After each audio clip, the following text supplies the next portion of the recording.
Hello and welcome. I'm Leigh Ann Gerrans and you're watching W News, broadcasting live from the Al Arabiya studios. These are our top stories. Trump links the ongoing dispute over Greenland to the Nobel Peace Prize as the British Prime Minister labels his tariff threats as completely wrong. At least 39 people have been killed in Spain's worst rail disaster in over a decade. And Prince Harry and a group of high-profile celebrities attend a High Court hearing in a landmark privacy case against the publishers of the Daily Mail.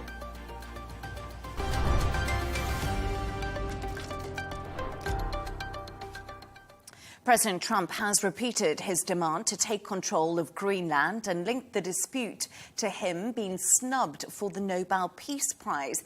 In a letter to Norway's Prime Minister, he also said he no longer feels obligated to think purely of peace because he had not been awarded the coveted prize.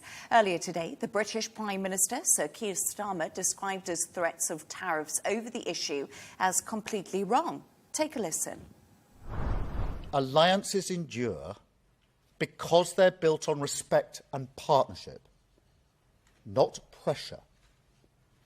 That is why I said the use of tariffs against allies is completely wrong.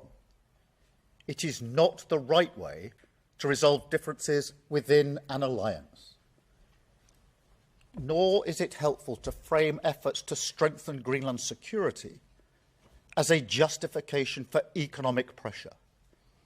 Any decision about the future status of Greenland belongs to the people of Greenland and the Kingdom of Denmark alone. That right is fundamental, and we support it. A trade war is in no one's interest, and my job is always to act in the UK's national interest.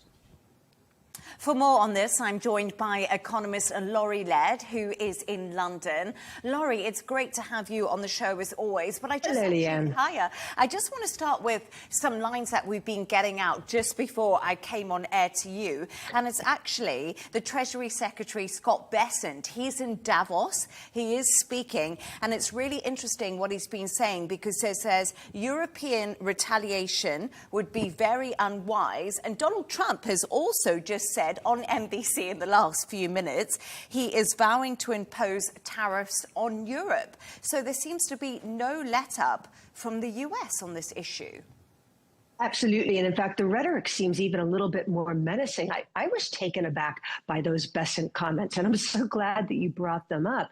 Add to that Donald Trump told a U.S. network that Europe should be paying much more attention to Ukraine. Now, that's a buzzword that is really going to worry Europeans, perhaps more than the threat of tariffs, because they are concerned that the U.S., which has kind of withdrawn its assistance in helping Ukraine, will withdraw further, will perhaps not provide defense equipment, will not provide intelligence. So for Donald Trump to tell the Europeans, mind your own backyard, I think will frighten Europeans immensely. And for Bessent to say, don't retaliate, sort of, or else, you feel like you want to hear cartoonist music after that, don't you? Duh, duh, duh, duh.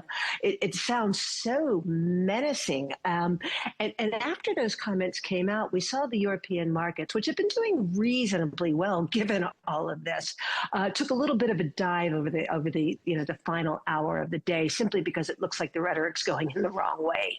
Yeah, that's really interesting, Laurie, because there has been a bit more of a sell-off when we look across European markets, as you do say, as the rhetoric does ramp up. I also thought it was interesting that Scott Bessent said everyone should take the president at his words. But let's focus a little bit more on stocks, because if you invest in gold and silver, this is a pretty good day for you. So we really see precious metals surging at the moment. Do you think that this is pretty normal in this kind of circumstance?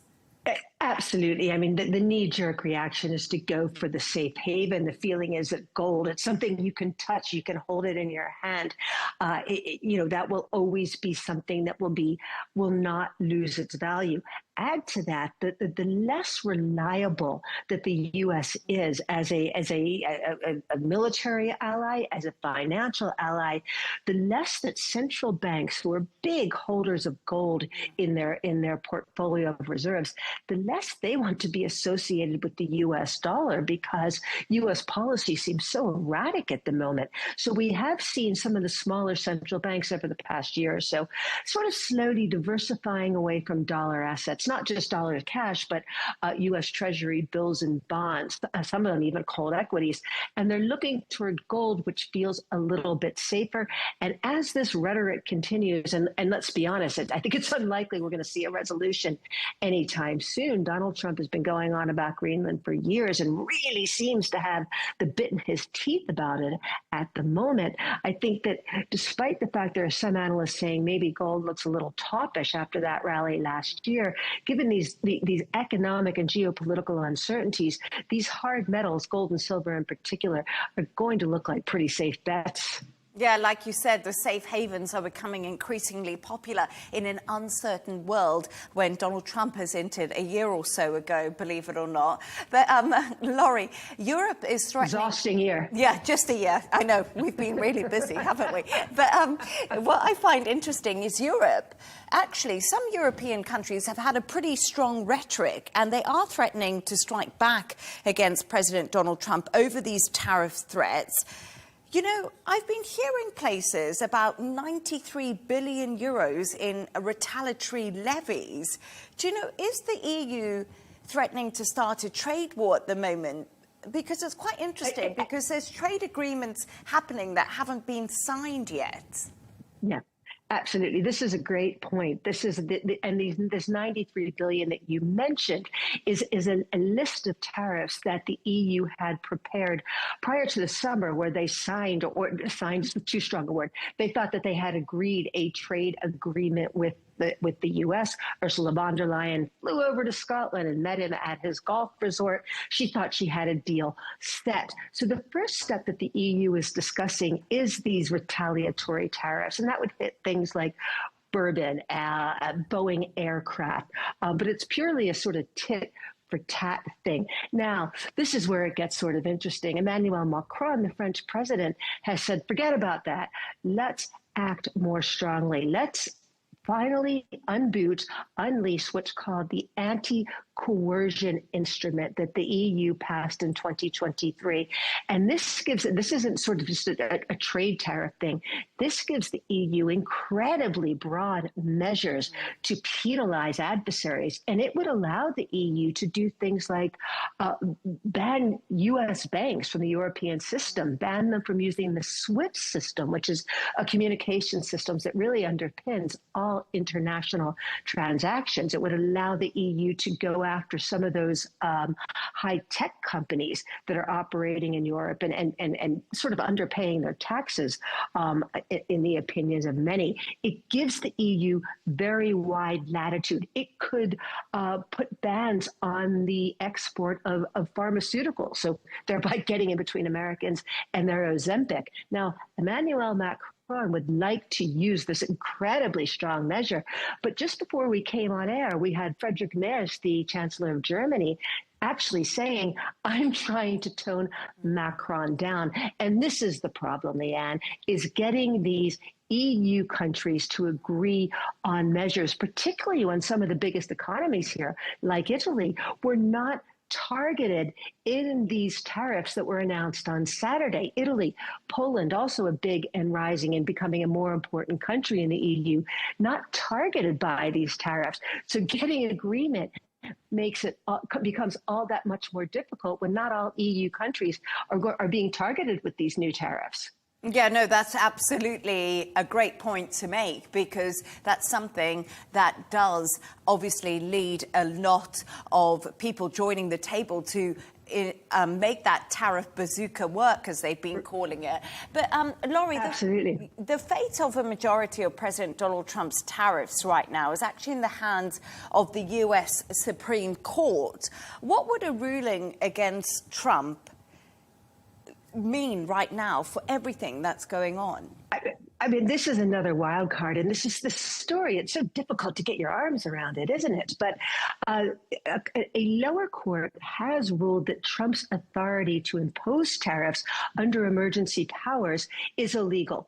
So the government, the administration has appealed that to the Supreme Court. We're expecting a ruling imminently. I'm seeing some reports it could come as soon as tomorrow, but it doesn't. I've looked at the Supreme Court schedule. It doesn't look like there's a chance for them to issue a ruling. They're hearing some oral arguments, but it's imminent. Now, the lawyers seem to feel that the Supreme Court will rule against the government. That means initially, all of these tariffs, or most of these tariffs, will be deemed illegal. So that raises questions over whether Trump can use the same authority to add more tariffs onto Europe. So that may be, one of the reasons that Merz, the Chancellor of Germany, wants to restrain President Macron of France. Let's wait and see what this ruling is.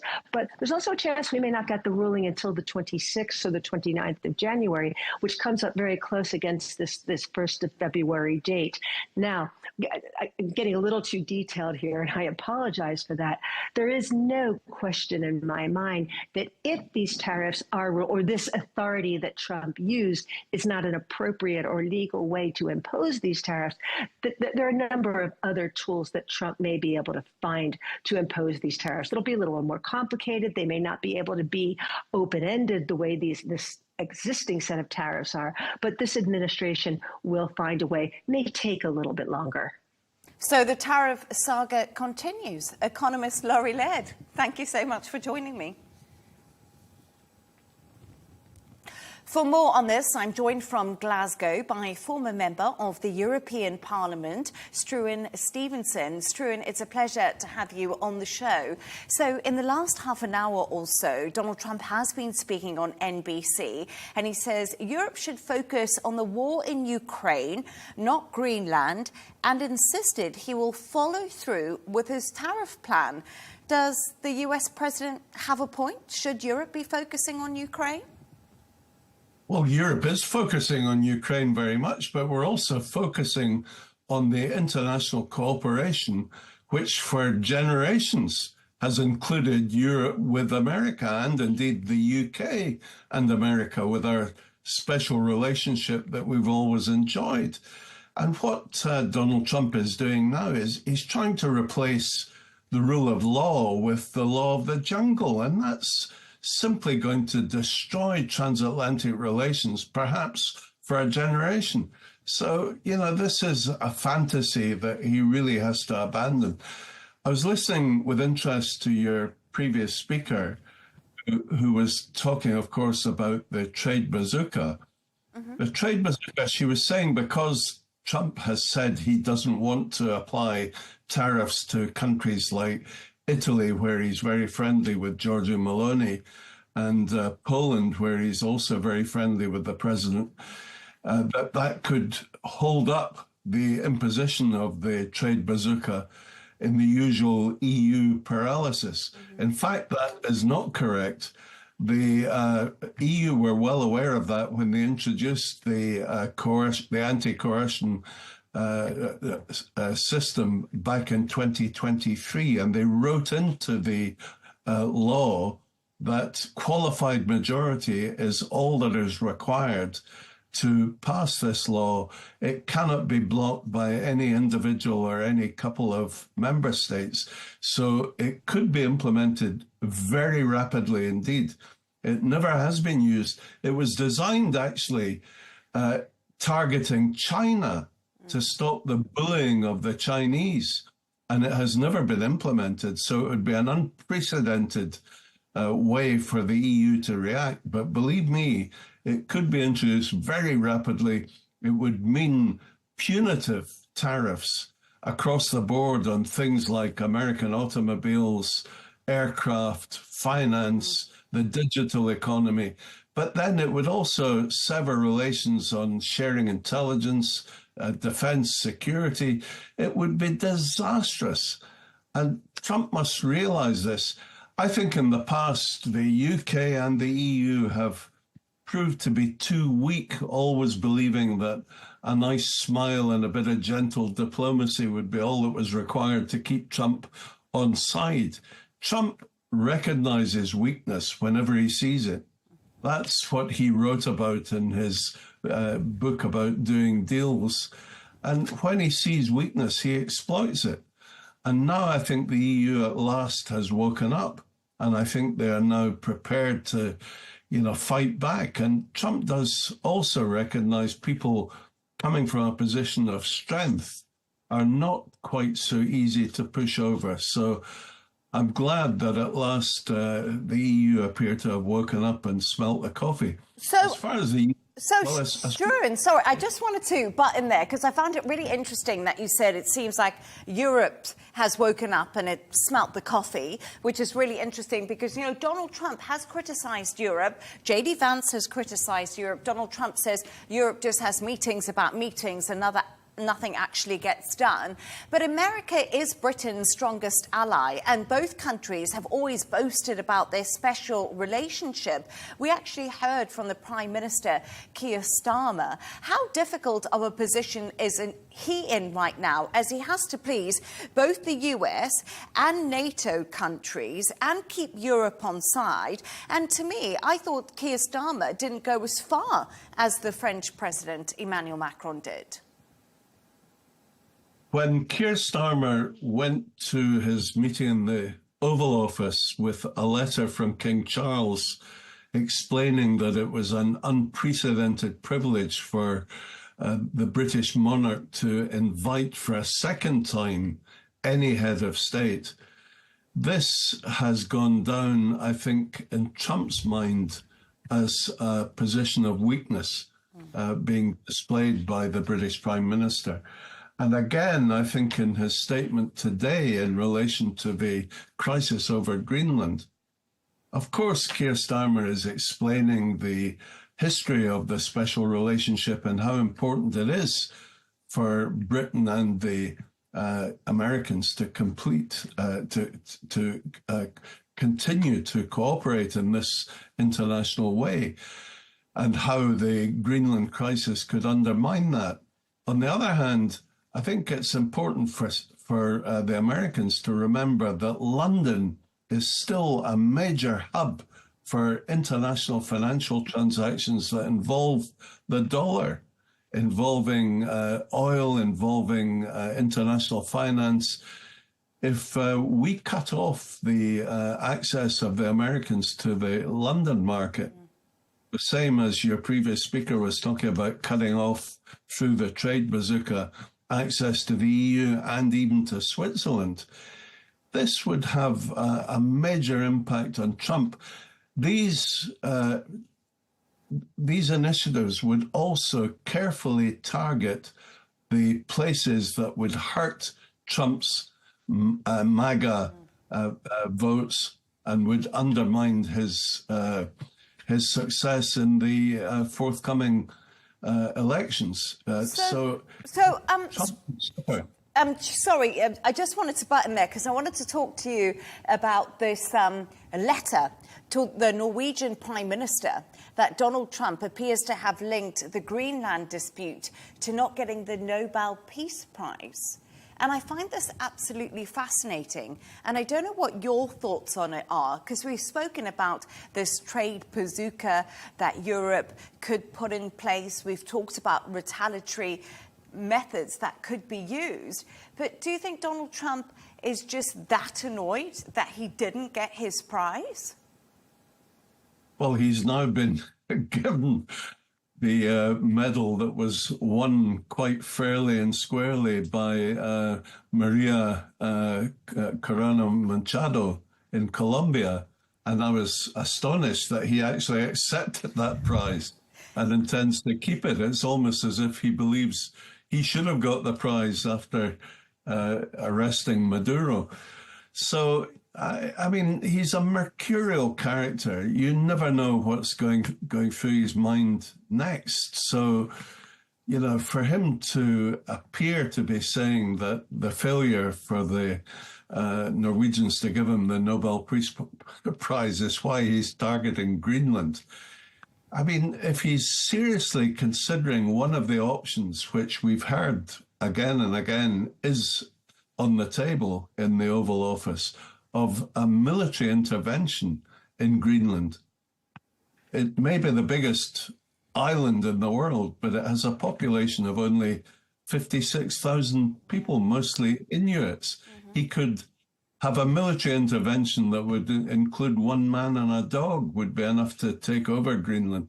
These kind of threats in this day and age, you know, after the UN Charter, after the post-Second World War agreement on international affairs, this would completely undermine the entire way that the international community, you know, behaves.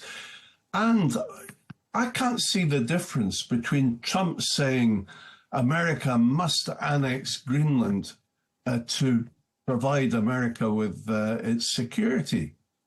What's the difference between that and Putin saying Russia must take over Ukraine to protect Russia's security? Or President Xi saying China must take over Taiwan to protect China's security?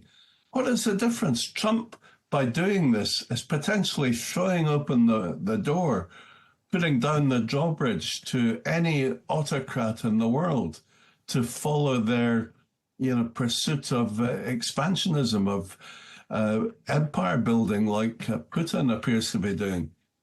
But it's really interesting because actually on NBC, the Treasury Secretary Scott Bessent said taking ownership of Greenland is crucial in the geopolitical chess match with Russia and China. But Stu and Stevenson, we'll leave it there. Really good to get your thoughts on that. As you said, Donald Trump changing the rule of law with the law of the jungle. Thank you for your thoughts.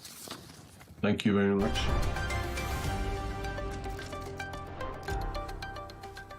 Now, at least 39 people have been killed in a high-speed train crash in Spain. The collision happened as a train travelling from Malaga to Madrid collided with another that was going from the capital to Huelva. It's believed those that were killed and injured were in the front carriages of the second train. We can now speak to our correspondent, Ross Cullen. Ross, thank you so much for joining us. So we've heard from the Spanish Prime Minister. He spoke this afternoon. What did he have to say?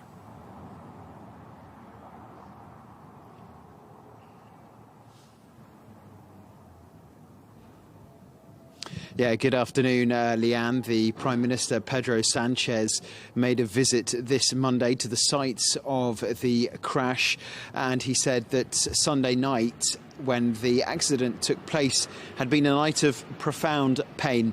He said that a full investigation was now underway to get to the causes of the accident, and he said that would be an investigation that would be conducted with absolute transparency, and he also announced 3 days of national mourning. The Spanish royal family has also put out a statement saying that they are extremely concerned by what has happened, and they are following the situation closely. And actually, let's talk a little bit about what happened during that accident, because we do know that 2 trains were involved in the crash yesterday. Any more details about what led up to the event?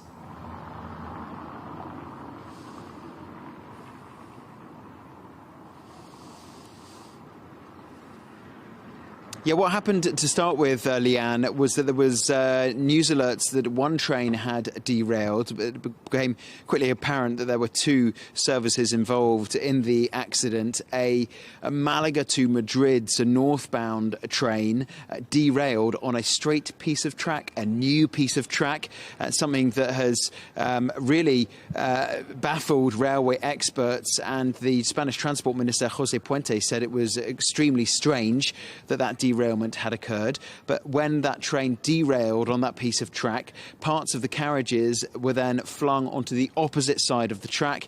20 seconds after the derailment, a southbound train slammed into that original derailed service, and most of the fatalities were in the front two carriages of the second train. We've heard from some of the people who were involved in the crash, more than 400 people in total on those two services, Leigh Ann, and survivors saying that there was sudden braking and then suitcases started to fly around and then people were thrown out of their seats.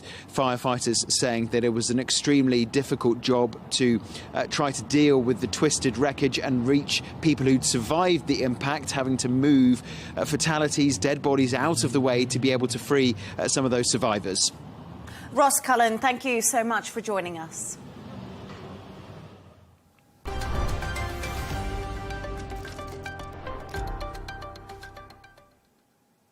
Now to China, where the government has released new economic and demographic data for the year 2025, lauded as a success by the Chinese Communist Party. The latest data shows the government hit its target of 5% GDP growth, but it also shows that China's population has once again declined, adding to Beijing's ongoing demographic problems. Our correspondent Jan David has the story. Once known for its blooming population, China now faces a new demographics problem. Since 2022, the country's birth rate has dropped consistently. Today, the central government announced another year of population decline. The number of births for the whole year was 7.92 million, with a birth rate of 5.63 per thousand. The number of deaths was 11.31 million, with a death rate of 8.04 per thousand. The natural population growth rate was minus 2.41 per thousand. For Beijing, it's a crisis waiting to happen. Analysts warn demographics issues will impact its economy. By 2040, the European Central Bank says low fertility could cut GDP growth by 0.3%. In response, Beijing has rolled out new policies, cutting the cost of childbirth and making marriage registration easier. A win for wedding dress shop owners like Chen Juan. In 2025, the government introduced a policy allowing couples to register their marriage in a different location from their hometowns. This makes getting married more convenient for young people. For others, government help has not gone far enough. New data shows China's birth rates dropped to a record low in 2025. The biggest problem for many, the price tag. Despite increasing government support, China is the second most expensive place to raise a child in the world. If you don't have sufficient financial conditions to get married, then even if you force two people to be together, life will not be good. From my child's own perspective, he feels he doesn't currently have the financial ability to support a girlfriend, let alone children. Boosted by its exports, China today also announced it had hit its 5% GDP growth target. But experts warn for growth to continue. China's population must start to grow as well. Jan David, Arabiya English.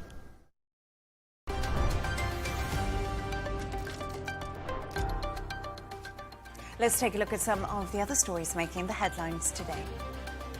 The Kremlin says Vladimir Putin has received an invitation from the US to join a new peace council for Gaza. The White House initiative, chaired by President Trump, aims to oversee Gaza's transitional administration and enforce a ceasefire. Russia is reportedly reviewing the proposal and seeking further details before deciding on participation. Syria has declared a nationwide ceasefire with the Kurdish-led SDF, ending nearly 2 weeks of fighting. The deal will integrate SDF forces into the army and return control of key northeastern regions to Damascus. Kurdish leaders say the agreement protects some of their local autonomy, while Syria pledges to recognize Kurdish cultural rights. Saudi Arabia's Ministry of Foreign Affairs says the kingdom welcomes the ceasefire agreement. And at least 18 people have been killed and around 50,000 forced to flee as wildfires sweep through parts of Chile. The worst hit areas are in Nobel and Bio regions, where dozens of fires are burning. Fueled by strong winds and extreme heat, President Gabriel Boric says all resources are being used, but local officials say help was slow to arrive as homes and communities were destroyed.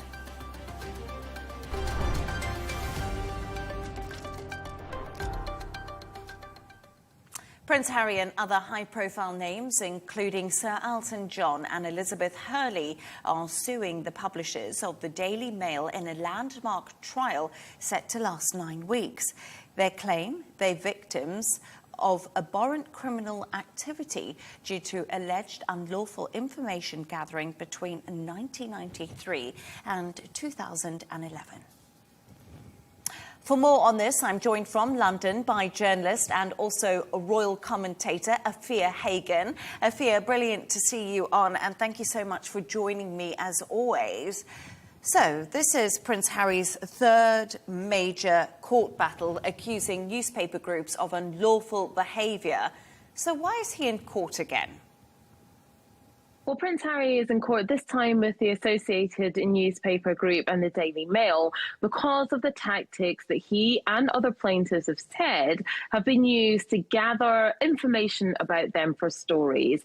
So this is things like phone hacking, bugging people's phones, secret recording devices, and the use of private detectives and other covert, unlawful ways to gather information in which to write stories about them. So Prince Harry has made this his life's mission to be able to hold the tabloid newspapers particularly to account of the way that they gather information to publish stories. Now, this affected his mother, Princess Diana, back in the 90s, and it was proven that, yes, her phones were tapped. And in fact, she wasn't being paranoid about how papers had stories on her and how those stories ended up in the papers.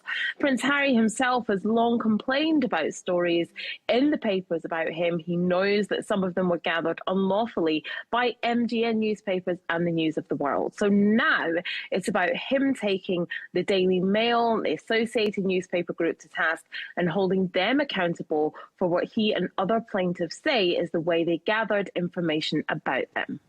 So, Afia, what makes this case so significant as we are seeing pictures right now of Prince Harry arriving at the court in London, along with other celebrities, Elizabeth Hurley too? What makes this so significant is that this challenges one of the UK's biggest newspaper groups. It challenges the establishment about the way they gather information, and it's also about press ethics.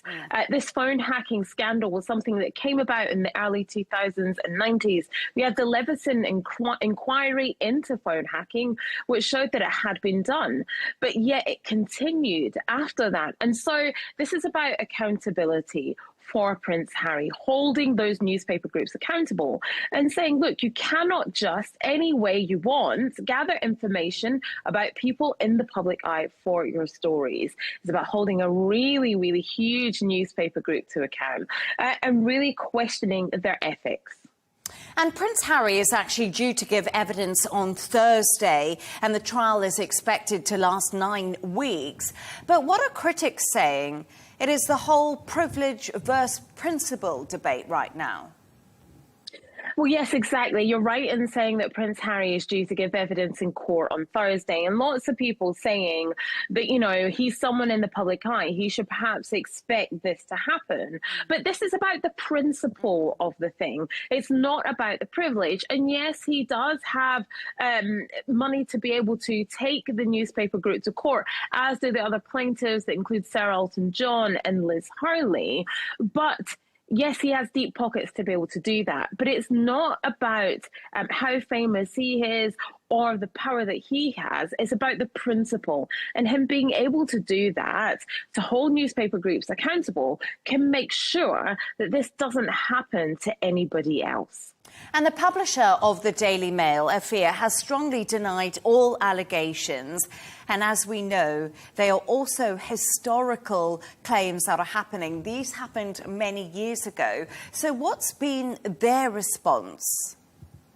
Yes, Associated Newspapers have firmly rejected all claims of wrongdoing. They argue that the allegations are historic, like you said, they're unsupported by evidence, and that they are legally flawed, and that they will defend themselves. They also said they have great journalists working for the paper, and this is demeaning to them as well. But however, critics of this say that this has been said by journalists in the past, and they have been proven wrong through cases in the past, through the phone hacking era. And so it's not too late, and it's never too late to hold the press accountable. That's the argument of Prince Harry and the other plaintiffs in this case. And Afia, I did notice that Harry is, of course, in London, but he will not be seeing his father, King Charles, and Prince William doesn't appear to be anywhere either. What ramification does this have for him and his family? Because Prince Harry has expressed that he would like to extend an olive branch and begin to build bridges with his very own family.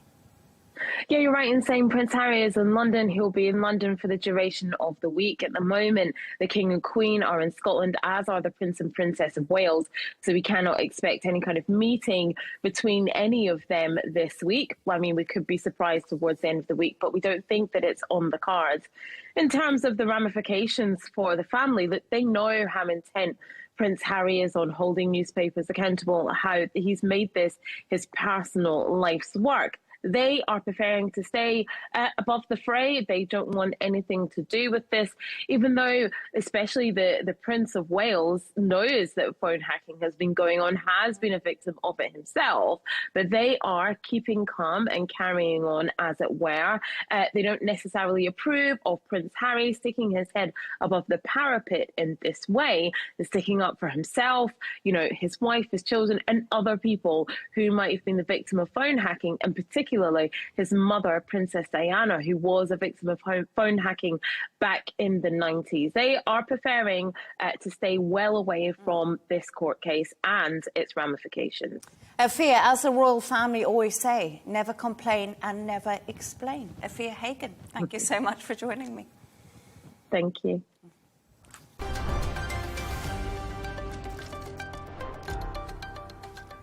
Let's take a look at the top business news now. China's economy was up by 5% last year, boosted by the manufacturing sector, despite slow growth in the last months of 2025. The world's second-largest trade player struggled with a property crisis and turmoil caused by US President Donald Trump's tariff policies. This week, it reported a record trade surplus of nearly $1.2 trillion, driven by booming exports to non-US markets. Turning to all the sports news now, and the Africa Cup of Nations have condemned the behaviour of some players and match officials during Sunday's chaotic final, where Senegal defeated Morocco. At one point, later on in the match, fans tried to storm the pitch as Senegal players walked off in protest at the host being awarded a penalty in Prince Moulay Stadium. The West African team also received heavy criticism by the FIFA boss, Gianni Infantino, who described the events as intolerable. And the British tennis player Francesca Jones was left sobbing after her run in the Australian Open came to an end following a groin injury. Jones, who was playing against Polish qualifier Lidia Kamilinovic, was aiming to reach the second round of the Grand Slam. Meanwhile, on the winning end of the court, Novak Djokovic marked a victorious return at the event by defeating Pedro Martinez at Melbourne Park, marking his 100th win at the tournament.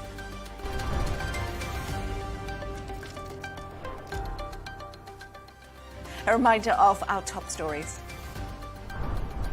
Trump links the ongoing dispute over Greenland to the Nobel Peace Prize, and the British Prime Minister labels his tariff threats as completely wrong. At least 39 people have been killed in Spain's worst rail disaster in over a decade. Prince Harry and a group of high-profile celebrities attend a High Court hearing in a landmark privacy case against the publishers of the Daily Mail. And that's all from us on W News. Don't forget to subscribe to our YouTube channel. Of course, follow us on X. The Real Deal with Tom Burges Watson is coming up next. Plus, we'll be back in a couple of hours with a W News Extra. Goodbye, and thank you for joining us.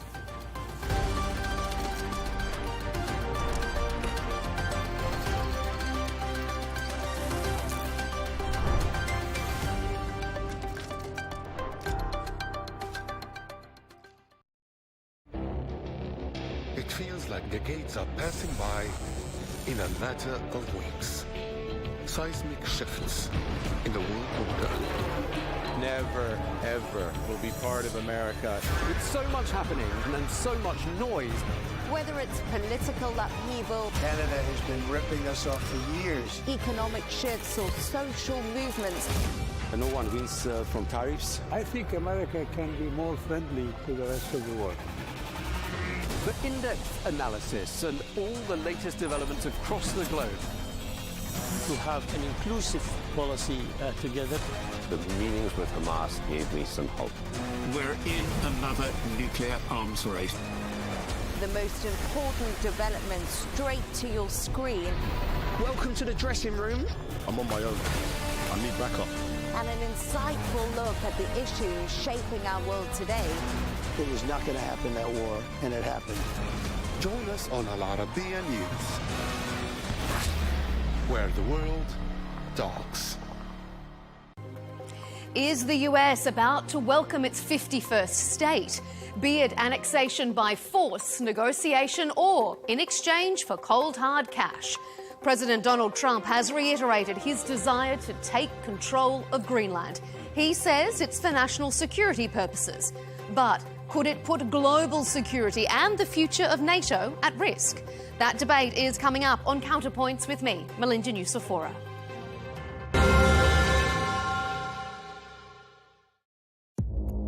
Our allies, in many cases, are worse than our enemies. Stay informed and connected with the latest international headlines. There obviously is a risk.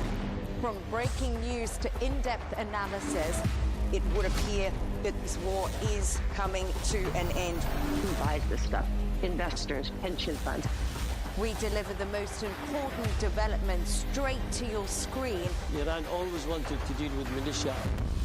Join us for compelling, expert-driven conversations. A curfew order has been established. And an insightful look at the issues shaping our world today. There are a lot of proposals about European architecture for security. I'm Leigh Ann Gerrans, and this is W News. We dealt with this when I was Chief of Staff in the first term. Where you don't just hear the headlines, you get the full story.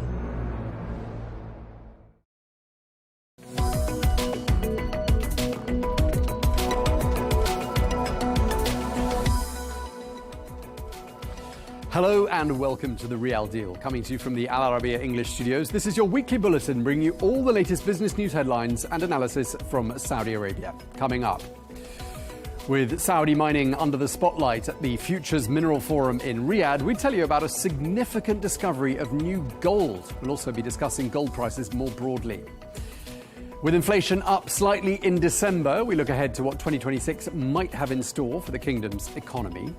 We'll be hearing from JP Morgan's head of global banking on why he thinks Saudi Arabia is such a magnet for global capital. Plus, we'll tell you about the wild truffles worth millions of dollars buried under the desert sands, which is giving the local economy in the region of Qasem a major boost. Straight to our top story. The 5th edition of the Future Minerals Forum has now wrapped up in Riyadh. We're bringing together more than 20,000 participants and some 400 speakers.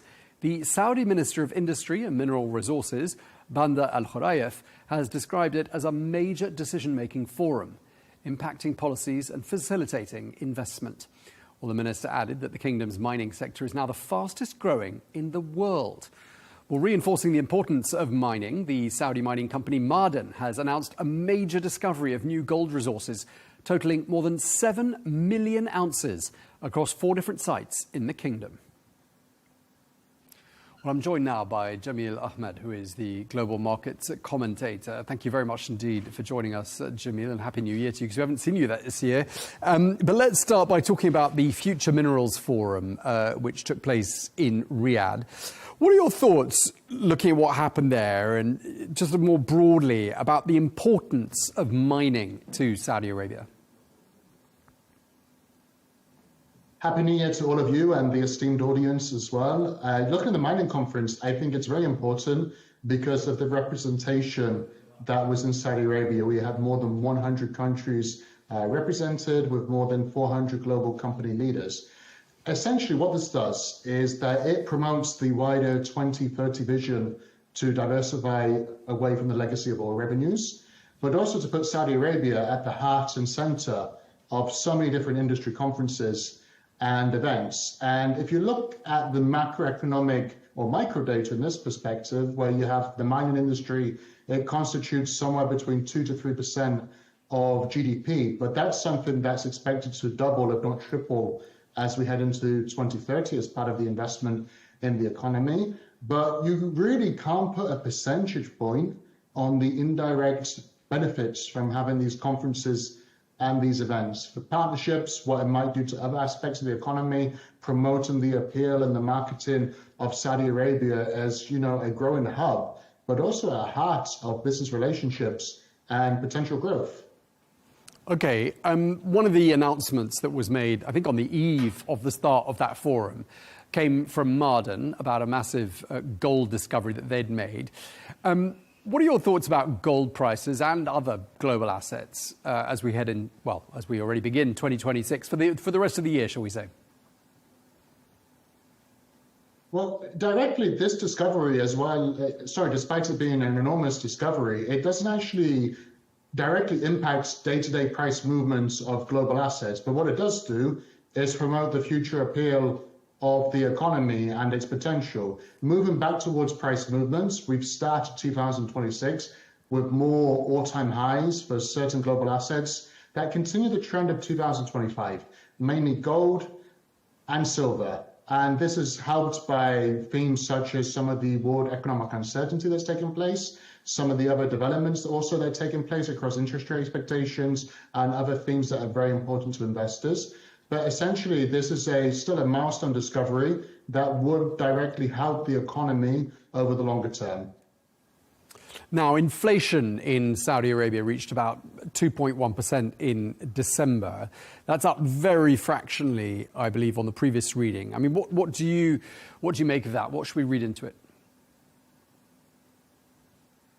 It's a modest growth and modest reading increasement of inflation when you look at 1.9% in November on an annualized basis, which was actually its lowest level in 6 months. And then you got the latest reading at 2.1%. Overall, you compare it to what global peers and global inflation levels, it's actually very low readings, and that's a good thing for the domestic economy, improving investments into the region, as well as increasing the competitiveness of bank loans and so forth. But overall, it's in line with the expectations. If you look at what the IMF are expecting for inflation over 2025 and even over 2026 and even late 2025, they are expecting for inflation to range somewhere around 2%. And this reading and the previous readings pretty much fall into that narrative. So it seems like all good. Okay, and just lastly, what are your overall thoughts for the outlook of the Saudi economy in 2026 and how the economy is expected to perform compared to some of its global peers, Jamil? Well, let's start when it comes to the global peers, because you are going to see outperformance of the region and Saudi Arabia once again compared to 2025, where it really did surpass expectations. You're looking at a global economy that many think tanks and institutions expect to grow somewhere around the level of 3% in 2026. Whereas Saudi Arabia itself, you've got some of the lowest readings coming out are 4%, and some of the highest readings are somewhere between 4.5 and 4.6%. I think it comes down to investment, a lot of investment in the Saudi economy as we start to head towards the final 5 years of the 2030 plan. And a lot of the, I would say, the seeds that have been planted over previous years conferences, events, industries, and corporations moving into the region. That's also helping matters. But generally speaking, it's not going to be surprised to see so many optimistic and congratulatory headlines that the region, and again, it is being led by Saudi Arabia, the United Arab Emirates is also helping, is going to outperform its global peers and the global economy, essentially, over the course of this year. OK, well, thank you very much indeed for talking us through all of that. Jamil Ahmed, Global Markets Commentator, thank you very much indeed.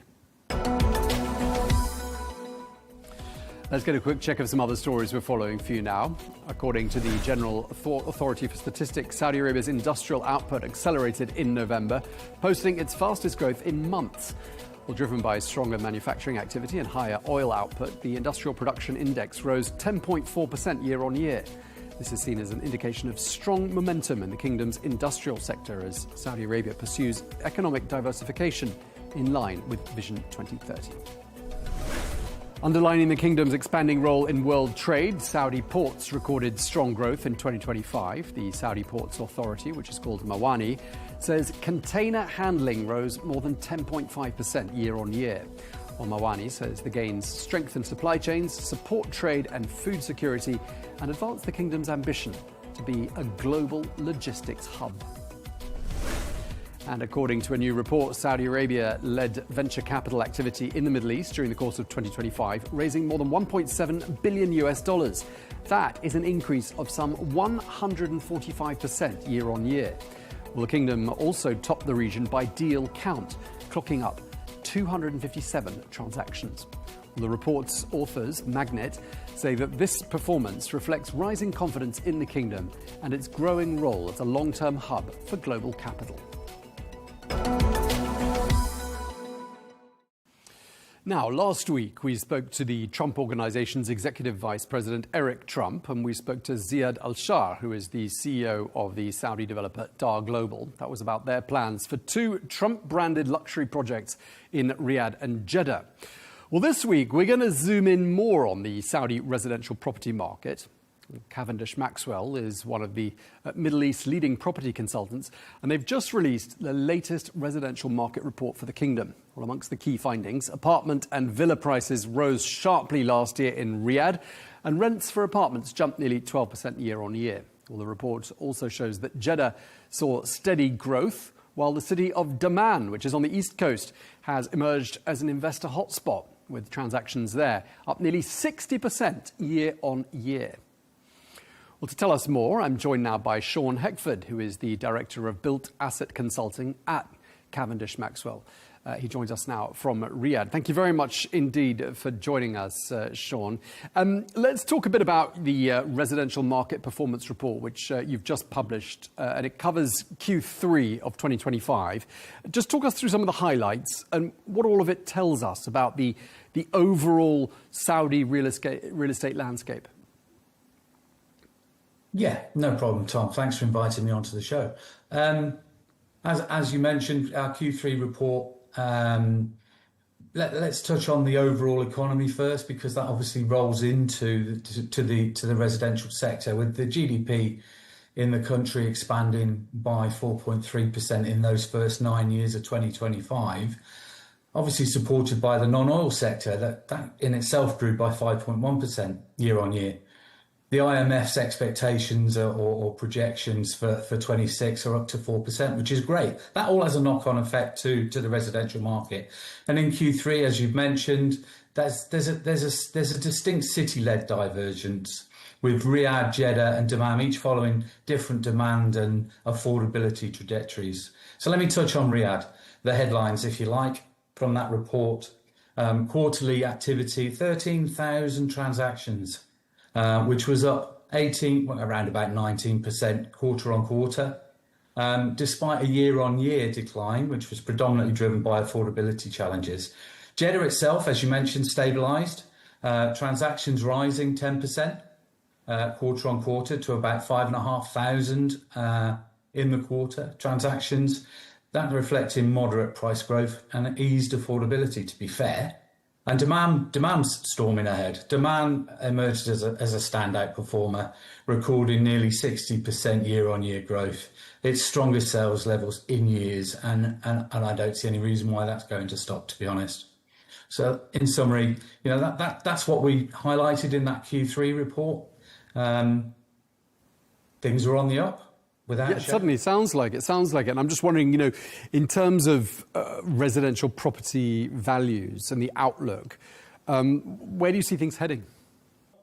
At the moment, the market is, I would say, 100% Saudi domestic buyers. That's going to change because of the new rules that have been brought in with foreign ownership, which, although they've been brought in, haven't fully opened up yet. But there is going to be a change in that split certainly over the next 5 years. There's going to be significant demand from expats and regional investors, particularly once these regulations take hold and more people are aware of them and are taking advantage of them. Over the next 5 years, there's going to be an evolution, I think, towards mixed domestic and foreign buyer composition. The domestic market's always going to stay huge, though. I visited Riyadh cityscape just before the end of last year, and I was dumbfounded, not only at the scale of that cityscape exhibition, it was phenomenal, and I've seen many around the region that were, I thought, good until I saw this one.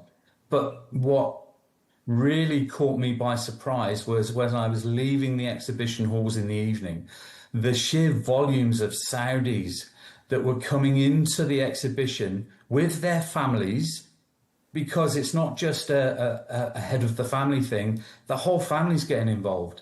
And when you think that 34% of the 35 million population are under 14 at the moment, that's a huge pipeline of Saudi nationals that are going to need housing going forward. And they're all getting the real estate bug, for want of a better thing, through those things. So, I think whilst there is a lot of emphasis on the foreign ownership laws and trying to bring foreign money and investors into the country and expats, there's still a huge volume of Saudi nationals that are going to be looking for quality residential housing as we go forward.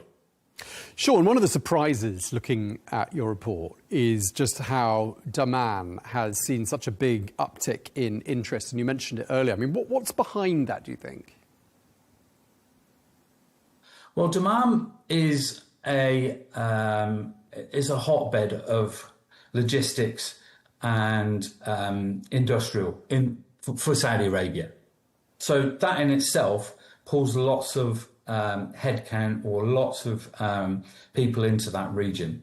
But also, if you add into that the connectivity with Bahrain, you add into that the connectivity of the new rail that's being planned, more and more people are migrating towards Dammam. And of course, affordability is another thing. It is a lot more affordable to invest or buy property in Dammam. And with these communication links opening up, it's easier to get around the country. It's easier to get to and from Jeddah, or to and from Riyadh. So there are lots of reasons why that's happening. And I don't see any reason why that should stop. There's also a lot of development on that side of the country in terms of tourist and hotel type scenarios that are in planning or even being developed. So it's a good news story all around for Dammam. Okay. You mentioned affordability, and of course that's a buzzword in the rental real estate market, and there's been a 5-year freeze on Riyadh rentals. I'm just wondering what impact you see that having.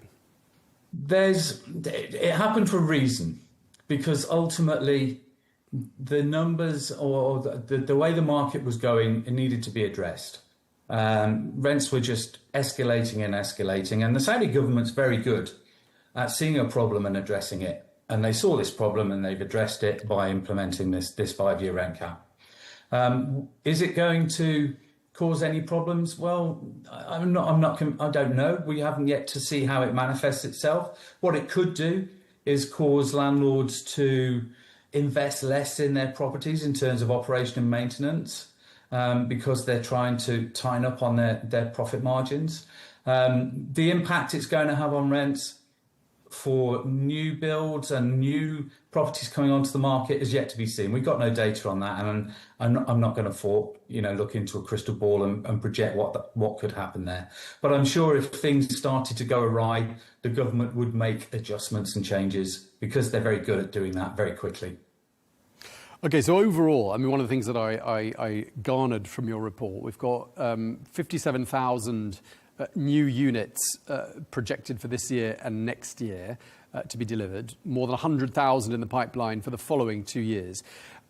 Is the bottom line here that supply is keeping up with demand, or is demand still running away with itself? I wouldn't say demand's running away with itself now. There is more supply coming on the market. Across the three major cities is actually projected to 105,000. So the 57,000 that you mentioned is for Riyadh alone. So, there is a lot of housing that's coming on the market. Is 57,000 new properties in Riyadh going to be sufficient to meet demand? To be honest, it depends on how the projects that are ongoing at the moment are progressing, whether Saudi nationals are migrating towards Riyadh to help support those projects. I mean, the growth in Riyadh is projected in line with the 2030 vision to go from 8 million to 10 million. So we've got to absorb in the next 4 years 2 million people here in Riyadh. So is it going to help address the rebalance? Well, yes, it is. There's a good volume. Is it going to address everything that's needed? Again, crystal ball time, and I can't really project that yet. We can't project that. Okay. But it's a good start. Sounds good. Some big names entering the market. We were talking last week to the Trump Organization. Nakheel is also in the fray. How does this change the dynamic of the market? And does it change the sort of demand that we might see in the market?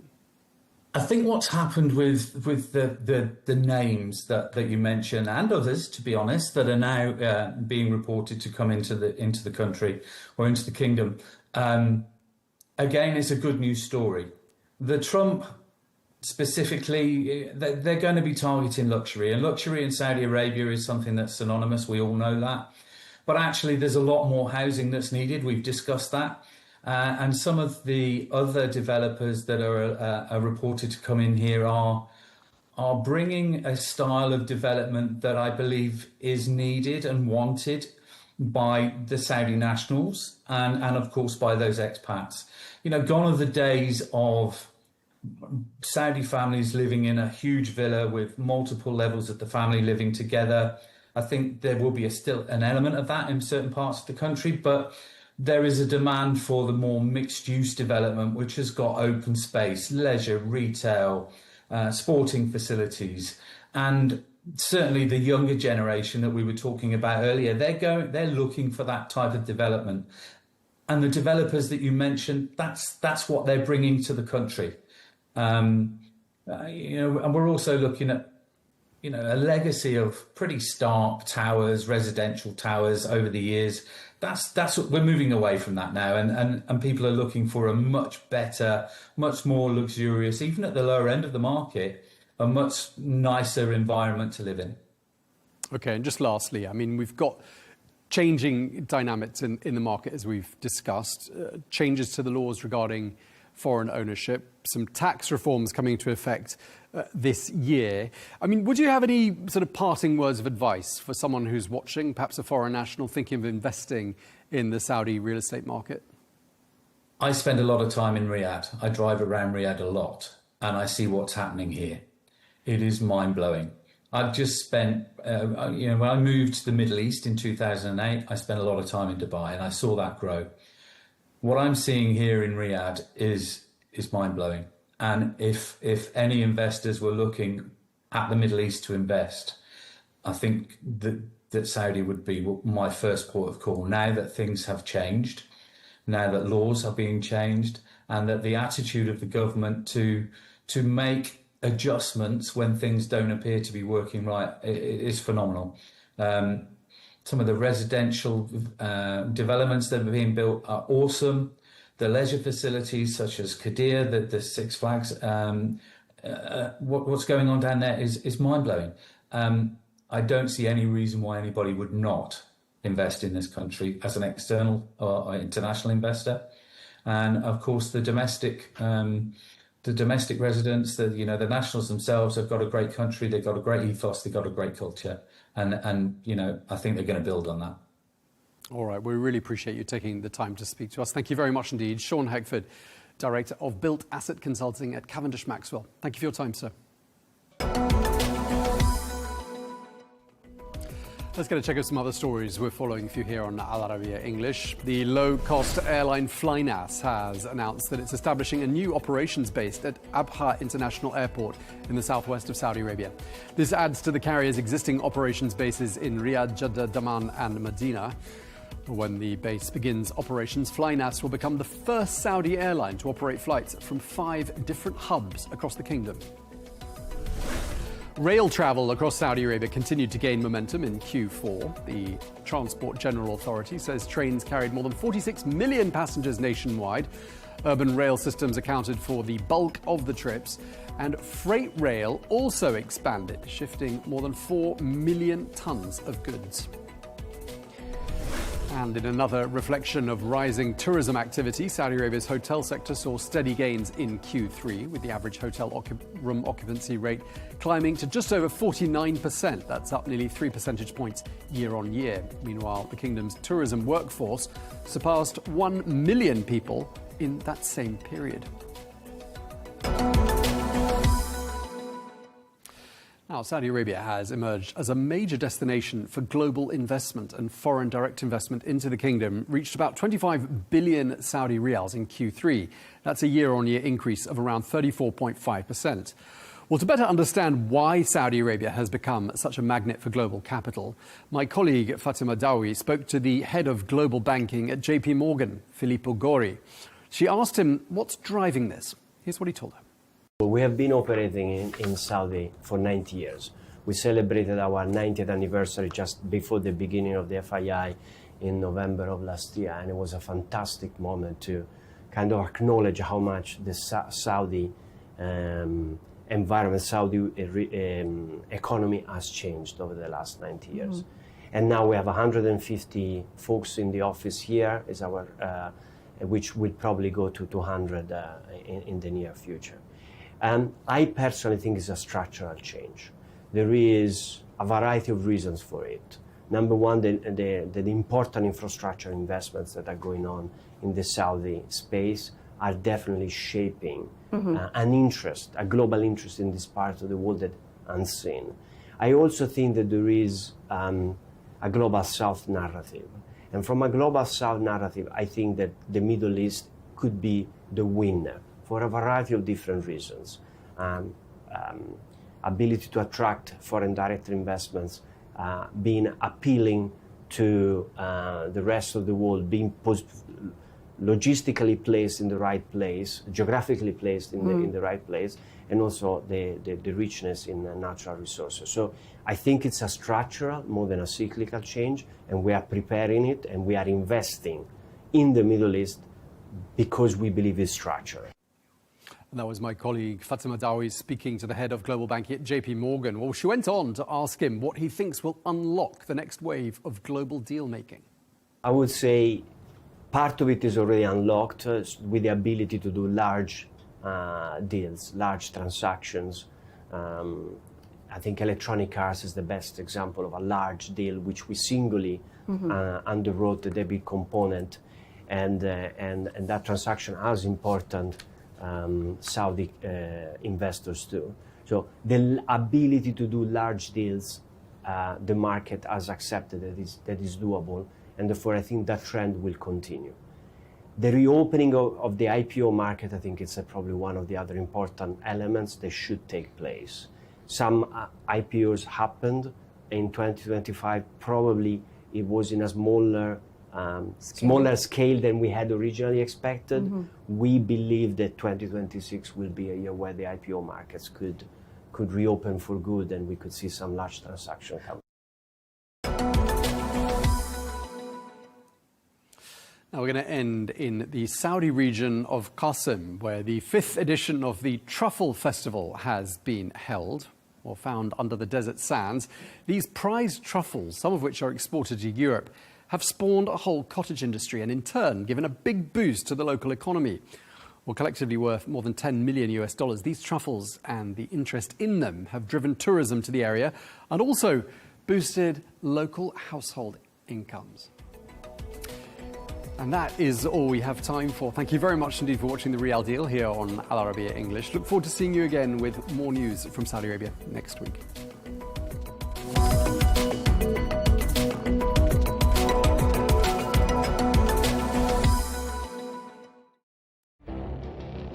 It feels like decades are passing by in a matter of weeks.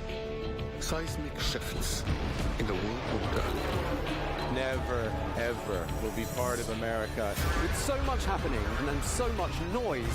Whether it's political upheaval, Canada has been ripping us off for years. economic shifts, or social movements, And no one wins from tariffs. I think America can be more friendly to the rest of the world. For in-depth analysis and all the latest developments across the globe.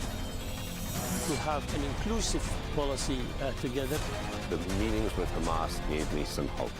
We're in another nuclear arms race. the most important developments straight to your screen. Welcome to the dressing room. I'm on my own. I need backup. And an insightful look at the issues shaping our world today. It was not going to happen, that war, and it happened. Join us on Al Arabiya News, where the world talks. Is the US about to welcome its 51st state? Be it annexation by force, negotiation, or in exchange for cold hard cash? President Donald Trump has reiterated his desire to take control of Greenland. He says it's for national security purposes. But could it put global security and the future of NATO at risk? That debate is coming up on Counterpoints with me, Melinda Nucifora.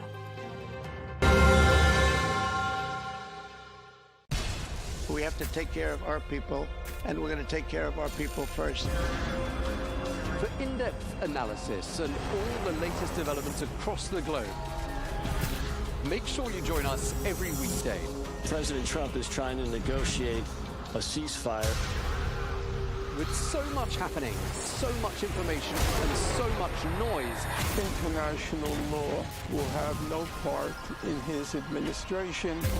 It can be hard to keep track. Tariffs will just fuel inflation. We're going to fight these tariffs. But you can count on us to tell you what you need to know. We stand by your side. Join me, Tom Burges Watson, for Global News Today, right here on Al Arabiya News. Is the US about to welcome its 51st state? Be it annexation by force, negotiation, or in exchange for cold hard cash? President Donald Trump has reiterated his desire to take control of Greenland. He says it's for national security purposes. But could it put global security and the future of NATO at risk? That debate is coming up on Counterpoints with me, Melinda Nucifora.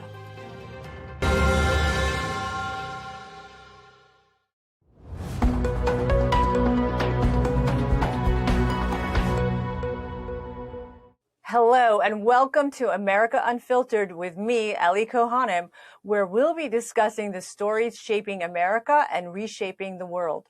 From national debates to global affairs, we'll be looking at the stories making the headlines right now. And joining me today is former Chief of Staff of the White House National Security Council, Alex Gray. Alex, thank you for joining us. Alex, we've been hearing a lot of confusing public signaling on what action President Trump is planning to take on Iran. As a former National Security Council official under President Trump, you have been in those rooms as he was making those decisions. Can you give us some insight on the process? How does President Trump make these history-altering decisions, and what is his management style?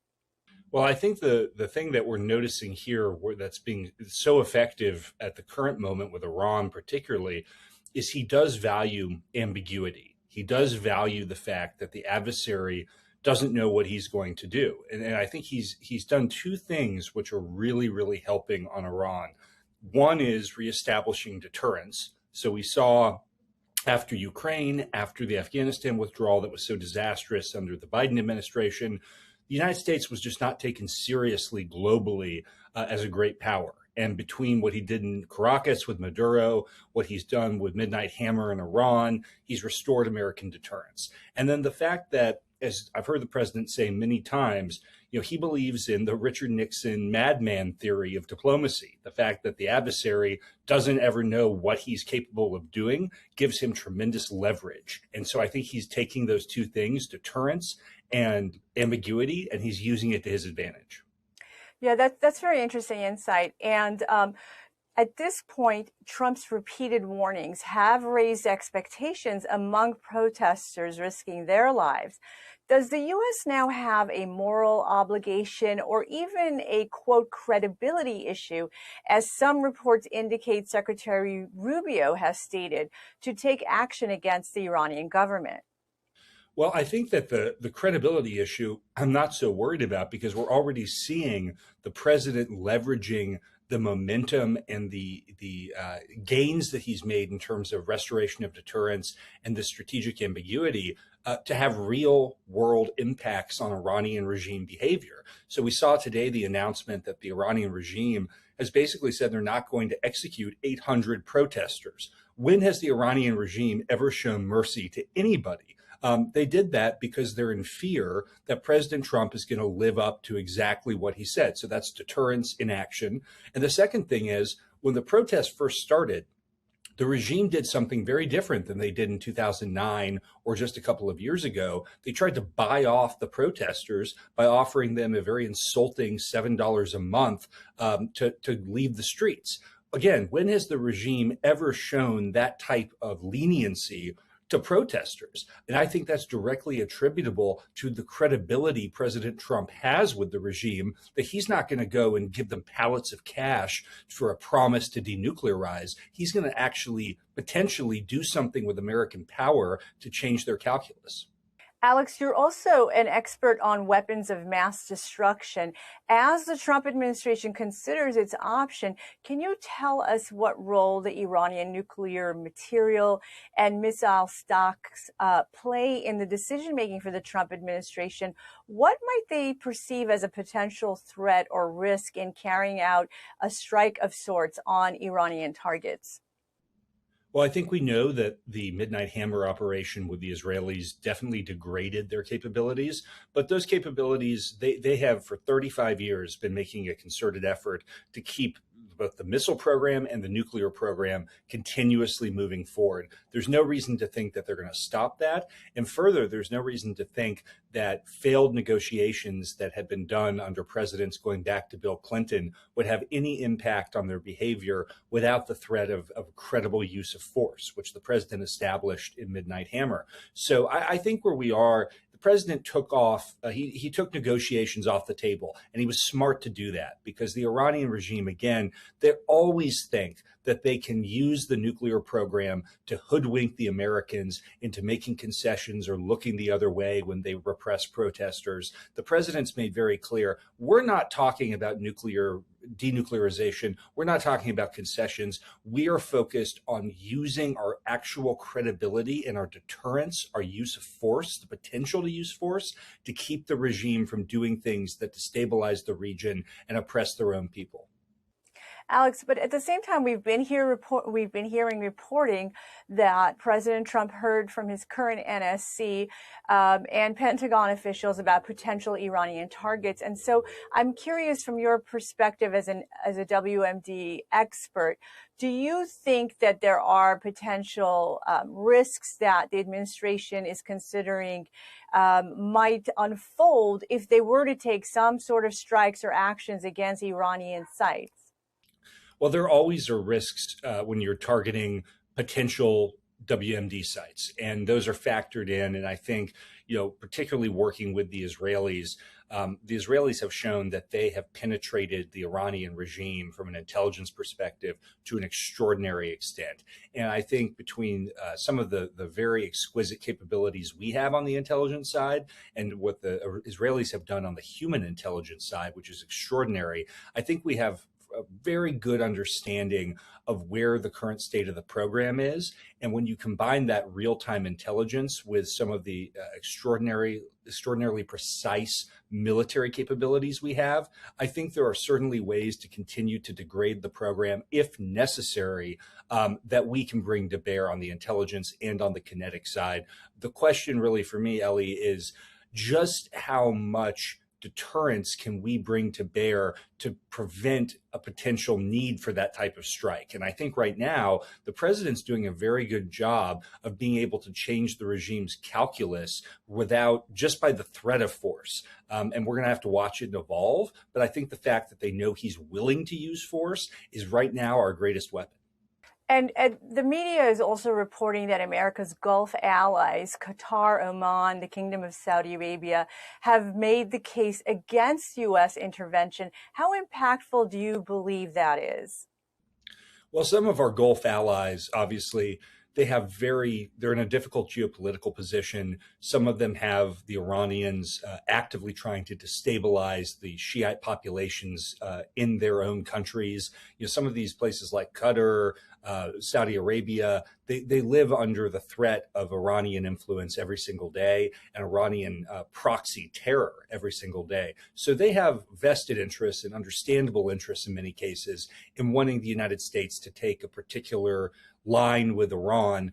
And that's not necessarily the American interest. The American interest here is preventing the regime from suppressing its own people again, the way they did in 2009, and regenerating the nuclear program, the missile program, and regenerating the proxies like Hezbollah and Hamas that are targeting both American interests, Israeli interests, but also, as I said, our Gulf Arab allies' interests. Would it not be the case also that a Middle East freed of an Iranian government accused of being a destabilizing influence would make Israel safer and promote President Trump's vision of a wealthy, peaceful, and integrated region, which he laid out last year in Saudi Arabia? There's no question that the Iranian regime, as it's currently constituted, the Ayatollah theocracy, is the most destabilizing, the most dangerous, it is the poison that has infected the Middle East since 1979. And so much of the death and destruction that's occurred in the Middle East, whether you think about who was it that was funding the explosively formed penetrators in Iraq that were killing American soldiers and maiming American soldiers. It was Qasem Soleimani and the Iranian Revolutionary Guards. Of course, President Trump took out Qasem Soleimani in early 2020. So you think about Hezbollah, Hamas, the Houthis in Yemen. You go down the list of horrible terrorist proxies in the region. You can trace all of them back to the Iranians. And so that regime has been spreading terror, spreading malign influence for 40 years.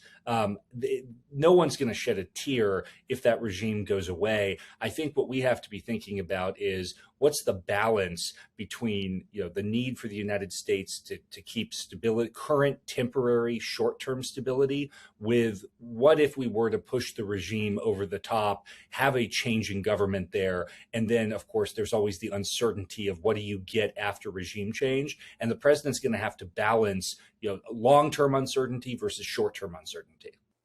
Within Iran, we've been hearing chanting for the return of Reza Pahlavi, the son of the late Shah of Iran, who was ousted in 1979 Islamic Revolution. Do you think that Reza Pahlavi could help lead transition in Iran? Yeah, it's an interesting question. When I was in government, there was always a great deal of question about whether he had the legitimacy to even serve as a transitional figure in Iran after the Ayatollahs. He's shown himself over the last couple of weeks to have more legitimacy and more popular support than maybe a lot of American analysts thought.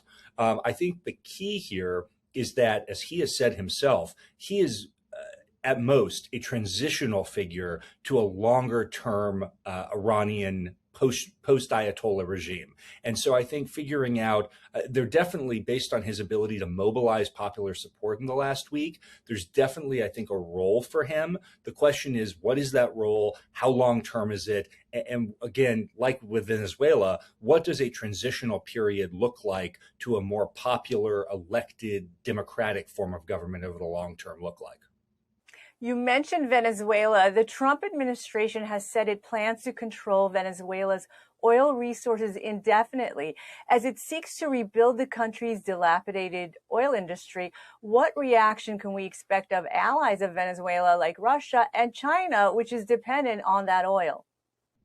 Well, this is all part of the president's broader strategy that he laid out in his national security strategy, the Trump corollary to the Monroe Doctrine, that outside powers like Russia, China, Iran will no longer be permitted to operate in our hemisphere. And so I think to your question, absolutely, the Iranians, the Russians, the Chinese are petrified that the president is following through on what the commitment he made in that document, that they're no longer going to be able to exert proxies and spheres of influence in our hemisphere. The Cuban regime has been propped up by the Russians, the Iranians. There's a Chinese listening post 90 miles from Key West on Cuba and Cuban shores.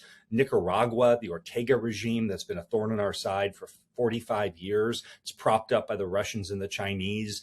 We know Caracas was crawling with Hezbollah operatives. I mean, we are finally getting to something that I think people like you and I have watched for a long time, which is that these dictatorships in our hemisphere have been proxies of our global adversaries. And the president is finally saying enough is enough. Rather than us focusing on these wars in Iraq and Afghanistan, let's get our house in order in our hemisphere first. And then once we've done that, we can look more expansively. But that has to come first. And Alex, given what a threat that that new Trump approach, the Monroe Doctrine, as you refer to it, presents to U.S. adversary China, do you think that there can be some sort of a potential response from the Chinese, perhaps asymmetrical warfare? Well, it's a real concern. And we saw the week before the Venezuela operation, the Chinese were publicly broadcasting that they were conducting combat simulations of warfare in our hemisphere, in the Gulf of America. This is something they think about. Look, they're buying, as you know well, they're buying farmland all over the United States, not just next to key military installations, but they're buying farmland with the purpose of controlling American agricultural production of key crops in specific geographies.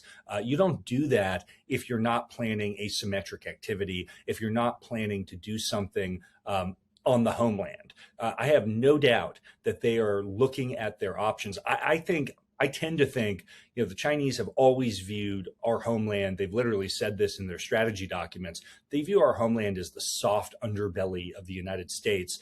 And they view, they do not view themselves. There was a book called Unrestricted Warfare from the late 90s, where the Chinese military said publicly, you can buy this on Amazon. They said publicly, we look at the United States homeland as a potential target in the event of a war over Taiwan. So the Chinese are thinking very expansively about this sort of thing. I think what's more likely to happen is they're going to take the president's decisive action in the hemisphere as a clear signal that the president's not going to tolerate meddling in the Western hemisphere any longer. And they're going to go project their tendency for malign influence closer to their shores. But as I said, they're going to keep every option open in the event of an actual conflict to try and bring pressure to bear on Americans where we live. And turning to Americans and where Americans live right here in the United States, I'd like to discuss the ICE activity in Minnesota amidst an ongoing Somali fraud scandal there. The Trump administration's version of the shooting has been rejected by the Democrat Party state and local officials who say a bystander video showed Ms. Good steering away from the officer. What do you think the safety implications for ICE and Border Control is as they're trying to carry out their work? Well, it's a very real threat. And I think what we're seeing that really concerns me is you're starting to see Democratic politicians in places like Minnesota. So think Jacob Frey, the mayor of Minneapolis, think Tim Walz, the governor of Minnesota, using rhetoric that is truly insurrectionary. I mean, they're using rhetoric that is almost justifying violence against federal immigration officers, federal law enforcement in general. It's really shocking that you have elected public officials in the United States at the state or local level who are setting up this contrast between the citizenry and federal law enforcement officers conducting lawful operations. That is really that's something we haven't seen in a very long time in this country. And so I think you really have to start, either these politicians are going to step back and they're going to recalibrate their language, or we need to start holding them accountable for things like this shooting, because they directly, through painting ICE as a predatory, illegitimate force, they are contributing directly to a climate that is promoting violence. And that's just unacceptable. The officers deployed to Minneapolis are being ordered not just to focus on finding immigration law breaches, but also on tackling people protesting against ICE. Do you think ICE has enough resources to manage what seems to be an escalating situation? And how do you see all of this ending?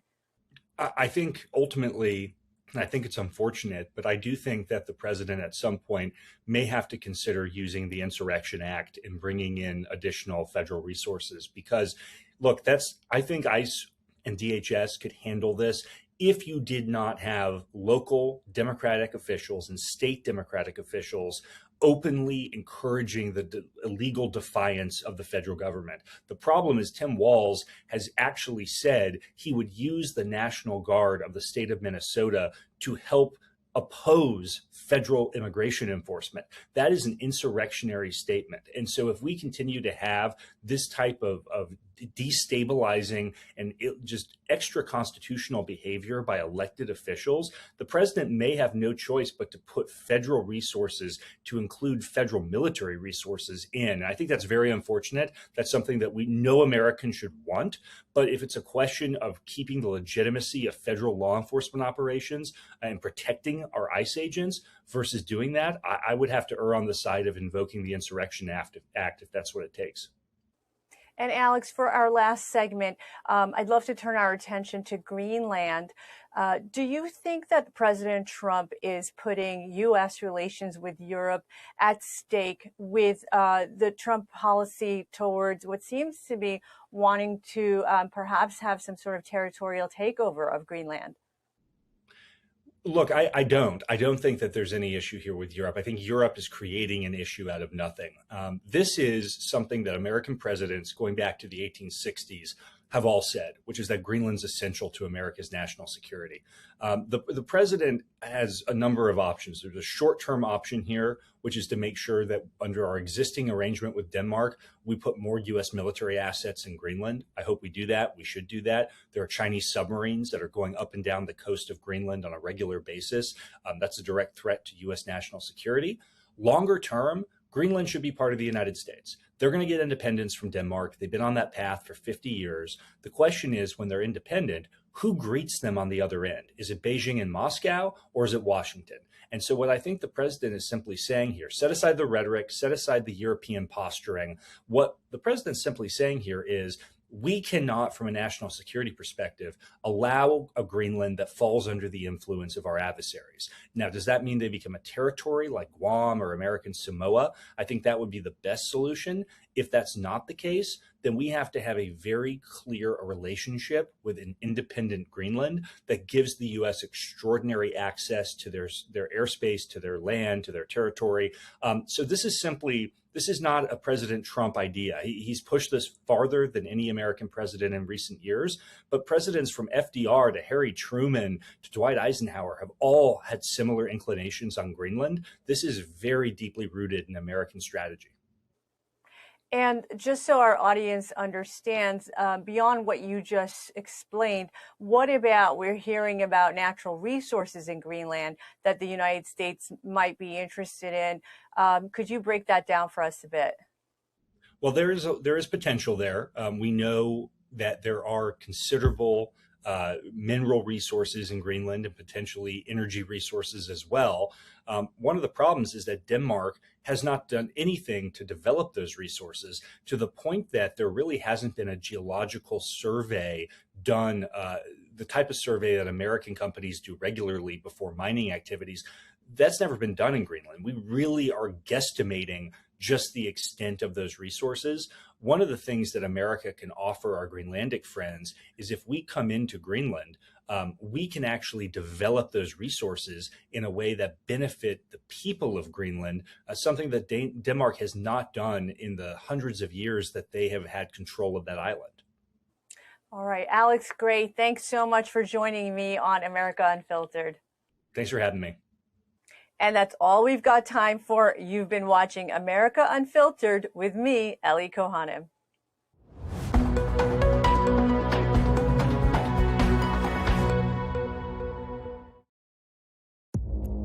Our allies, in many cases, are worse than our enemies. Stay informed and connected with the latest international headlines. There obviously is a risk. From breaking news to in-depth analysis, it would appear that this war is coming to an end. Who buys this stuff? Investors, pension funds. we deliver the most important developments straight to your screen. Iran always wanted to deal with militia. Join us for compelling, expert-driven conversations. A curfew order has been established. And an insightful look at the issues shaping our world today. There are lots of proposals about European architecture for security. I'm Leigh Ann Gerrans, and this is W News. We dealt with this when I was Chief of Staff in the first term.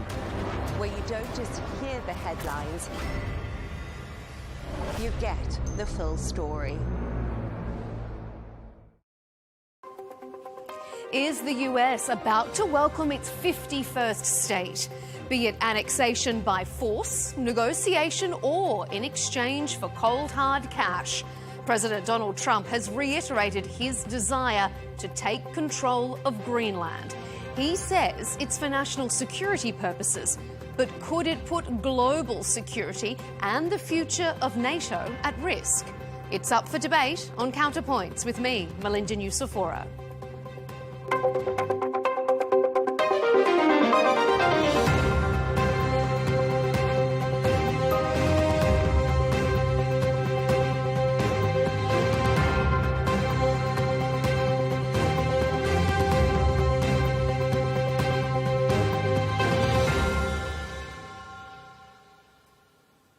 US President Donald Trump has made no secret of what's been on the top of his wish list since his first term in office. Greenland. We need it for national protection. We need Greenland. We need Greenland. Essentially, it's a large real estate deal. People really don't even know if Denmark has any legal right to it. We need Greenland, and I think we're going to get it. One way or the other, we're going to get it. Trump's threats of annexation had largely been dismissed until the weekend operation to capture Nicolas Maduro. The speed and apparent ease at which the US imposed its will on Venezuela has supercharged concern. When pressed on its plans, the White House wouldn't rule out the use of military force. And Denmark is not going to be able to do it, I can tell you. I think it's a big communication. You know what Denmark did recently to boost up security in Greenland? They added one more dog sled. It's true. They thought that was a great move. The semi-autonomous island remains part of Denmark. The Danish Prime Minister says US threats against a staunch European ally plays right into enemy hands. If the United States chooses to attack another NATO country militarily, then everything stops. That includes NATO and thus the security that the alliance has provided since the end of the Second World War. We'll ask our panel, will the US actually take Greenland by force? Would any European country oppose the US and come to Greenland's aid? And would it be the end of NATO?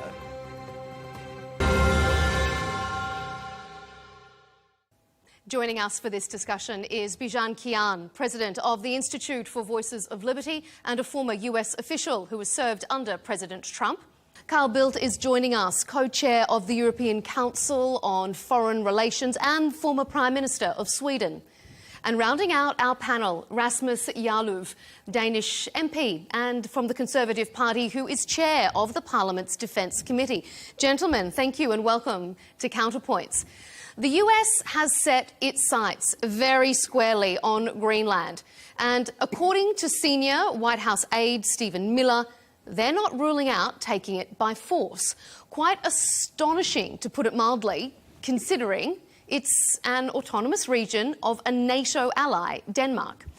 The Secretary of State, Marco Rubio, was less hostile in his approach, though, and suggested the US is drafting an offer to buy the strategic island. Kian, let's start with you for a US perspective. Will the US take Greenland by force? Well, that is yet to be seen. Good morning and good evening to you and distinguished guests. The method President Trump negotiates by is like this.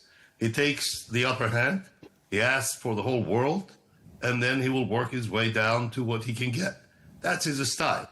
So will the U.S. ever use force against conceptually a NATO ally?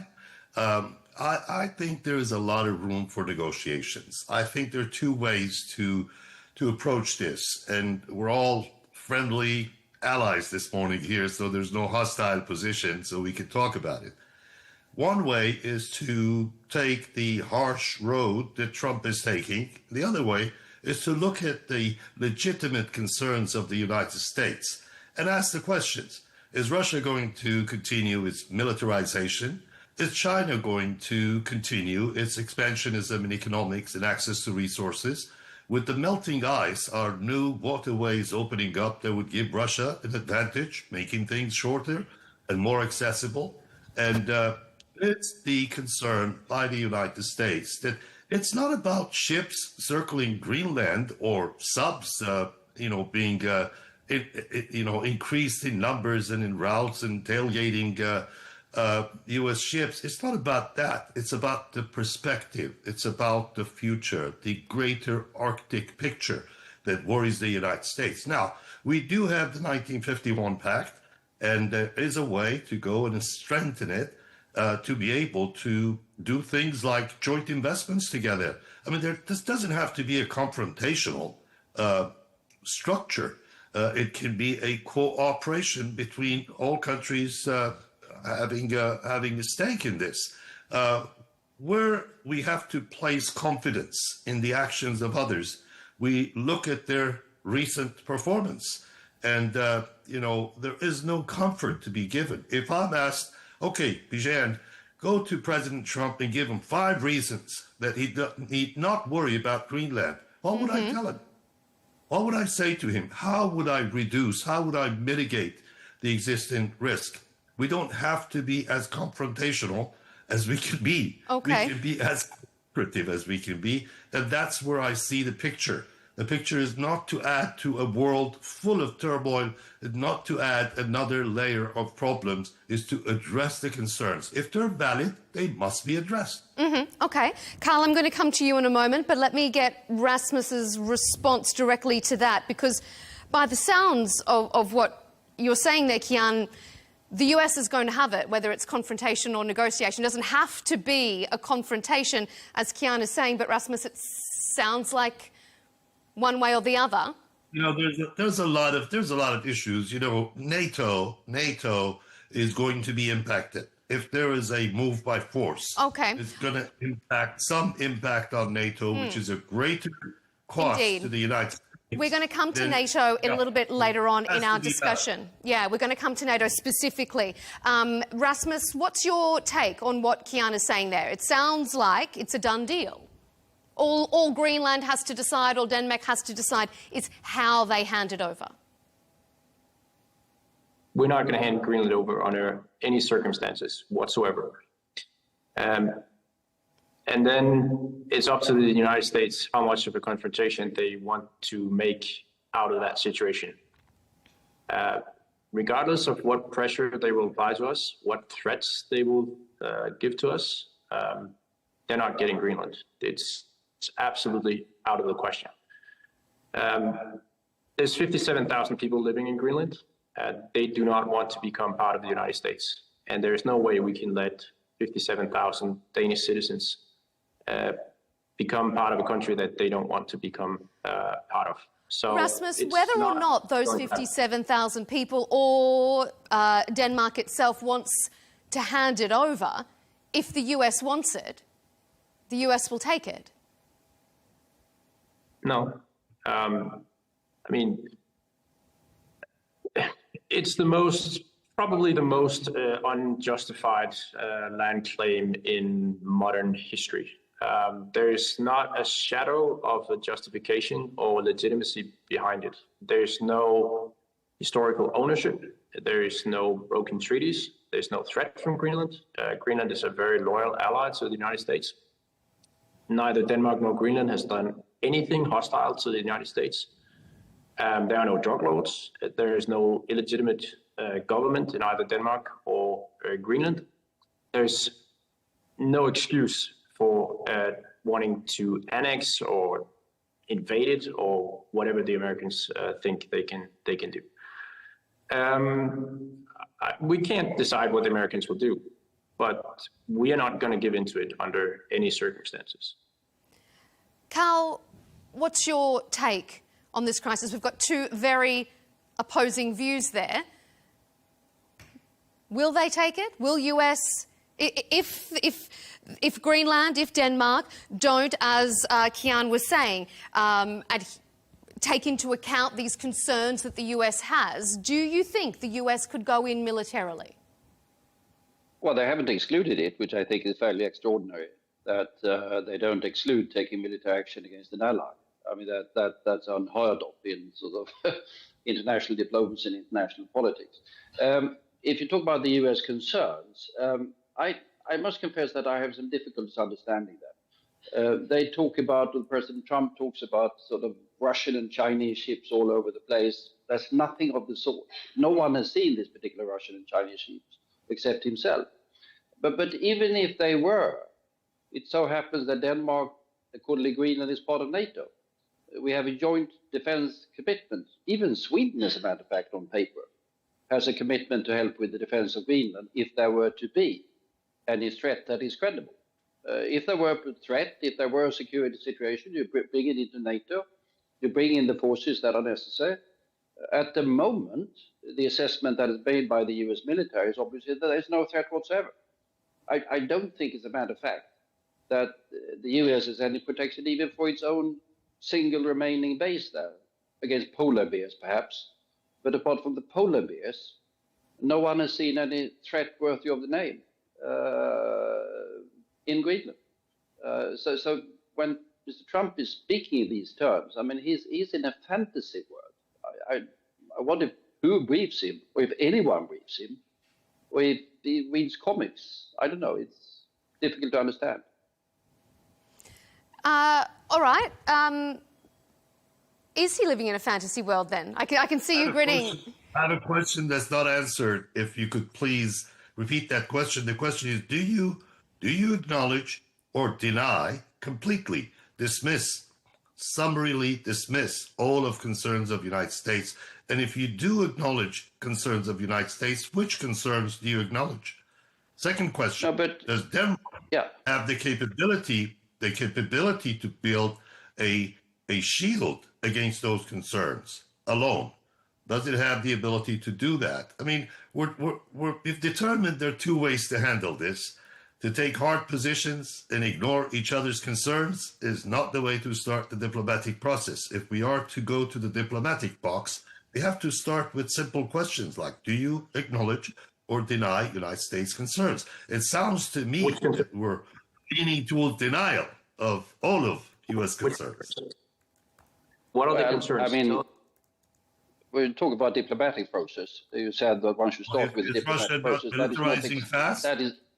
That is not China not exploring icebreakers? Well, I mean, but none. Well, they could have most of their polar research ships are in Antarctica, by the way. And to my knowledge, they've never been in. Sit down and address the concerns of U.S. Let me say that if there is a U.S. concern, there are channels to express them. And those channels are both the bilateral with Denmark and NATO. And NATO is there let me address to look at the concerns of for the security of Sweden, Denmark, the United States, Bulgaria, and whatever. We do that together.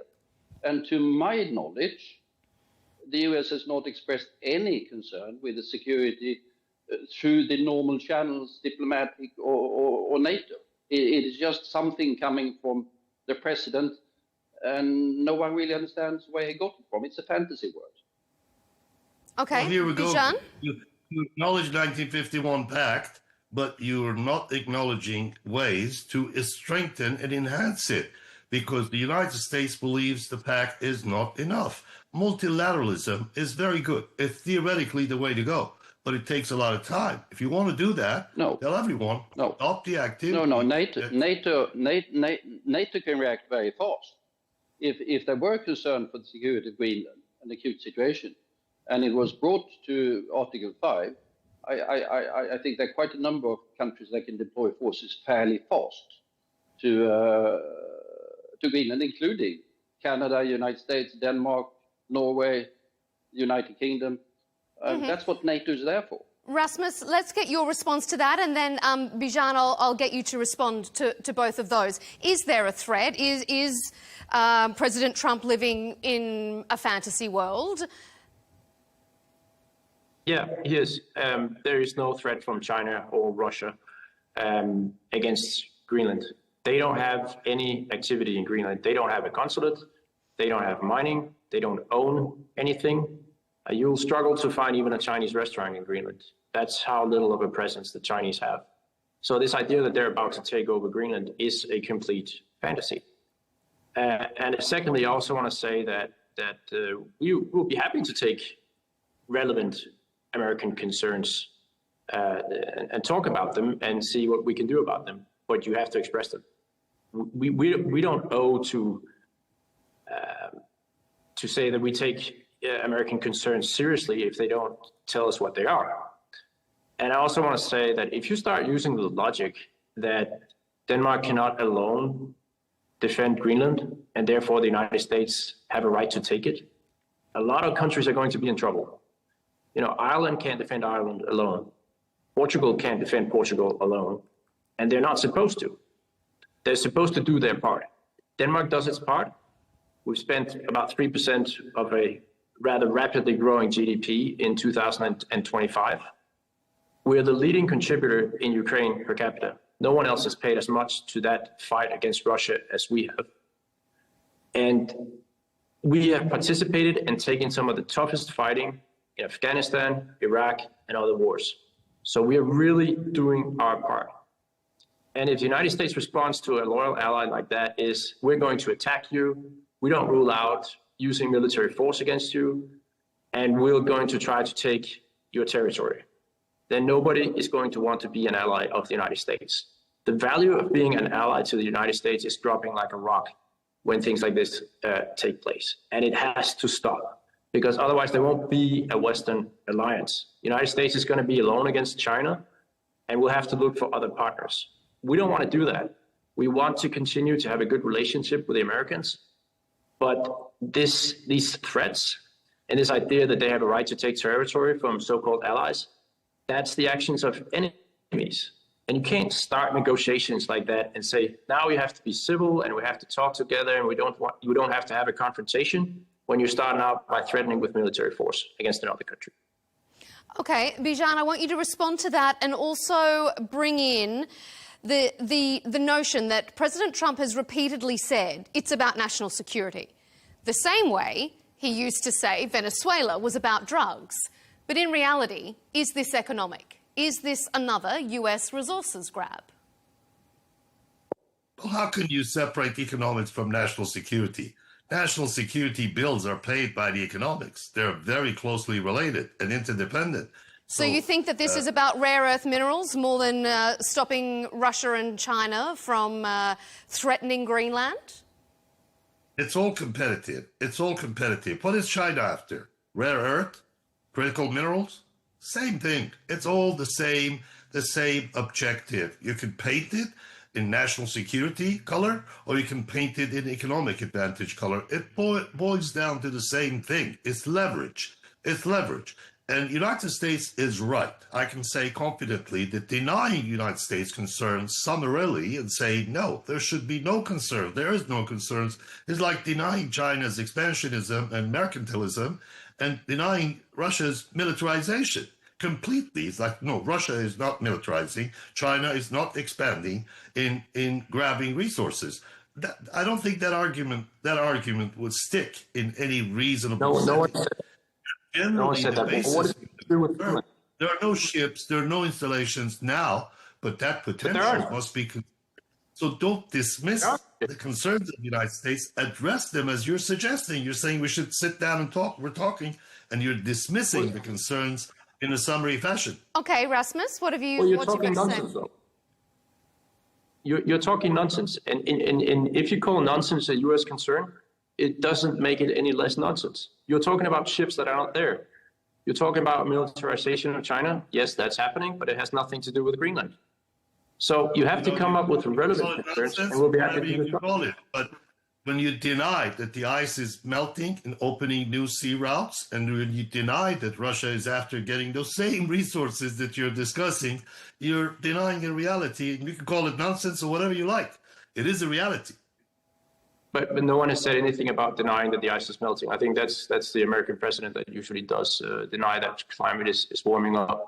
We already have this. Just to open up the negotiations. And what I hear here is that there is a desire to solve the problem. As long as there is a desire to reduce this tension, I believe there are ways to strengthen the 1951 Pact and also going to joint investments, do things together. You can explore in a commercial free setting in a way that standards would be applied, not through sneaky ways of doing things that don't look like you're doing anything, but all of a sudden it hits. Carl, go ahead. What have you got to say, Carl? I can see you not shaking your head. No one is denying U.S. firms the right to invest in Greenland under the existing laws, but they haven't done it. I mean, the U.S. is not just let Carl finish that point there, Bijan. Carl, continue. They're not excluding that option. Just let Carl finish that point there. Carl, keep going. No. I mean, so I understand it. I mean, you're free to invest in Greenland. I mean, we had a Swedish operated mine there quite some time ago, as a matter of fact, and at the moment there are not very many mining activities there, but there have been companies exploring, I guess, including American ones. It's primarily Australians that are interested at the moment, if I remember it rightly. And I understand that Greenland, they've said so.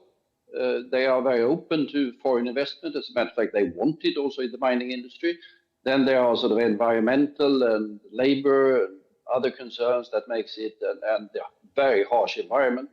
And that is the reason, I guess, why there has been fairly limited uptake to the welcoming for investment in Greenland that's been there for all the time. I mean, there's no restrictions whatsoever on the US, more than there are on the Swedes or the Danes, for that matter, if they want to. They also operate under the Danish laws, the Greenland laws.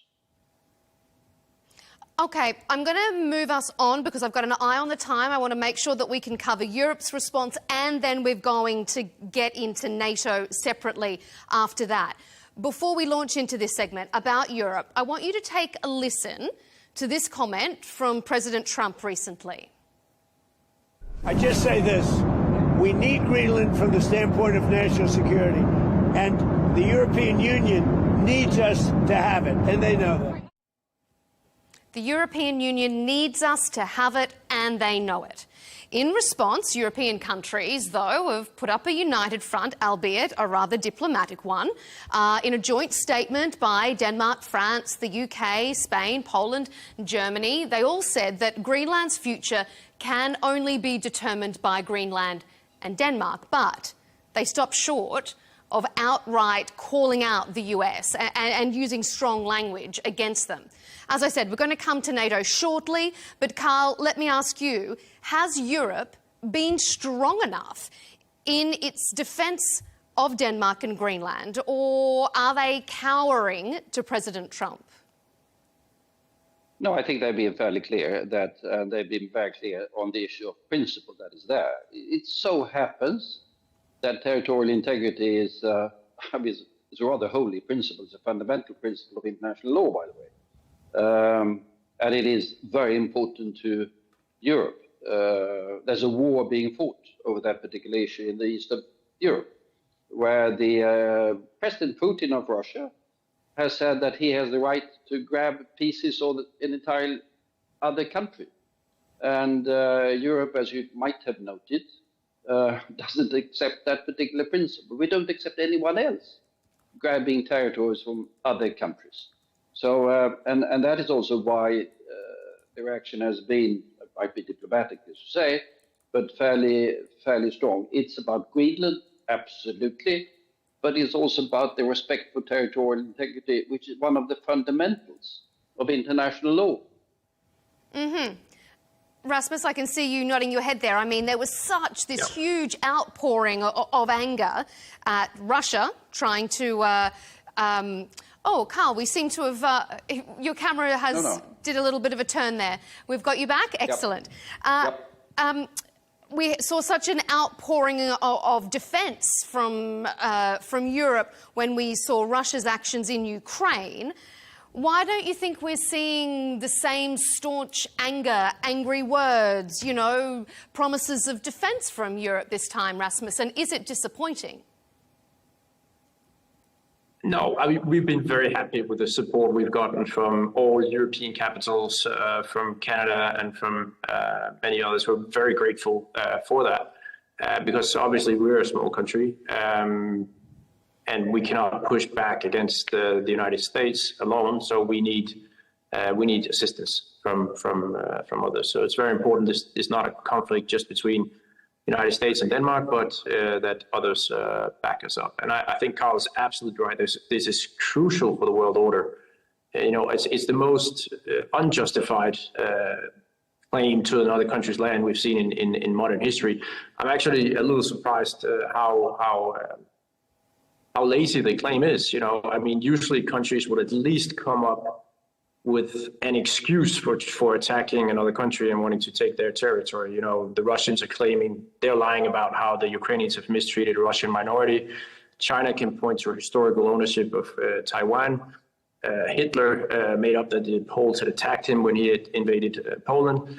The Americans who say they have a right to Greenland, they don't have any reason for it except they say they need it, which is obviously not really a reason.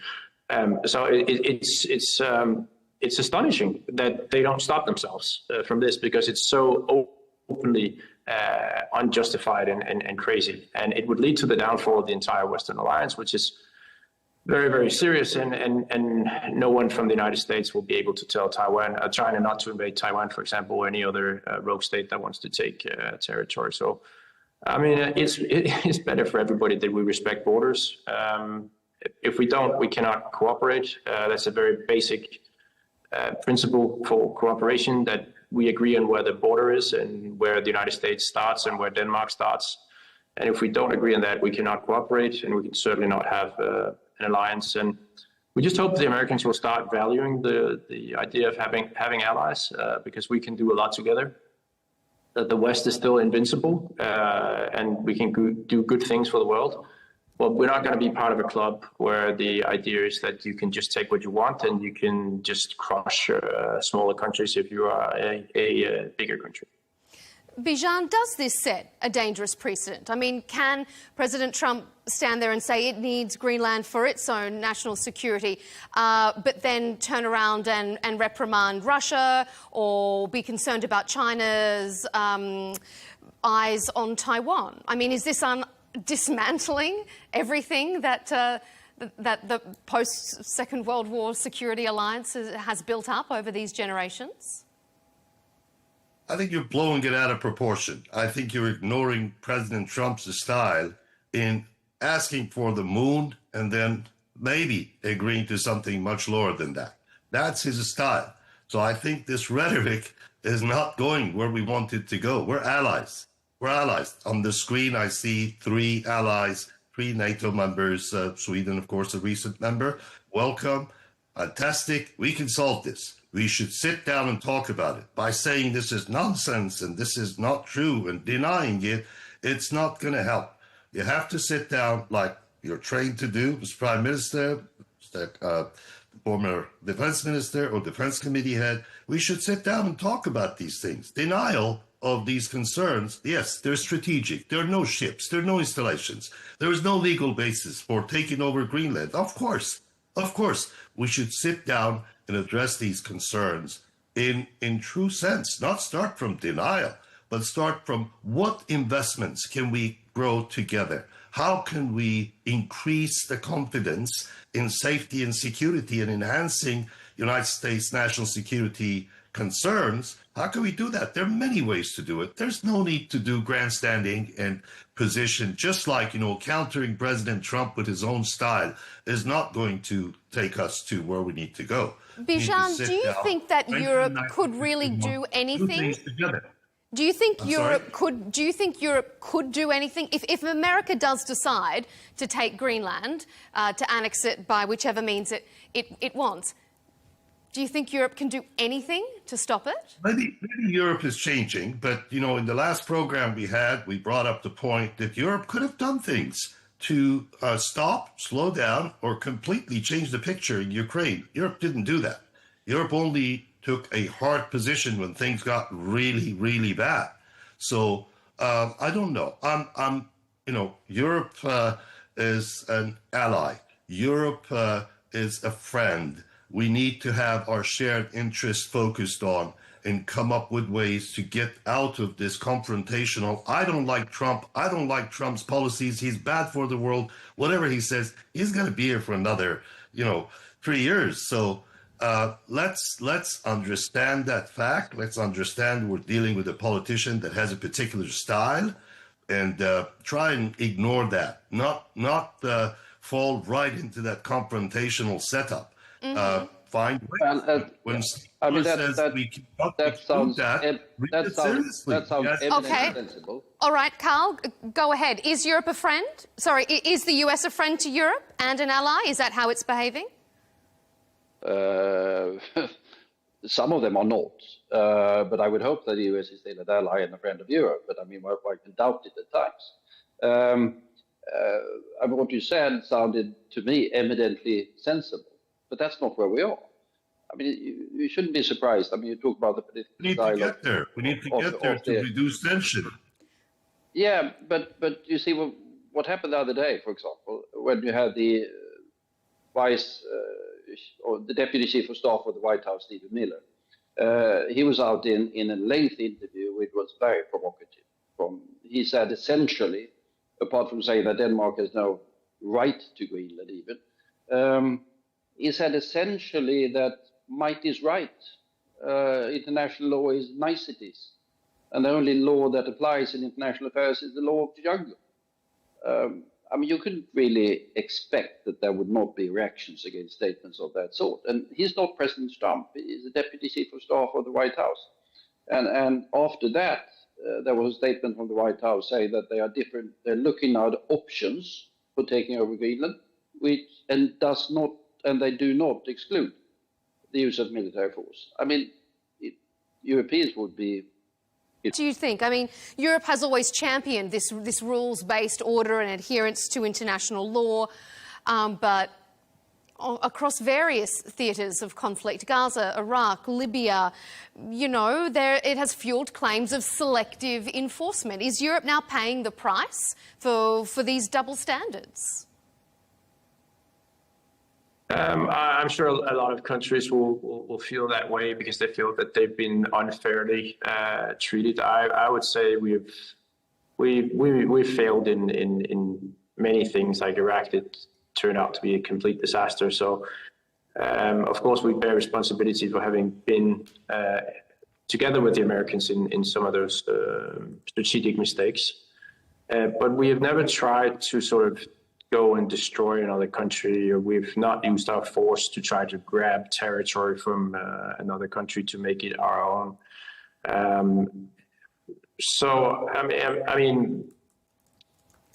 I think we try to respect international law.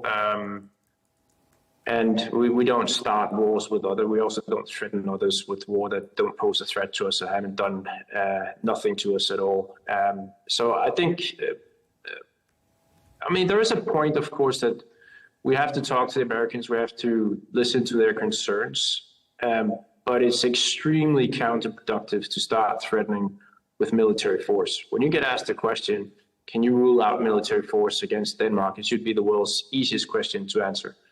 And when it's asked again and again, and the Americans keep saying, no, we can't, it's on the table, it's a threat. And objectively, it is a very serious threat that a large country is threatening to take territory from another country. That's almost the oldest threat in the book, the definition of a threat from another country.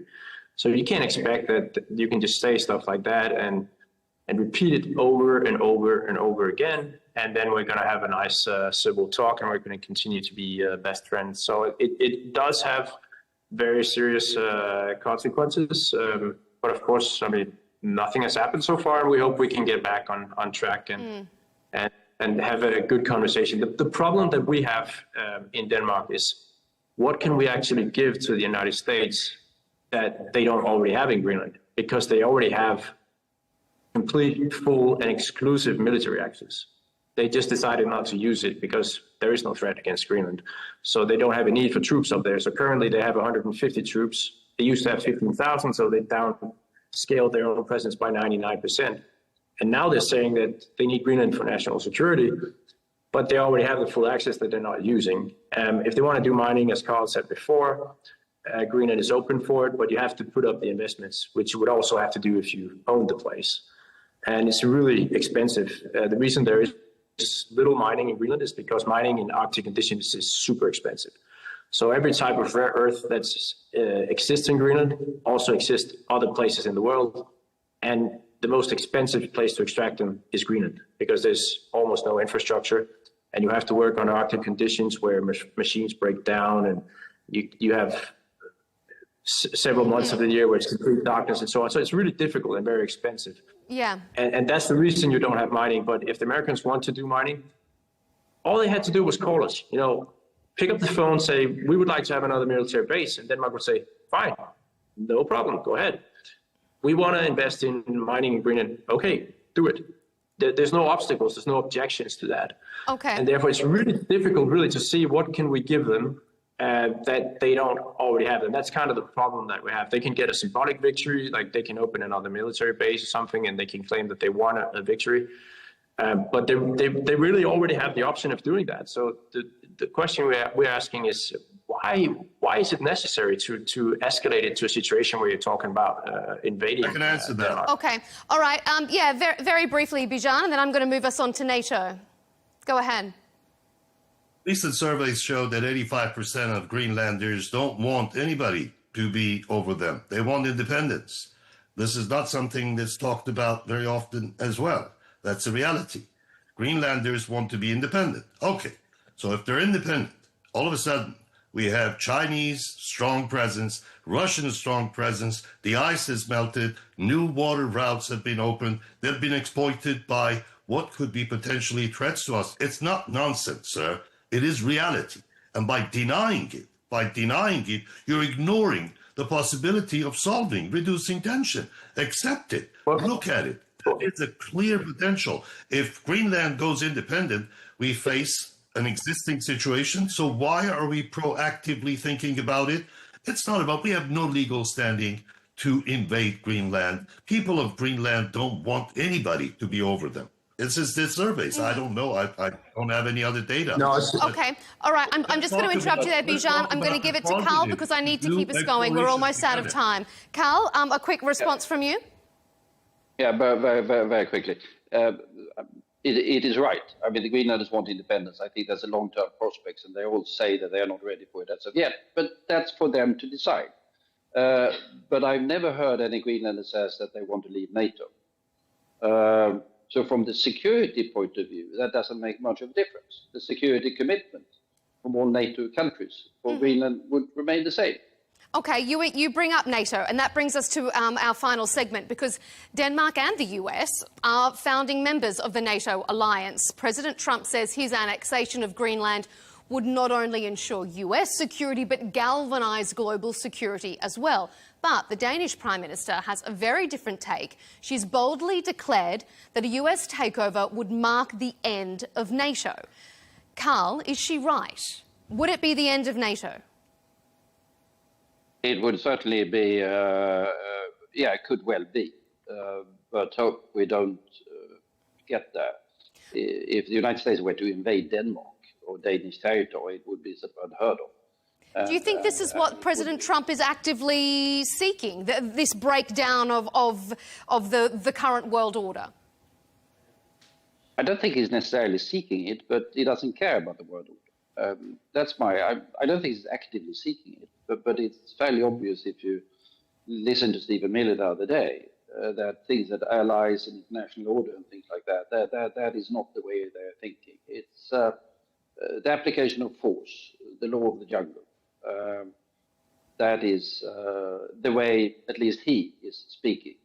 Not necessarily everyone. I think Secretary of State is somewhat more polite, somewhat more diplomatic, but what's coming out of the White House is clearly something that is fairly revolutionary.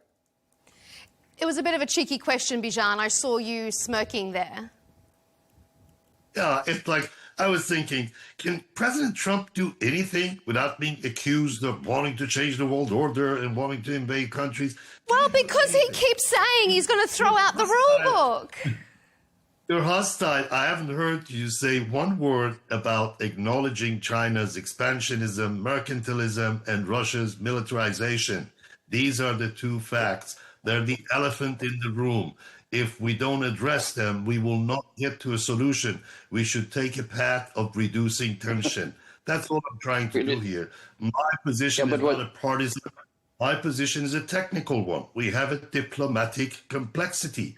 It requires a diplomatic solution. I don't agree with threats. I don't agree with... we're allies. We should be able... We have two very good frameworks to work with. NATO and 1951 Pact. Why don't we use that? Why do we keep talking past each other and raising the tensions when we have a solution in the horizon? We're looking at it. Let's change the tone. Let's sit down, acknowledge. When someone says Russia is not a threat ever, I smile. Mm-hmm. When somebody says China is not expansionist, I smile. Okay, all right. Carl, Rasmus, I'm going to bring you in just a moment, but Carl, a response from you? Just very briefly. Russia is a threat. I mean, you might have noticed that we Europeans have spent quite some time trying to get Mr. Trump to understand that Russia is a threat to the European security. And we have been investing heavily in helping Ukraine defend itself, while the American contribution has been, under President Trump, less than impressive. Rasmus, let me put this to you then. Wouldn't Europe, and including Denmark, including Greenland, be safer if it was in US hands? I mean, this is the biggest military in the world, the full might of the US military right there on your doorstep. Surely that would be a bigger deterrent if what Carl is saying, and Bijan, that there is a threat. Economically too, the US can invest more and allow, as he says, to make the people of Greenland richer than they ever imagined. Isn't this potentially a good thing? Not at all, no. Denmark has a very good size for taking care of Greenland. We're big enough to be able to do it. Even though the majority of people in Greenland subsist on farming and handouts from Denmark? Greenland. How about cooperation, sir? Cooperation. Let's get out of this confrontation. You keep saying taking over. Put taking over outside the discussion, bring in cooperation. Okay. I think that's the way to push it. All right, Rasmus? Well, I don't accept responsibility for having a confrontation. It's the Americans that keep talking about militarily attacking Denmark and Greenland. If you don't understand why that gives a confrontation, then you should think it through. You should think it through better. We'll just let Rasmus finish his answer there. Denmark has a very good size for taking care of Greenland. We're big enough to be able to help the Greenlanders with everything they need to develop Greenland in the direction that they want it to be developed in. We're also small enough that we don't provoke big powers, and we've been able to keep it as a low tension area. And we've kept China and Russia completely out of Greenland. We've addressed the Americans' concerns in that way. We've allowed the Americans to have military up there so they could use Greenland to protect North America against Russian nuclear weapons and so on, things that could fly over Greenland. So it's worked really well so far, really, really, really well. And the Greenlanders is the one indigenous people in the world that has the most autonomy, the most freedom. There's no other indigenous population anywhere that has that much autonomy and almost independent country. So it works very well for them, and we take really good care of it compared to, for example, American overseas territories like U.S. Virgin Islands, Samoa. If you compare the living conditions, they are much better in Greenland. So it has worked very well, and everybody's been very happy about it. We've had great cooperation with the Americans until 1 year ago, when they started threatening about taking over instead of just calling us and tell us that they needed something else, some more military presence or whatever. They could have gotten it very, very easily. Mm-hmm. So there is really no need for all this drama and all this this confrontation. But it's not us that's creating it. I mean, you have to understand that we cannot just sit and watch an American president threaten our citizens. People in Greenland are scared. You know, they're scared because they hear these threats all the time. It causes a lot of stress, a lot of anxiety, and it's completely unreasonable to both the people of Greenland, the people of Denmark, and it's unnecessary, and it's destructive for the power of the Western Alliance and for peace in the world. Okay. It undermines all attempts to keep peace in the world when a country acts like this.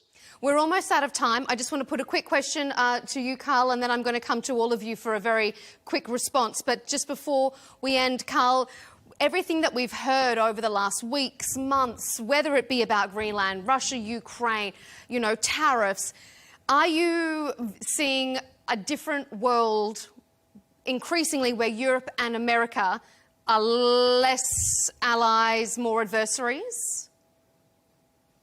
Well, I'm certainly seeing a different world where we have a different take on the global order, where sort of listen to the White House is the law of the jungle, and the biggest tiger wins. While we Europeans would like to see as much as possible about a global order where everyone has rights, those with big power and those with small power, because we think that brings more stability for each and every one long term, not only for the big tigers. Okay, we're as I said, we're just about out of time. Let me do a rapid fire question to each of you. Carl, let's go you first. How does this crisis end? Handshakes or heartache? I don't know. That's the honest answer. Bijan, how does it end? I believe it ends as most matters between NATO allies get resolved. We have frameworks for it. I'm very optimistic. There's no legal basis for taking over Greenland. That's a fact. People of Greenland don't want to be under anybody. They don't want to be, they want to be independent. The fear is that in that independence, they already have deals in there that puts Russia and China right above our head. And that's something that the United States cannot ignore. Mm-hmm. We hope our allies understand that, and we sit down and talk about it. There are ways. There are many ways to do this. I mean, you gentlemen talked about it, how we can do mining together, how we can do exploration in economic development for the betterment of the life for the Greenlanders and for this tension to come to an end. Why don't we go to that? Why don't we go to partnerships as opposed to confrontation? And it's easy, and I understand, you know, politicians, policymakers need to take a stance, need to take a stance of power and showing confidence to their people. They have to do that. But be careful, because if you do too much of that, you fall from the other side of the roof, and you get away from solutions. Okay. Europe and the United States are allies. We have many ties with some countries, permanent and unchangeable relations, and certainly I'm looking at two very important members of NATO, and there is a way to solve this. I'm very optimistic. Okay, all right. I don't fall into rhetoric. I try to delve into reality and address things as respectfully as I can. Nobody's opinion is nonsense. Okay, all right. I have to wrap it up because we're running out of time. Rasmus, how does this end? Are you as optimistic as Bijan is? No. The next step is likely going to be that the Americans will try to bribe the Greenlanders into leaving Denmark, which is equally unacceptable. Like imagine China going to Hawaii and try to bribe the people there to leave the United States and become part of China. No country's going to accept that. So that will lead to a new round of confrontations. But eventually, I hope things will settle down and status quo will be preserved for Greenland. But we'll have a Western alliance that has been damaged, unfortunately, a lot. And we'll have a Europe that has been so upset by these threats and this unreliability from the Americans, that Europe will look more to strengthen itself, to free itself from the Americans, and unfortunately, not work as closely together as we have before. And I think it's very sad. We don't want it that way, but that's probably what will happen. It's been a very interesting discussion. We appreciate all of you. It's going to be interesting weeks and months ahead. Bijan Kian, president of the Institute for Voices of Liberty and former US official. Carl Bildt, former Prime Minister of Sweden, and Rasmus Jarlov, Danish MP for the Conservative Party and chair of the Parliament's Defence Committee. Gentlemen, thank you for being on Counterpoints.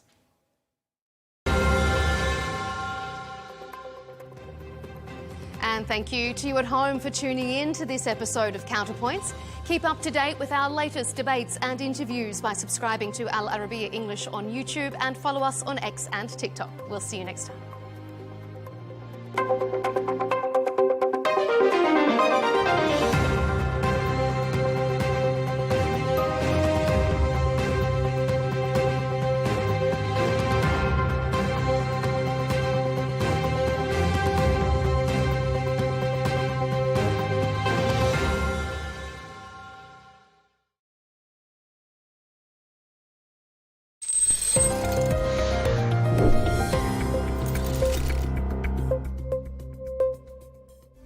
Starlink is now free in Iran, but using it remains risky. The country is undergoing one of its strictest internet blackouts in history to silence nationwide protests. Elon Musk's satellite service has become a lifeline, letting people share videos even when networks are down. Making it free is a game changer, but it's far from safe. Most Iranians need illegal Starlink dishes, and using them can lead to prison or even the death penalty. Activists have smuggled devices at huge costs, about $200,000 for 100 units. And connections have grown from just 100 in 2022 to an estimated 50,000 today, helping get essential footage out. Now that lifeline is under threat. Iran appears to be jamming Starlink signals using sophisticated technology, possibly Russian-style jammers similar to the ones used in Ukraine, or even its own Cobra V8 system, making connections slow or unusable. This marks one of the first times a government has been able to disrupt Starlink, challenging the idea that satellite internet can't be blocked. The bottom line, Starlink has helped some Iranians break through censorship, but using it is dangerous for protesters, increasingly difficult, and shows how far the regime is willing to go to control internet access, even from space.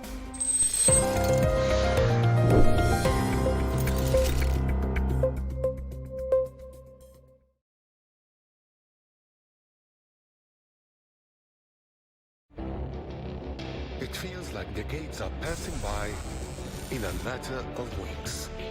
Seismic shifts in the world order. Never, ever will be part of America. With so much happening and so much noise. Whether it's political upheaval, Canada has been ripping us off for years. economic shifts, or social movements, And no one wins from tariffs. I think America can be more friendly to the rest of the world. For in-depth analysis and all the latest developments across the globe, to have an inclusive policy together. The meetings with Hamas gave me some hope. We're in another nuclear arms race. The most important development straight to your screen. Welcome to the dressing room. I'm on my own. I need backup. And an insightful look at the issues shaping our world today. It was not going to happen, that war, and it happened. Join us on Arabiya News, where the world talks.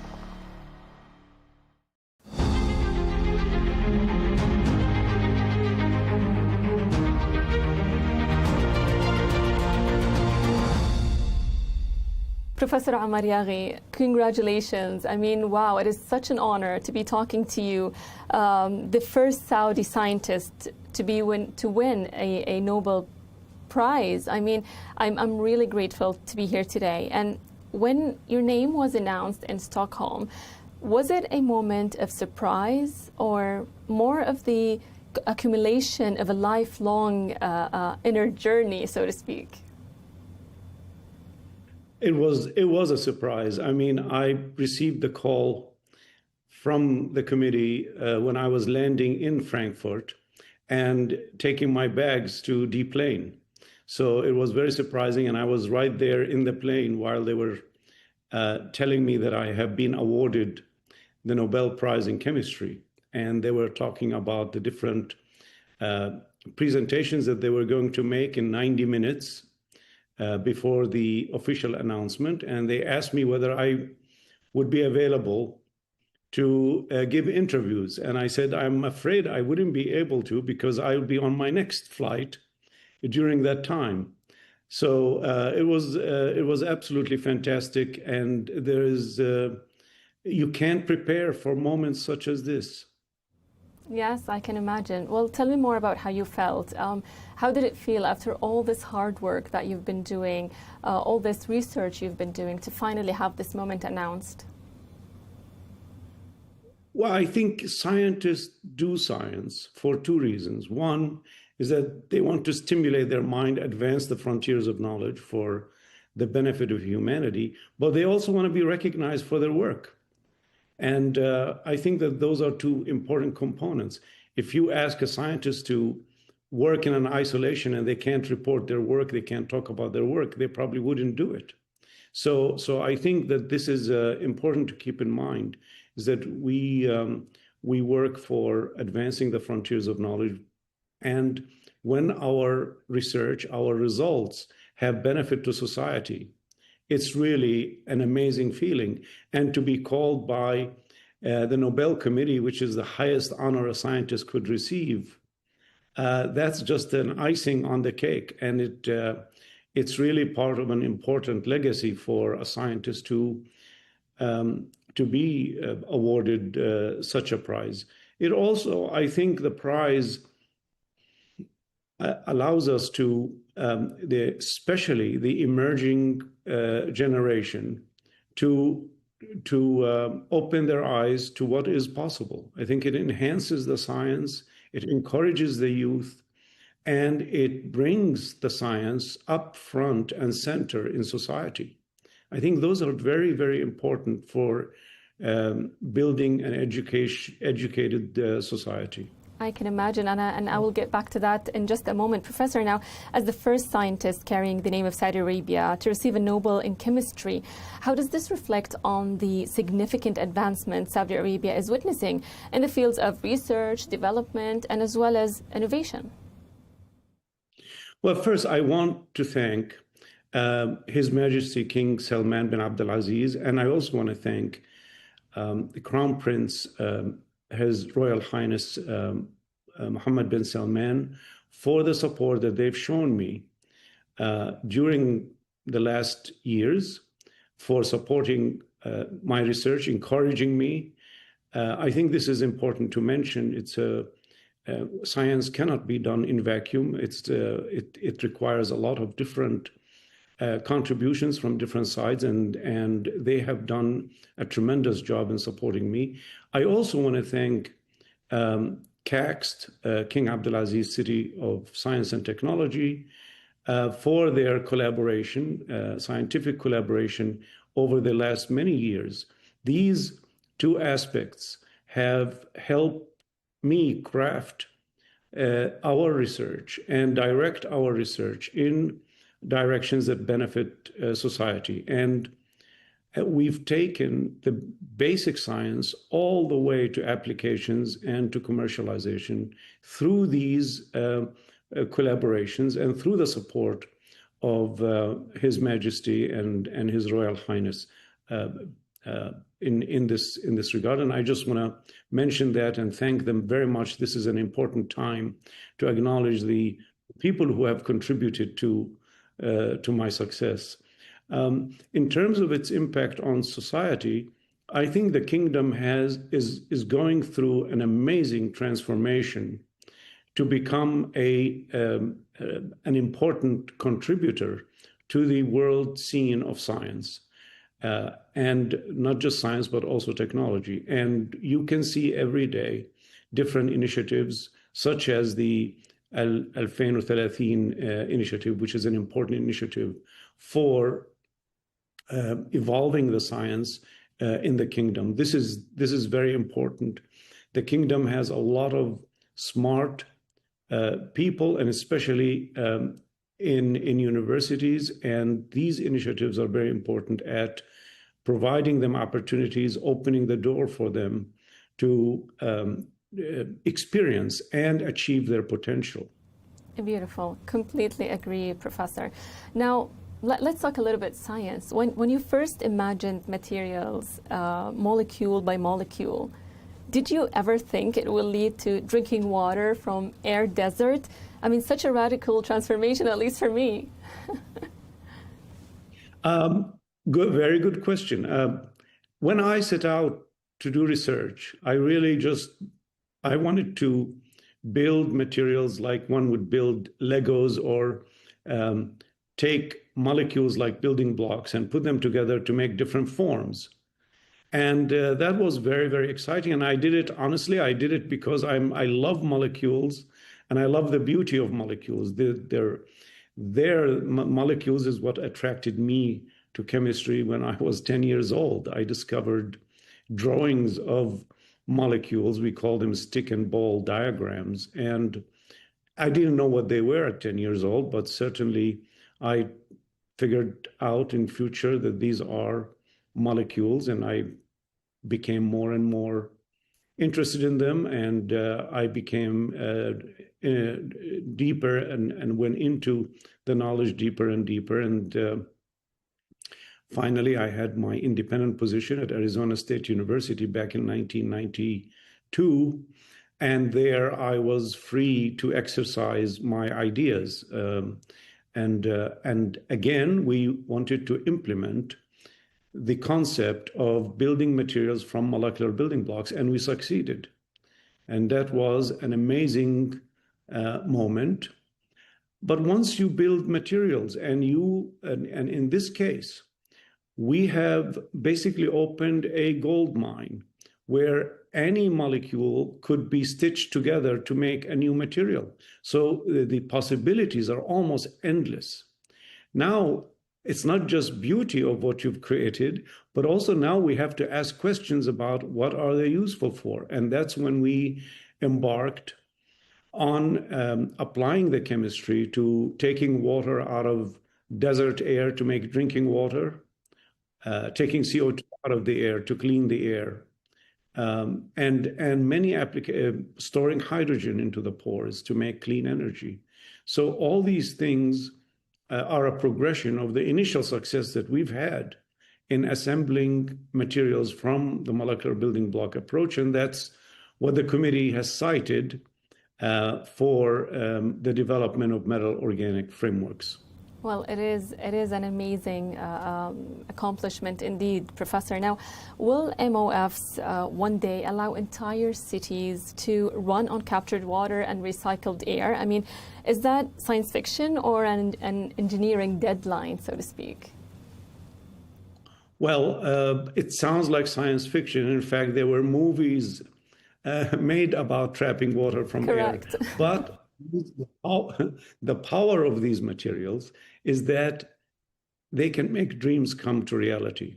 And this is the beauty of it. We have a startup called Atoko in the south of Los Angeles in Irvine that is already testing devices that would deliver 2,000 liters a day from trapping water out of the air and requiring very little energy. They also have another product that would deliver 850 liters a day of water, clean drinking water, using only ambient sunlight. No electricity, just no power input, just ambient sunlight. So this means that these products will be widely deployed in cities, villages, everywhere where there is a need for clean water. So this is not science fiction anymore. It is reality, and it's made so by metal organic frameworks. Beautiful, beautiful. And we look forward to having that implemented in many, many other cities around the world, especially in countries of need. So, Professor, allow me to ask you this. Is there a discovery you dream of that science hasn't yet caught up with?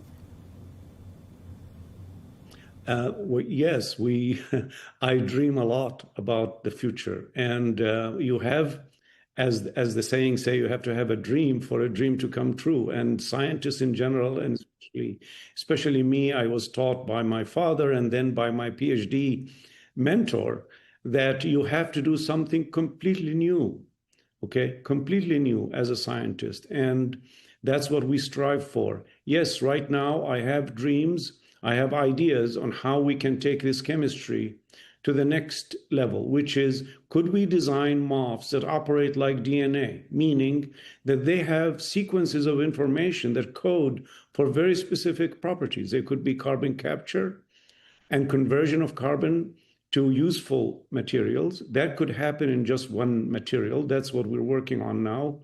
It's a big challenge.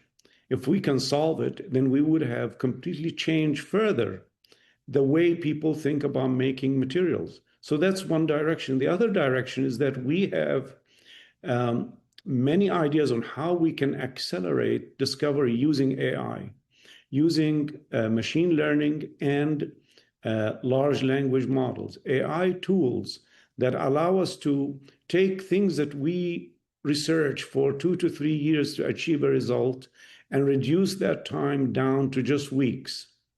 We have already preliminary results that show that we can speed up the discovery of new materials so that we can achieve new materials that have very specific applications much quicker, 50-fold faster than what we have been doing. So the future is very bright, and we only scratch the surface. There's a lot more work to do. And we have many, many ideas about how these materials can be modified further and with the use of AI, completely transform the way material science and chemistry work. This is something that I might add is a significant part of my collaboration with CAXT in Saudi Arabia. Amazing. I'm glad to hear that you have the support for that amazing vision that you have, Professor. Now, allow me to end with this. After winning this prize, what messages do you have to all the youth? I mean, you mentioned earlier how important this prize is for the youth, and especially the youth of Saudi Arabia, that you made this possible for every single child in Saudi Arabia to look up to having a Nobel one day in their lives. And not only in Saudi Arabia, but all the Arab children look up to you in that. So what are your messages to them? Well, my message for Saudi Arabia is that you live in an amazing country that has tremendous resources and leadership that has the will to put those resources behind your education and behind the development of science and technology. This is a time in the history of science where it's never been better to do science. We have amazing equipment, amazing facilities that provide amazing opportunities for young people to engage in science. And as I mentioned with AI, this becomes even transformative to one's opportunities and for them to plug into solving societal challenges and developing technologies to make better standards of life for not just Saudis, but everyone in the region and the world. So my advice to them would be science allows you to get to the top the quickest. Okay, it just requires patience, and you have to do the experiment. If you do the experiment, you have the possibility to discover. And when you discover you could transform the world. So I think that my message is to do the experiment and to be bold and not afraid to try new things. So the experiment is paramount to discovery. I agree. I think having the courage to experiment unknown things is absolutely the key to some amazing adventures and findings. Professor Omar Yaghi, congratulations again. The first Saudi scientist to get a Nobel Prize in chemistry. It's been an honor. Thank you so much. Thank you for your interest and for this wonderful interview.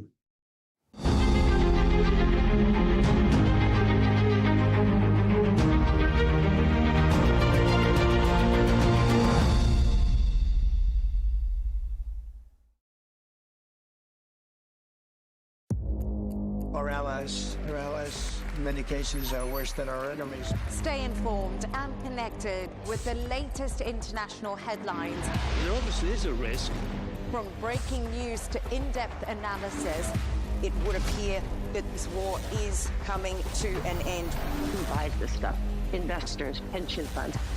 we deliver the most important developments straight to your screen. Iran always wanted to deal with militia. Join us for compelling, expert-driven conversations. A curfew order has been established.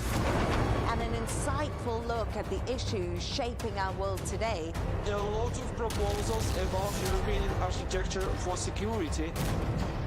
I'm Leigh Ann Gerrans, and this is W News. We dealt with this when I was Chief of Staff in the first term. Where you don't just hear the headlines, you get the full story.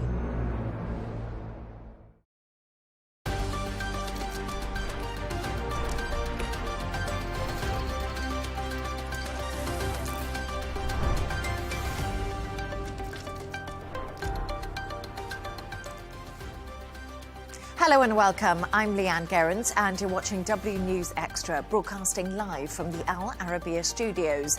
These are our top stories. Trump links the ongoing dispute over Greenland to the Nobel Peace Prize as the British Prime Minister labels his tariff threats as completely wrong. At least 39 people have been killed in Spain's worst rail disaster in over a decade. And China's GDP grows, but the birth rate falls to record levels despite government incentives.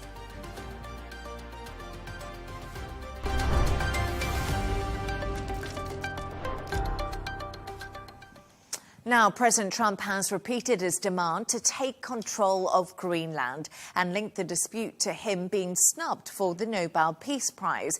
In a letter to Norway's Prime Minister, he added he no longer felt obligated to think purely of peace because he had not been awarded the coveted prize.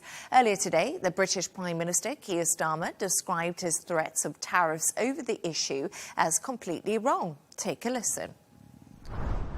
Alliances endure because they're built on respect and partnership, not pressure. That is why I said the use of tariffs against allies is completely wrong. It is not the right way to resolve differences within an alliance. Nor is it helpful to frame efforts to strengthen Greenland's security as a justification for economic pressure. Any decision about the future status of Greenland belongs to the people of Greenland and the Kingdom of Denmark alone.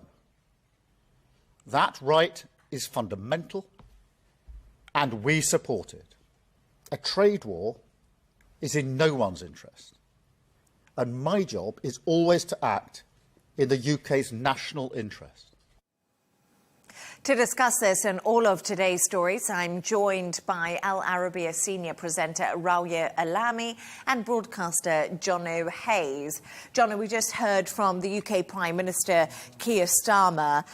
A little bit boring his speech was. I think people were hoping he might come out a little bit more punchy. But he's in a difficult position. Let's be honest, the UK Prime Minister, he's walking this tightrope of wanting to keep Donald Trump and the US on side, but also wanting to keep the NATO allies on side. Look, I think you summed it up, Leigh Ann, when you said it was boring. He said a lot, but he didn't really say anything, did he, really?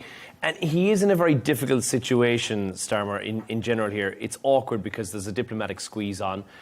The one hand, you got the UK, which needs the US in terms of security, in terms of a trade partner, especially post-Brexit. We know that the US is a very valuable ally for them. But on the other hand, it's about respecting international law and also the sovereignty of Greenland and of Denmark, which he references there as well. He's basically trying to be firm in principle, but calm in tone. We know how Donald Trump normally reacts when somebody takes umbrage with an issue or something that he has done. So I think what Starmer was trying to do there is very precariously walk on that tightrope where he wasn't leaning too much towards the EU, but wasn't leaning too much towards the US either, and indicating that he needed to kind of tread the boards very carefully about this and avoid triggering some sort of a trade war, which he said would hurt the UK economy. But you then have to look at the bigger picture here.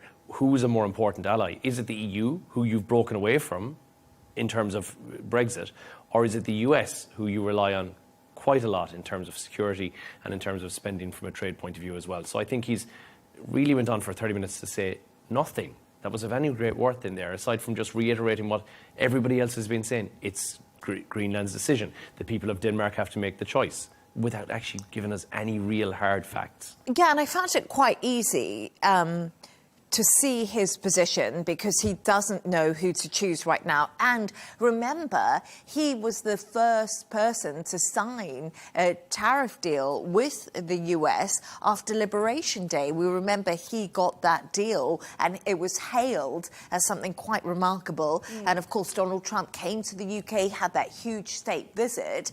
Now Donald Trump's threatening tariffs on the UK, not on Italy and not on Poland. So many people are saying, OK, you're treading a tightrope, but you look weak. And Donald Trump doesn't like weak. That doesn't work for Donald Trump, does it? Definitely not. Now, the thing is with Keir Starmer, any dispute that has the US involved in it is going to make the situation very difficult with him. Even if you remember his remarks regarding Venezuela and the arrest and the capture of Nicolas Maduro, it was definitely hailed as extremely weak and not the kind of vague. Definitely more so than our other European leaders. Even I remember a few weeks ago there were some satirical cartoons in British newspapers depicting this exactly, saying that, you know, showing Starmer trying to comment on Venezuela, and the caption would say, am I allowed to say this? Am I allowed to say that? So he is treading a very narrow rope very, very carefully, yet he is definitely coming along as quite weak.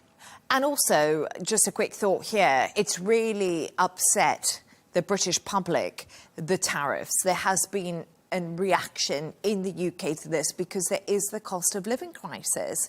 And a lot of analysts and economists are saying if this new 10% tariff comes in on top of the other tariff, the UK could be facing up to 25% tariff, and that would absolutely stunt growth and make things even harder. So is it time for Keir Starmer to put his big boy pants on and actually really go for Donald Trump? And I think that's one of the big arguments. And I think it's all of Europe that's going to feel this right now. All EU member states will feel that if these prolonged tariffs, they're going to hit the growth confidence of an already fairly weakened Europe, let's be honest about it. A lot of the countries which have been mentioned by Donald Trump for these tariffs are already in a very fragile economic state. So they can't really afford to allow that to happen. And you have to question what's the bigger picture here. Is this Donald Trump's play to try and get NATO to no longer be... We know what his opinions are on NATO. Is this a bigger play that we're seeing here? Tariffs have been used previously as a bargaining chip more than anything else, and a negotiating tool by the administration. And I think that's probably what we're seeing at play here in terms of what's going to happen with Greenland.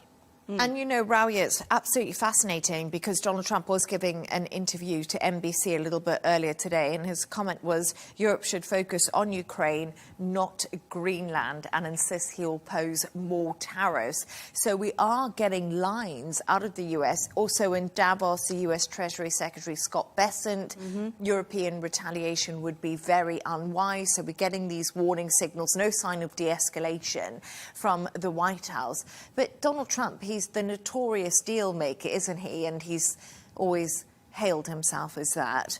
And is this just another example of him using tariffs to get what he thinks is the best deal for the US? I think it's a classic example, to be honest with you. He is using a page out of the economic bargaining playbook of the deal maker, basically. Yes, I think he is using the tariffs as a negotiating weapon. This is the deal maker mentality. He is using it probably to exert artificial urgency and economic pain to reach a coercive bargaining situation where he would raise the cost of saying no for the European Union and for Denmark, and then he would offer some kind of a deal, a settlement that they would find very hard to say no to. Now, the thing is that he attacked, at least with his statements, he attacked the EU together, like as a whole, as a unit, and he also attacked Denmark separately when he talked about Norway, when he talked about the Nobel Peace Prize. So he is exerting every kind of pressure that is available to him, with every country that he has special beef with, if you like, using even the American term, like with Norway.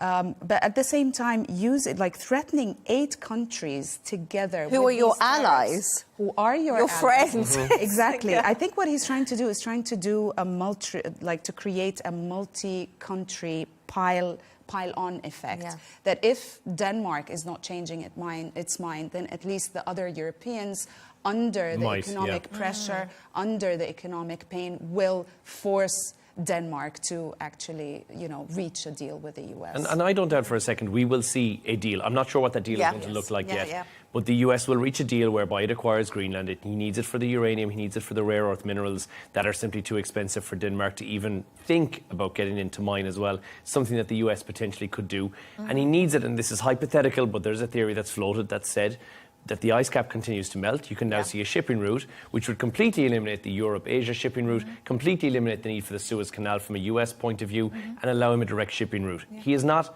future-proofing America for next year. He's not future-proofing America for his term in office. This is a 20, 30, 40 years down the line plan that Donald Trump has put into place, and I don't think he will stop at anything to get that. And I think he's after the glory, he's after the achievement. And when you think of Greenland, you're talking about a geographical area that is bigger than Mexico. It's huge. And in terms of acquisition, if that happens, it's going to be bigger than the acquisition of Louisiana when they bought Louisiana. So he's going to be even remembered more than the president at the time, Thomas Jefferson, who got Louisiana. They might rename it. It might be Trumpland by the time we're done with it. We do not know. Yeah, absolutely. And also, it's just so fascinating, right, because we haven't spoken about it. But of course, the US is saying that they need it to make sure that they're protected from the threats of Russia and China. And then, we think about what the Kremlin are thinking right now, that Trump's threatened his allies with tariffs. There's so many different strands to the story, and lots of people are saying, well, Denmark never spent enough money on the island anyway and protecting it. So there's so many arguments. I feel like we could do hours on just one story. Absolutely. But thank you so much for your thoughts. Stay right there as we move on to another story now. And Iran's foreign minister will not be attending the World Economic Forum in Davos this week, as organisers of the event say it would not be right following the deadly crackdown on protests in Iran. He was due to speak at the event tomorrow, but there were growing calls from activists to disinvite him. It comes after after Iran's supreme leader acknowledged thousands were killed during protests. And actually, this has been a real change of narrative, hasn't it, from the supreme leader, Raouya? Because in the past, we never heard from the supreme leader about a death toll when it came to protests in the country. And I actually thought that that was something different that we've ever heard before. Well, there's something different about these protests this time. I mean, Iran has had many protests. Yes. Also, the crackdown on these protests in the past was very, very harsh. There were executions, killings of protesters in the streets, and so many arrests as well. But what's different about it this time, that it is right exactly on the spotlight of the world. Yeah. Everybody is looking at what's happening in Iran. The most important president and person in the world is looking, and he is threatening action, that he would do something about it.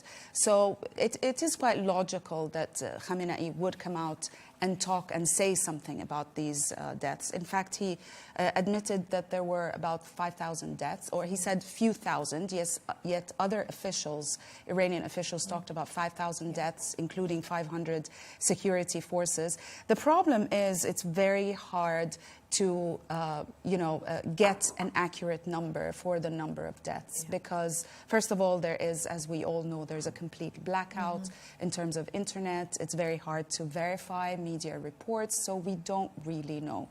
What we know so far is that the human rights activist news agency, which is a US-based organization, has verified 3,900 deaths. You have others like the Iran Human Rights, which is a Norway-based organization, says that it could reach up to 3,400. Other reports are talking about 12,000, but it is really difficult to know the exact number. What we know that most probably it's going to be a lot higher than the official numbers that have come out. I think that's the sad reality of it. Actually, I have been in touch with someone in Iran, in Tehran, and they were hoping the internet would be back on. It's not back on. I also have an Iranian friend who lives here in Dubai, hasn't been able to contact their family members for weeks now, and just that unknowing of what's happening. And right now, like you say, there's still protests on the streets. No one really knows what's happening. How brutal has this crackdown been? There's so many unanswered questions. So I don't think it's a surprise, I'm not sure what you think, but the Iranian representative is not going to be in Davos for the World Economic Forum. And what do you think the big reason behind it is? Well, look, the WEF, for this, from their point of view at least, if they allow Iran's foreign minister to appear, that, first of all, overshadows the entirety of the summit. I think that then becomes the headline story, and that's the last thing that you want. Thousands reported dead, as you said, and there is figures of 12,000, and we have to look and find out how many were caught up in the riots versus how many have been executed, or how many are likely to be executed as a result of the riots. So that figure will likely climb even further. It will look like it's normalising. It will look like you're legitimising the actual crackdown that's there as well, and that's not something that they want to take centre stage. Davos is all about dialogue more than anything else, and there's a very clear line where you have to say, is it endorsement, or are we just saying that it's okay for them to be here? Is that in itself endorsing what's actually after happening? And they've clearly felt in Davos that this line has been crossed. And I think anything aside from not appearing here would be a flaw on their part. And I think it was the right decision. And, you know, the WEF, the World Economic Forum, Davos, which is going on right now, is all about the economy and all about dialogue. And I did find it interesting that the government in Iran has also pledged to tackle economic hardships that did spark the demonstrations, which were met with that crackdown that we are discussing right now. But also, Raouya, there's something else I saw today, is Iran's top police officer has issued an ultimatum to protesters who joined what authority have deemed riots in the country, and they saying they must hand themselves in within 3 days or face the full force of the law. So to me, they're still trying to track down who was involved and how widespread it was. I think they're trying to control these protests, make sure that they don't erupt with the same scale that they did in the past couple of weeks, because in the past couple of days they have quietened down a little bit, because obviously the Iranian regime is thinking of the American reaction. I doubt that there will be any sort of, people actually turning themselves in because of this. I don't think there's a lot of trust in the Iranian regime because, I mean, they're saying that, we would consider these people as people who have been deceived. We will treat them with leniency. I doubt there is much trust in what the Iranian regime You couldn't, and even if you look, even historically speaking, in terms of the capital punishment level that's there, it is the highest. If from any country in the world, it is the highest. And we're talking we're looking at the low of the last 15 years, I think, is probably around 2020, I think, which was around 500, and since then it's just increased exponentially, where we're now into the thousands, and we are 16, 17 days into, 19 days into January. So at this stage, it's already a problem. But if you look at the persistence and of the unrest, and also the scale of it happening, it's very clear that this is deep structural anger which is existing. This is not isolated protests. And yes, they may be stopping the protests right now. It will be a matter of time before these come back around again. Even though they have said, I believe they've said, they will work on the economic problems, they will work on restructuring that. But I think we know, we've heard it from Iranians themselves saying this is not the country that we want. And it's really difficult at this time, like you say, because the country is facing the biggest threat to basically the supreme leader ever has in all of this time. Absolutely. And it's so interesting because, as you said, Donald Trump was involved. Israel. For the first time, actually, an American president is involved this directly, because there's been threatening direct, military action even, because of a domestic unrest rather than, something to do with Israel or the nuclear program or the missiles or their proxies or anything else. So. And it's like you're absolutely right. It's fascinating because lots of people criticise Joe Biden and Barack Obama for not getting involved when the protest did happen in Iran under their watch. But thank you so much for your thoughts on that. Let's move on to another story. And now at least 39 people have been killed in a high-speed train crash in Spain. The collision happened as a train travelling from Malaga to Madrid collided with another that was going from the capital to Huelva. Rawia, what more do we know about what was behind this terrible, terrible crash yesterday? Well, the situation as it stands, apparently, unfortunately, 39 people have been killed because of this crash. More than 122 people have been injured. I think more than 40 are still in hospital. Unfortunately, there are also kids amongst the injured. Most deaths happened and serious injuries happened in the front carriages. Yet all the statements that are coming out, whether it was from Renfe, which is Spain's state-owned national rail operator, so it was operating obviously the train, or the transport minister, or even the private high-speed train operator company, Irio, they're all saying that this is extremely unusual. It's still unknown what were the causes, but it's extremely unusual because the derailment happened on a straight track rather than on a curve, which is usually where it happens, and it would be due to speed or human error. So until now, they're unable to pinpoint what really happened, considering that the train is new. It's less than 4 years old. Also, it has been inspected it was inspected 3 days just before the crash. And also, usually, these things happen on a straight track. Derailment happens on a straight track when something goes extremely wrong. One of these things, like technical failures, it could be that the switch or the point signaling issue was malfunctioning, it wasn't working, mechanical failure, or there was an obstruction on the track, because otherwise the train is new. Even the track apparently occurred on a recently renewed straight section. So, everything has been serviced, everything is new, yet something went terribly wrong. It's really scary, isn't it? It's scary and it's sad. Know. Second train incident we've seen in the last number of weeks as well, which is even more concerning. Yes, of course, because there was just one recently in Thailand, yeah. There's one in Thailand, yes. Yes, in Thailand, yeah, absolutely right. What I find really sad about all of this, Jono, is Rawi's just explaining it was on a straight track.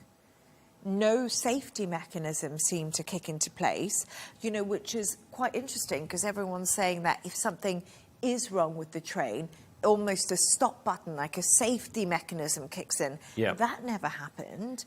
It seems to be a little bit of the unknown now, which must be unnerving for people getting on trains and people whose family was involved in that. Well, and obviously there's now the follow-on from that, which means that, yeah, there'll be scrutiny of the rail system and the security behind that. The signalling technology, that will be checked by the government. The operational oversight that this may or may not have been. But as Rory said, it could be something that is as simple as an obstruction that was on the track, that was not observed beforehand, which would have meant the signalling failure on that part. And the government are going to work on that. They said that their exact priority right now is, and as you can imagine, in the order of the deceased family, other members who were on the train, and then to check the investigation of what's gone on, because they've just declared 3 days of mourning as well from Pedro Sanchez. He's cancelled trips abroad to focus on this and respond and go and visit the actual site as well. There's emergency services we saw in the video there that have been mobilised to go to there, but he said there will be full transparency in the investigation when that does take place immediately afterwards. It is too early to blame any one specific thing right now, even though you would think something of this magnitude you'd be able to figure out very quickly what has happened. But their main priority is going to be caring. It's a national tragedy. In Spain, it's a national tragedy. The focus right now is supporting the families of the deceased, then to care for the injured, and finally they will look after what exactly happened and what exactly occurred. And I do hope it's a fully open and transparent case, which we've seen before with the funicular disaster that happened just this year. We've seen a similar investigation taking place because of that.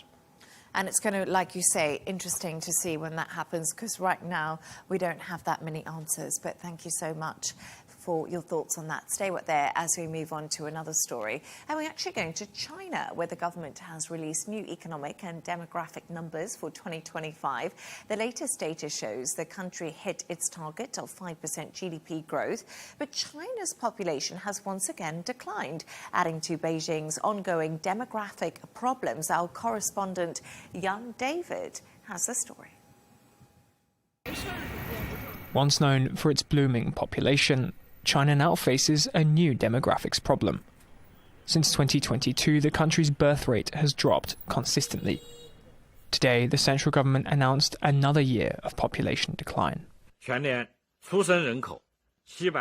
number of births for the whole year was 7.92 million, with a birth rate of 5.63 per thousand. The number of deaths was 11.31 million, with a death rate of 8.04 per thousand. The natural population growth rate was minus 2.41 per thousand. For Beijing, it's a crisis waiting to happen. Analysts warn demographics issues will impact its economy. By 2040, the European Central Bank says low fertility could cut GDP growth by 0.3%. In response, Beijing has rolled out new policies, cutting the cost of childbirth and making marriage registration easier. A win for wedding dress shop owners like Chen Juan. In 2025, the government introduced a policy allowing couples to register their marriage in a different location from their hometowns. This makes getting married more convenient for young people. For others, government help has not gone far enough. New data shows China's birth rates dropped to a record low in 2025. The biggest problem for many, the price tag. Despite increasing government support, China is the second most expensive place to raise a child in the world. If you don't have sufficient financial conditions to get married, then even if you force two people to be together, life will not be good. From my child's own perspective, he feels he doesn't currently have the financial ability to support a girlfriend, let alone children. Boosted by its exports, China today also announced it had hit its 5% GDP growth target.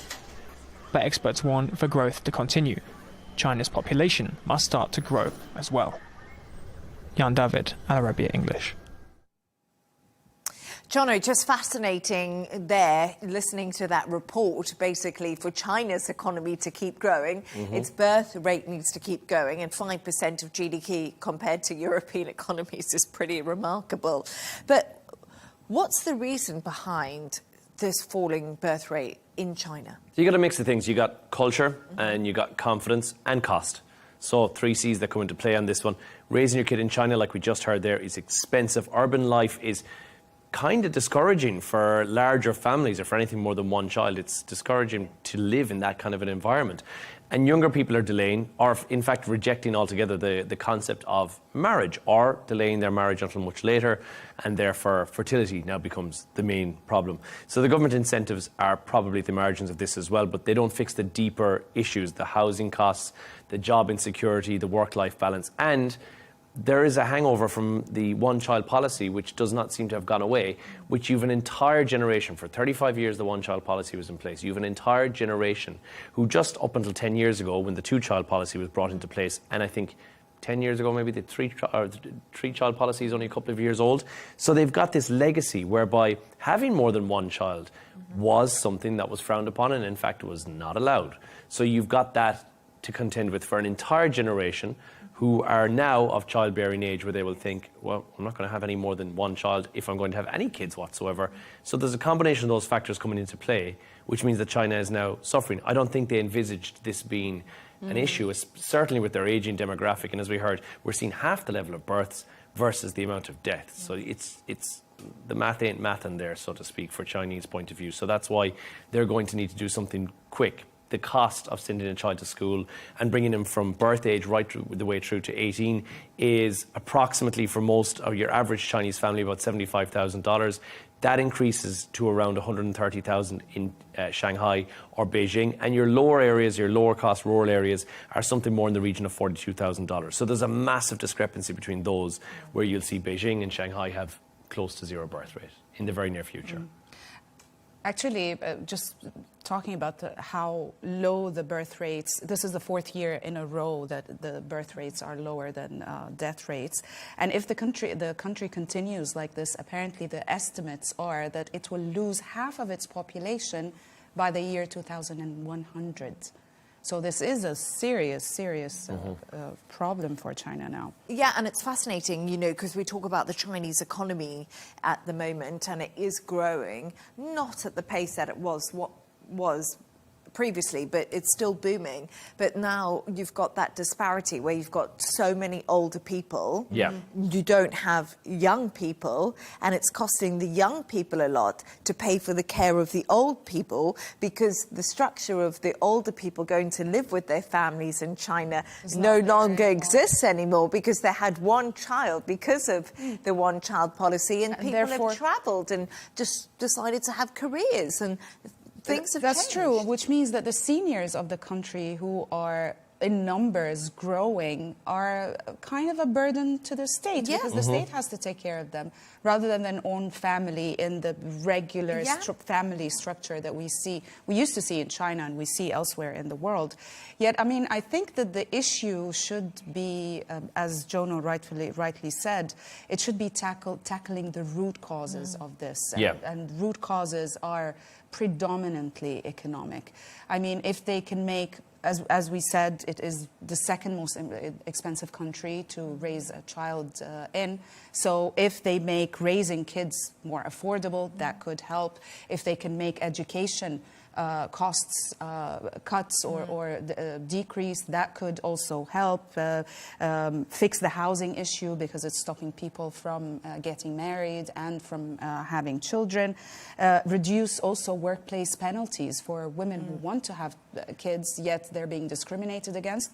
And I think there's a very important factor that we're not touching on, which is the fertility rate. Fertility rate in China is quite low, so as it is in neighboring countries. It's one child per woman, even though their placement rate, which leads to population growth, has to be 2.1 children per woman. So this is an issue. So that's a big issue right now. So what incentives are they putting in to try to sort of encourage this birth rate to go up? I don't know if this is going to be enough. It's $500 per child. That's currently what's on the they've done so far. That's what they've done so far. But you have to look at something like Rawi said. You're looking at, if the university cost is that astronomical, or even second and third level education is costing so much money, I think you're looking at either a highly subsidized or an almost free level of second and third level education. Yes. Because $500, based on the stats that we just gave of $130,000 in Shanghai or Beijing, That is nothing. That's They going to do only nothing. give it to families with children under the age of 3. So Yeah, so now you've got this secondary gap where you're thinking, well, what about the kids between and 3 and obviously 18? the cost of raising kids accelerates as they get older. Has just gone up and up and up. So I think it's a tiny little blip, and again, it's touching the margin, but it's certainly not going to make a massive difference to anyone who's already got a child who is after giving birth just recently. That's not going to even touch the sides. Because if you don't have your next child pretty soon, you're going to be paying, not have the subsidy for the child over 3. And it's just, I mean, things like giving extra maternity leaves for women, I don't think is going to help And much. I found out just from you to say that there's penalties for women in the workplace when they fall pregnant or if they take maternity leave. There's penalties. Not maternity leave. There is no paternity leave. I didn't know that till today. Yes, that's the issue. The thing is that the Chinese government has been trying to do things about it. I think they are partially going about it the wrong way. They've introduced a 13% tax on contraceptives. Okay, so that's going to stop people from basically procreating, but at the same time it might increase the risk of sexually transmitted diseases, of HIV positive people, or unwanted pregnancies that will cost the state more to sort out. So yeah, definitely addressing the grassroots issues and reasons is the way to go. But I also wonder, you know, we talk about things culturally, and I find it quite fascinating because I'm of a certain age, I don't have children, and it's always a conversation. Why didn't you choose to have children, or did you not want children? And I think this is a conversation a lot of women at my age have with each other. And some people chose to live a different life and have that freedom. And because we were able to have that choice in our generation, we probably took it. Where I think before that choice wasn't so clear-cut as it is to our now. mothers and grandmothers, yes. obviously. Yeah. Like, you know, if I speak to my mum about it, it was very different. And I wonder if that's like culturally what's happened, because if you think about China, it's been way more exposed to Western cultures. You know, lots of things have changed in the world. So I think globally birth rates are down so much. And that's why Elon Musk keeps on saying why he's having so many children. He's doing us all a service. Yeah. Well, we can say something, at least in the Arab world, yes. the number of children per household has definitely gone down. I don't have exact numbers, yes. but in different countries and across different classes of society. Oh, no, 100%. Even definitely among the more educated. Yeah, I think it's a mix of things, and Netflix probably helps. But again, my dad is from a family of 13 brothers and sisters, which is wild. Again, there was no TV, I guess. Yeah, exactly. But I think that's become, socioeconomically speaking, at least, it seemed to have been much easier to provide for kids back then than it is now. That's number one. Number two, I think, is we're more educated than that. It may not be a great idea to bring 13 kids into the world and not be entirely sure if we've got the space for them. And then, and this is a lot of my friends will say this, they don't necessarily know if they want to bring a kid into the world that we currently live in, given everything that's going on. And uncertainty. I have a question about this, actually. It's just a personal question. Is the world so much worse than it used to be, or are we just more aware and everything is polarized and advertised because of the type of media we have at our disposal, which is social media? While, I mean, during the time of the Second World War, the First World War, I don't think the world was any better than it is now. No, I think we're more educated about it now, and we feel that there's more injustices in the world than there was before, even if that may not necessarily be true. And I think we just make more rational decisions based upon the opinions we currently form from what we see on social media. I think, yeah, you're right. I think that's probably the main difference, is the fact that we can now see everything, whereas before we might have been blind, or we may have been pigeonholed towards just seeing what we can see in front of us. Absolutely. Yeah, I agree with that sentiment, because, you know, growing up, we just used to have a landline. Now I can see what's happening all around the world as soon as I look at my phone. So I think, Rawiya, more knowledge, that's what's happened to us. Yes, definitely. Yeah. And more choice for women especially. And more choice. And it's that time of the show now where Jono and Rawiya have chosen two of their quirkiest stories of the day. And it is Blue Monday today, actually, and I just wanted to point that out. I'm sure no one else cares. But your story is going to cheer us up, because it's about a tiny kitten. And she's giving her, or he's giving her, sorry, not she. don't want to confuse the cat, giving its owner a shock. Yes, she is, definitely. Apparently this It's woman... It's a he. It's a he, it's a he. I keep saying she. We can't offend him. It's a he. Little cat. It's a tomcat. It's so cute. We need to see when the tomcat was a kitten, basically. Oh. And I think this picture was taken, or the video, when the cat was 1.5 pounds only. Yes. And then 6 months later, the other video was taken, and that's at 12 pounds. Wow. I mean, the owner was absolutely shocked because she didn't realize that such, the Siberian cats, you know, they grow gradually, they take time. Usually the most they reach is about 17 pounds, but I mean, the exponential growth of this little kitten is quite extraordinary. I think this is the whole catch. And I mean, look how chilled. Oh my Extremely chilled and relaxing on the sofa. That's really cute. I wonder if it was like stealing food. Food. Yeah, I think this is the like Garfield. I think this is a lasagna eating. Ozempic for cats. Yeah. Is that a thing? It is apparently, according to social media, where I get some knowledge, Ozempic for animals. But I love it when, actually, I must admit something, I do love it when you get like a big fluffy cat. Yeah. They are beautiful. It's not good he for looks the like cat. he might be slightly overweight, I'm not going to lie. Yes. That might be a cardiovascular issue that's going on We there. just also called him a girl, and now we're telling him he's fat. This cat's going to have the worst complex. Isn't it? I hope he's not watching us.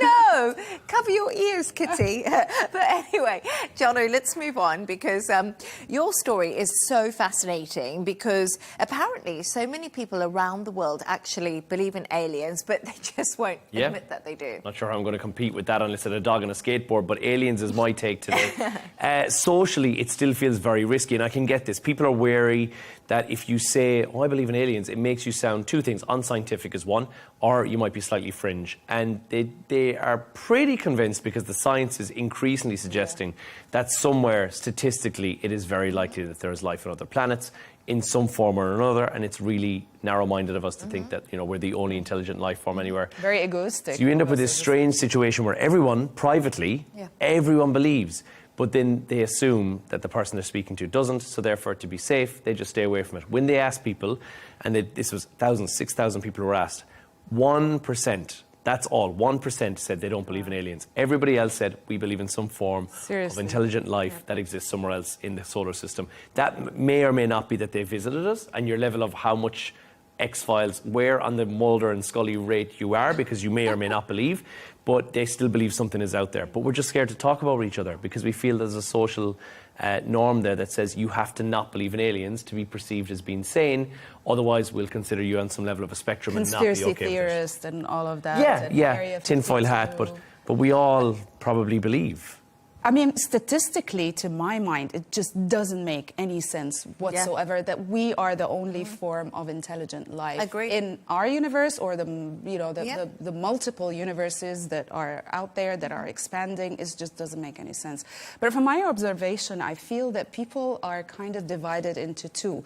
Not necessarily people who believe there are aliens or don't, but people who care about what's outside our planet, whether there is or it isn't, and other people who just are not interested with anything to do outside of our planet. I just find it absolutely fascinating, because I'm from the camp where aliens 100% exist. They've 100% come to Earth. They 100% are out there. How can it not happen? So she's definitely not from the 1%. No, you're not.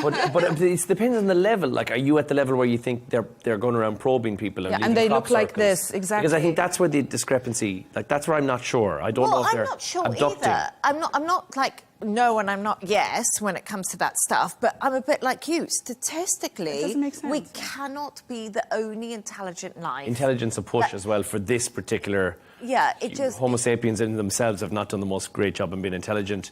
We've kind of messed up our own planet. We'd be really naive to think there's nothing else out there. I agree. Or to just define intelligence with basically the limits of our human abilities, right? But yeah. That's how it's definitely very egoistic of us. I do think it's absolutely fascinating, and I do love watching those programs on Area 51 with people who believe they've been abducted. They're fascinating. Thanks to our guest today, Al Arabiya senior correspondent Ralia Alami and broadcaster John O'Hayes. And that's all from us on W News Extra. Don't forget to subscribe to our YouTube channel. Of course, follow us on X.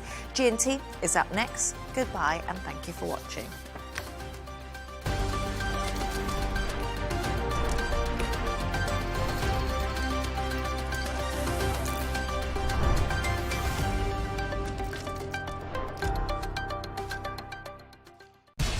We have to take care of our people, and we're going to take care of our people first. For in-depth analysis and all the latest developments across the globe, make sure you join us every weekday. President Trump is trying to negotiate a ceasefire. With so much happening, so much information, and so much noise, International law will have no part in his administration. it can be hard to keep track. Tariffs will just fuel inflation. We're going to fight these tariffs. But you can count on us to tell you what you need to know. We stand by your side. Join me, Tom Burges Watson, for Global News Today, right here on Al Arabiya News.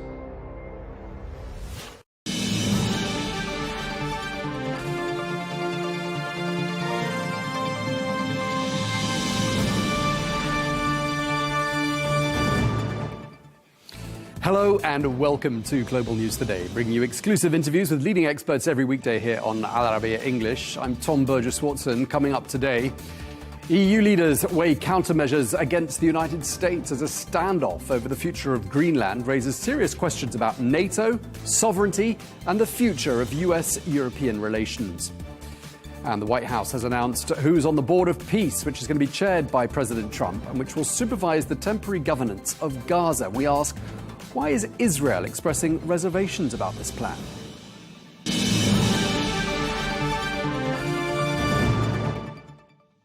They should give it up because we need it for national security. That's for the free world. I'm talking about protecting the free world. The US president is speaking there, which takes us straight to our top story, because tensions have escalated significantly between Washington and European allies, with President Trump threatening tariffs of up to 25% on countries that oppose his plan for the US to acquire Greenland. Well, European leaders have put on a united front, calling the move blackmail and warning of retaliation, which could trigger a new transatlantic trade war. Well, Denmark insists Greenland is not for sale, and NATO partners are sending limited forces to the Arctic for joint training. Well, earlier on today, the British Prime Minister Sir Keir Starmer was asked whether he thought President Trump was considering military action. Here's what he said. Look, I don't, actually. I think that this can be resolved and should be resolved through calm discussion, but with the application of the principles and values that I've set out in terms of who decides the future of Greenland, and making clear that the use of tariffs in this way is completely wrong. Well, we're joined now by Una Fenke, who is a Greenland Member of Parliament, who joins us now from the capital, Nuuk. Thank you very much indeed for joining us, Mr. Fenke. We were just listening to a clip of the British Prime Minister Sir Keir Starmer there, saying he doesn't think President Trump is indeed considering military action on Greenland. What do you think? Do you see a forced takeover of your country as being a likely scenario? I actually agree with Mr. Starmer here, and I don't see a scenario where the US will use military force against an ally. But I think the possibility for using military is against adversaries, and those have been communicated quite clearly from the US administration. What do people in Greenland want? Is there anyone in Greenland that is audible? What percentage of the population would you say welcomes this idea and would want to be part of the United States of America? I think almost everyone. So I couldn't set a percentage on it, but I think over 90% would not be annexed again, ever. We are de facto annexed and been a de facto colony and colonized for 300 years. So I think nobody wants to be annexed again by anyone. we want our external self-determination from our party's end, and we want to negotiate with Denmark according to the law that we have with Denmark and international law. So that's what we are adhering to. But the Trump administration says that Denmark cannot defend or manage Greenland effectively. Would you agree with him on this? Yeah, Denmark alone can't do it. But of course, in regards to the alliances that we have, NATO, US is also a part of NATO, and also maybe giving some security guarantees, and also maybe amending the defense and security agreement that Denmark made without the consent of Greenland in 1951, which was amended in 2004, limited the United States to having only one military base in Greenland, and they should have to ask Denmark and Greenland regarding upgrades to the Thule Air Base, and also eventually making new bases in Greenland. Then that could be something that we could negotiate on, but we will never negotiate on buying people or buying a country. Okay, so your sort of face-saving solution to all of this would be a boosted US presence on your national territory. Is that how you think perhaps we might get to a solution to this impasse? I think we have to listen to what their concerns are, what their interests are in Greenland, and also not necessarily boosting military presence, because people in Greenland doesn't want military presence in our towns, but formerly the US had bases in areas where it's non-populated by Inuit and Greenlanders. So I think we need to listen to what their interests and concerns are and see what we can do mutually for the national security of us all, especially Greenland and also the United States, and also in regards to international security with the new opening of shipping routes, minerals, oil and gas, and all kinds of stuff that will going to happen here in the future. Because this northwest passage and around the western part and eastern part of Greenland will be of utmost importance in the future. The United States says that Russia and China pose a credible military threat to Greenland. Is that how it feels where you are? I don't think that the common people will know that, but if you read the strategy of the Russia in regards to the Arctic and the Northern Sea Road and how they will expand on the military presence and also controlling the waters, I think it is utmost importance for Greenland and also our allies to control the waters and limit the freedom of navigation around these waters in conjunction with the Law of the Sea Convention and, of course, the indigenous people's rights. And we can actually do that in a legal way without force from or threats from any country. So you agree with the premise. I mean, you don't seem to agree with the method. Do you think perhaps out of all of this might come something good for Greenland, which is that the country and Denmark as well have been forced to have a long, hard look at the realities of the security of the waters around Greenland and your country's security? Absolutely. Maybe it's not too much about Greenland, but it's about international and national security of the US also in regards to the Western alliances. So I think we have to be proactive. I think that the time is right, but maybe not that urgent and not with the rhetoric that we hear from the United States right now, but it creates certainly some urgencies. And I really hope that this underdeveloped island will in the future be developed for the good welfare of the Greenlandic people also, and that we can utilize our resources in a way that we can also make more even distribution to the competent competition in regards to critical minerals. Has this whole standoff perhaps changed the way Greenland and its people view the relationship with Denmark? Because, I mean, there must be people who feel that being part of Denmark, and by extension Europe and NATO, that actually Greenland is safer than it would be if it was fully independent. Is that a line of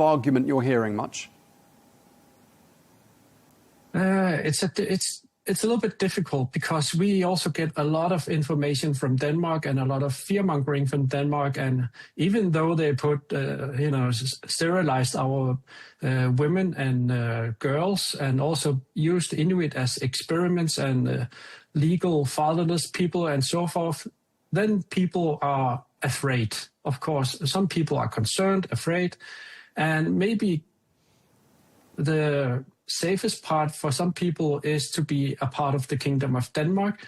And that is a narrative that is, of course, positive for Denmark for not losing Greenland. But our party is steadfast. Our right to external self-determination is non-negotiable, even from Denmark and the US. We want our self-governance here in Greenland. We want our land back legally. And then we can make bilateral agreements with the countries concerned.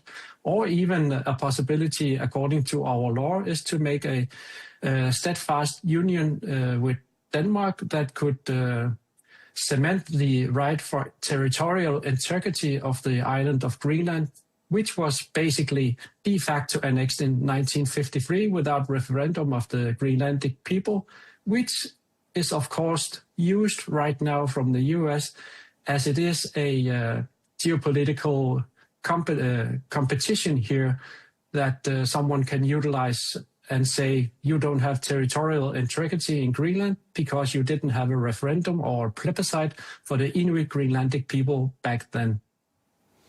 I mean, Greenland has been very clear and said we're not for sale. But there will be people out there who say, well, if the price was high enough, I mean, some people would perhaps have a breaking point. What do you say to that? Do you see a tempting offer being placed on the table that's just too good to turn away from? I think Greenlandic people are resilient and very principle steadfast. No people should be for sale ever again. And that is a very bad premise to bring out to the world. So I think that, of course, we will be open for negotiations in regards to their concerns and security concerns and interest in regards to doing business. Greenland is open for business, and especially from the United States and our nearest allies, we are absolutely open for business in regards to minerals, oil and gas, and tourism and other kinds of businesses. Okay, and if you had a message to President Trump at this particular moment, and it's said that all options are on the table, what would your message be? I will just say that respect international law, respect Greenland's right to external self-determination. Greenlandic people will decide upon the future. And after the decision of the Greenlandic people, when we have activated our rights and start negotiations with Denmark, we will be able to communicate on a clearer terms on how we can do things. Okay, well, we really appreciate you taking the time to speak to us. Thank you very much indeed. Una Fink, Greenland Member of Parliament. Thank you very much indeed, sir. Thank you.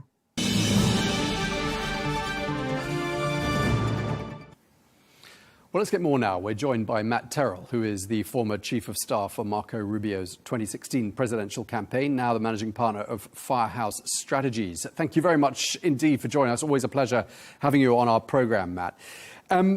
Let me just start by asking you first up. I mean, do you think that it's going to come to a military head, this situation?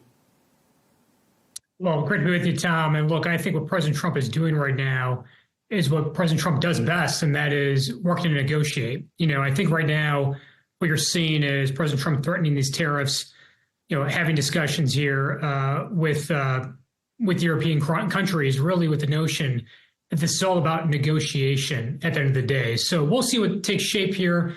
But I think, you know, look, what you're seeing President Trump do is lean into negotiation discussion. You saw him send in, if you will, his key members of his team, including Vice President Vance and Secretary Rubio, to have discussions around this, particularly discussions with Denmark as it relates to next steps here on the U.S. acquiring Greenland. But at the end of the day, it really is all about national security.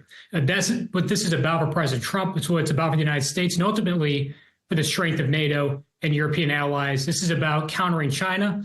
Russia and about national security at the end of the day.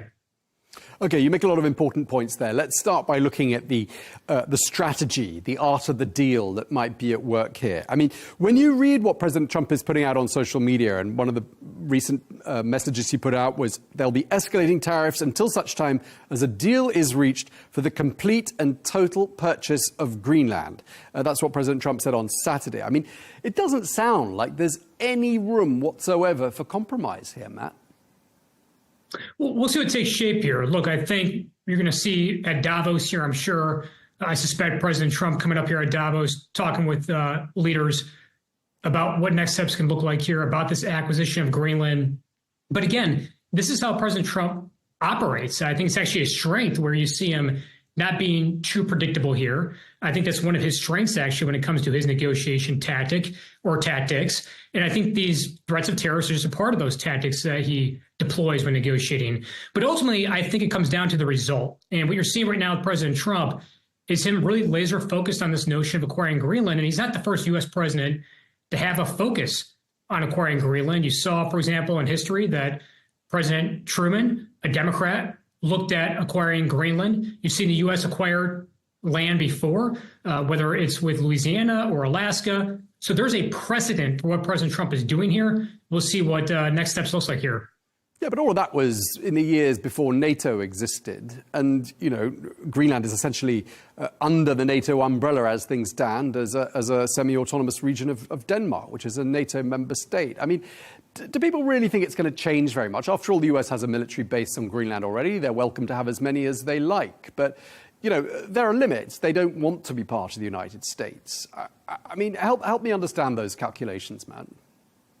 Well, I think for President Trump, he views a couple of things here. First and foremost, that the U.S. has been the biggest funder of NATO, and that's something that he's been clear about and wanting to see NATO countries do more on defense spending, and he's been successful in getting countries to move in that direction. But I think if we zoom out here, this is a part of a bigger strategy for President Trump. If you take a look at what President Trump has been doing, he's been recognizing that the best defense is oftentimes a good offense. When it comes to defending the United States, defending NATO nations, defending the world, it comes down to having a good offense. What we've seen throughout President Trump's second term here in Trump 2.0 is him going on the offense. You saw him do that with respect to Venezuela and the capture of Maduro. We've seen him do that on Iran when he just a few months ago obliterated their nuclear capabilities. A lot of this has to do with China at the end of the day. What President Trump has been doing, whether it's with Venezuela or maximum pressure in Iran, is trying to counter China. And this is a huge part of that. I mean, if you take a look at where Greenland's at strategically on the map, when it comes to missile defense, when it comes to shipping, these are all things that run straight through Greenland. And that's front and center for President Trump. So we'll see what Greenland wants at the end of the day. But look, I think President Trump's been clear what he wants at the end of the day, and that's national security and recognizing that Greenland's a big part of that. If you look at the opinion polls, they seem to suggest that the majority of Americans do not support taking Greenland. In fact, quite a number of Americans and even a majority of Republicans, I think only 1 in 5 Republicans is in favor of this course of action. Are there any dissenting voices in the inner sanctum of President Trump, or is everyone in lockstep on this one? Well, I think you got to be mindful of these polls here. And, look, polls go up and down. They change quite a bit. And to be honest, I'm not so certain that there's a whole lot of Americans who are really, really focused on Greenland right now. I mean, obviously, this is an important issue for national security, and many would argue for the economy of the U.S. and the world. But, look, what Americans are really focused on is their day-to-day lives. And so, I think when you look at these polls, what Americans are really lasered in on are, their pocketbooks. They're focusing on the economy, job growth here in the United States, which, has been going quite well in terms of economic growth here in the United States. But pivoting back to Greenland, look, this is an issue that President Trump, I think, has cared about for quite some time, even in his first term. And I think that in the United States, what the American people voted for in the last presidential election wasn't just on the economy or inflation here in the U.S. It was really on national security. And you've seen President Trump tackle that through border security and immigration here in the U.S. But a big part of that, obviously, was about China and Russia. And Greenland is centered to that. If you think about what President Trump wants to do with his Golden Dome, when you think about what President Trump wants to do on missile defense as relates to the Golden Dome, Greenland is center to that. And so I think a lot of this in terms of the polling, we just have to wait and see what takes shape here. And I think the American people voted for President Trump where he has a political mandate. And part of that mandate was on national security. And that's what he's looking to deploy here. Quite interesting reading what the US Secretary of the Treasury, Scott Bessent, had to say. He said that European weakness necessitates US control of Greenland for global security and global stability. Is that how Europe looks to the United States right now? Weak? Well, I think that President Trump, he has concerns, I suspect, about the ability to defend Greenland and the, investment that needs to be made to do that, the infrastructure needs to be made to do that. That's something I think President Trump is really focused in on here. So I don't think it's about strength or weakness. I think what it's about is a goal at the end of the day, and that is to ensure that Greenland is secure. And I believe that President Trump believes that the United States has the greatest strength to make that happen, that the United States has the strongest ability to make that happen. And look, this is something that you're going to have collaboration on at the end of the day. And I do suspect that coming into Davos here, and I don't want to speak for the president, but I suspect he's going to be focused in on negotiation discussions with world leaders at Davos about Greenland. So I would just encourage people not to rush to judgment on this quite yet. Yes, President Trump is looking at different tactics here and ways to negotiate. I think here you're seeing part of that with the threat of tariffs. But there is I think a common goal at the end of the day for NATO, European nations with President Trump, and that is safety, security. And I do believe people recognize around the world the threat that China and Russia present. And I think right now President Trump recognizes that the best security you can have in Greenland, for Denmark, for NATO, for the world, is the United States to step in and provide that security. And we'll have to just wait and see what next steps are here. But I think we'll know soon how these discussions go with world leaders. Some European leaders say the United States has crossed a red line. How do you think that's going to go down in Washington? Well, look, I think, candidly, President Trump is focused on what President Trump needs to be doing right now. And I don't think he's worried about other red lines being set by other leaders for him, but what red lines he's setting for nations around the world. And we're seeing right now he's put a red line out there for Iran. That's something that people are watching. Obviously, he's put red lines out there in the past. He did that with Nicolas Maduro. And Nicolas Maduro found out real quick what the Trump doctrine is all about, and that is mess around and find out. So I think President Trump has the strength there. President Trump is in the driver's seat here, and I think world leaders recognize that. So he is the one who is dictating, if you will, where these lines stand in terms of national security for the United States, for the safety and security of the people of the United States. And he genuinely believes that Greenland is centered to that. Again, I go back to, he's not the first U.S. president to believe that. President Truman believed that Greenland was vital for national security purposes. So, this is something that the president has a precedent on to work off of. He's not coming out of left field, if you will, on this desire to acquire Greenland. But look, at the end of the day, his desire, I think, here is to make sure that this works for the security of the world. It's not just about the United States, but ultimately President Trump ran for his second term as president on America First agenda. That was, how do you make America more prosperous, safer, and more secure? And obviously Greenland's a key component of that. But so too is NATO's solidarity. And, the idea that China and Russia pose a threat to U.S. national security and Greenland is key to making sure that it poses less of a threat. I mean, perhaps it could be argued that a serious dispute between the United States and all the other NATO member states and the entirety of Europe, bar perhaps one or two countries, is in fact the biggest gift that could be offered to the Chinese or the Russians. What do you say to that? What I'd say is I think you're going to see President Trump, again, go back to having discussions with these world leaders. I think that this is, a negotiation at the end of the day, and I think President Trump is in the driver's seat on that. And I do believe that President Trump has worked to actually strengthen NATO. I mean, again, he has really encouraged and drove NATO nations to move in the right direction with respect to increasing defense spending, their own spending on defense. That's been an important, I think, win, not just for the United States, but frankly for NATO and for the world. And so, I think we have to take this step by step here. I do believe there's going to be discussions coming up here. I suspect that the White House, President Trump, are going to have with NATO allies here. And ultimately, I think it comes down to what does success look like? And I do believe it comes down to countering China, countering Russia. And not to be repetitive on this point, but Greenland really is centered to that. And you're having other things at play here. You're seeing, melting ice that is going to, create new, lanes, if you will, for transit. That's another dynamic taking place here. This is a developing situation in Greenland, but ultimately, I think what President Trump works to do is not just say what's going to be in the best interest of the United States and national security for today or 2 years from now, but what does that look like 20 years from now? And I think he views Greenland as both a micro and a macro play here, that this is for national security for today, but obviously for the years to come. I think he is someone who looks to be proactive on national security threats, and this is certainly, I think, what he's doing right now. Okay, well, we really appreciate you taking the time to speak to us. Thank you very much indeed. Matt Terrell, thank you very much again. Thanks, Tom.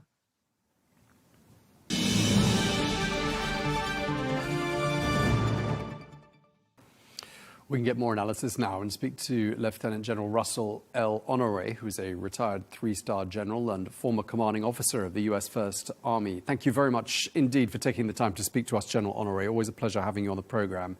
I'd like to just start by asking you whether you see a forced military takeover of Greenland by the United States as being a possible scenario at this stage. I think there'll be great pushback from that. While it's possible, I don't think it's probable, because it'll be totally disruptive to our relationships in NATO and would break down even our commercial and financial interests with what's going on in the EU and with NATO countries. While it may be a talking point in Washington, that will not settle well in the rest of the world. And we have troops all around the world. Who's to question the logic if you take Greenland now, will you want Denmark next? There'll be a major global pushback from the Western world as we know it, some of our biggest trading partners. I don't see the possibility at this time of a military takeover. I think it will be a continued point of negotiation. You do this, and if you don't, such as with the trade movements, to try and force some type of agreement. But I don't see support from American people, the Congress, or the international community that this will be acceptable, that a NATO partner will take another NATO partner's land. I don't see that happening that way. It could be negotiated for putting more troops there, which we could probably do right now with the current agreements with NATO partners, Denmark. But at this time, I don't see the possibility of airborne troops landing in Greenland. Okay. I mean, you mentioned international pushback. What about domestic pushback? Do you think there would be those who are perhaps not in the inner sanctum, but who are in the Washington establishment who would have a thing or two to say about such a scenario? Yeah, and they're saying that we had a bipartisan delegation go to Denmark over the last few days, and they've reassured the Danes that they will come back to Washington and take actions if necessary to prevent any military takeover of Greenland. I see over the weekend the White House is talking about buying it and want to negotiate to buy Greenland, but we don't need to buy Greenland to increase our national defense there, because all we got to do is put more assets there to get the deterrence we need for anybody that might want to threaten Greenland or Denmark, which we've done historically since World War II. From a military standpoint, why do you think Greenland is so important to the United States? Do you think it is? I think there's mixed messages coming out of the White House. There's talk of national security, which most people in this business and have been in it for a long time, national defense, don't see that as the driving factor. I think the driving factor might be business interests to go in after the minerals in Greenland. Right, so you don't believe it is necessarily a military requirement and a necessity that the United States is there. I mean, you mentioned existing agreements that allow for a military presence there, which it has, and it can boost that, as you said. I mean, is there a sense in the United States or in the US military that perhaps the US is lacking some degree of access or capability in Greenland? No, we got all the access we want. I mean, that's constantly shown. We had up to 10 military bases in Greenland, and I think the last count we have 1, and it's a surveillance base. So if we wanted to put defensive weapons there, we could with current agreements through NATO partnership. So it's not a question of national security. I think sometime this administration have a way to say one thing like we did in Venezuela. It was about narco-terrorism. Come to find out, it was about the oil. Okay, and when you hear European leaders say this is unacceptable, I mean, these are trusted key allies, you know, time-tested allies of the United States. But the Trump administration's attitude seems to be, what are you going to do about it? Is that how it looks to you? And what sort of a precedent does that set? I think that's the way it's being read on the street. There was an interesting dialogue with the Deputy National Security, Deputy White House Chief of Staff. They said, well, Denmark can't do anything about it because we're bigger and we're stronger. We can just take it. And in that conversation, the person reminded the Deputy White House Chief of Staff, he's a little guy. So somebody, under that logic, somebody could come take your stuff if they're stronger. And I think that's the way it's playing out on the streets in America, that this doesn't make sense. Just because you can do something don't mean you ought to do it.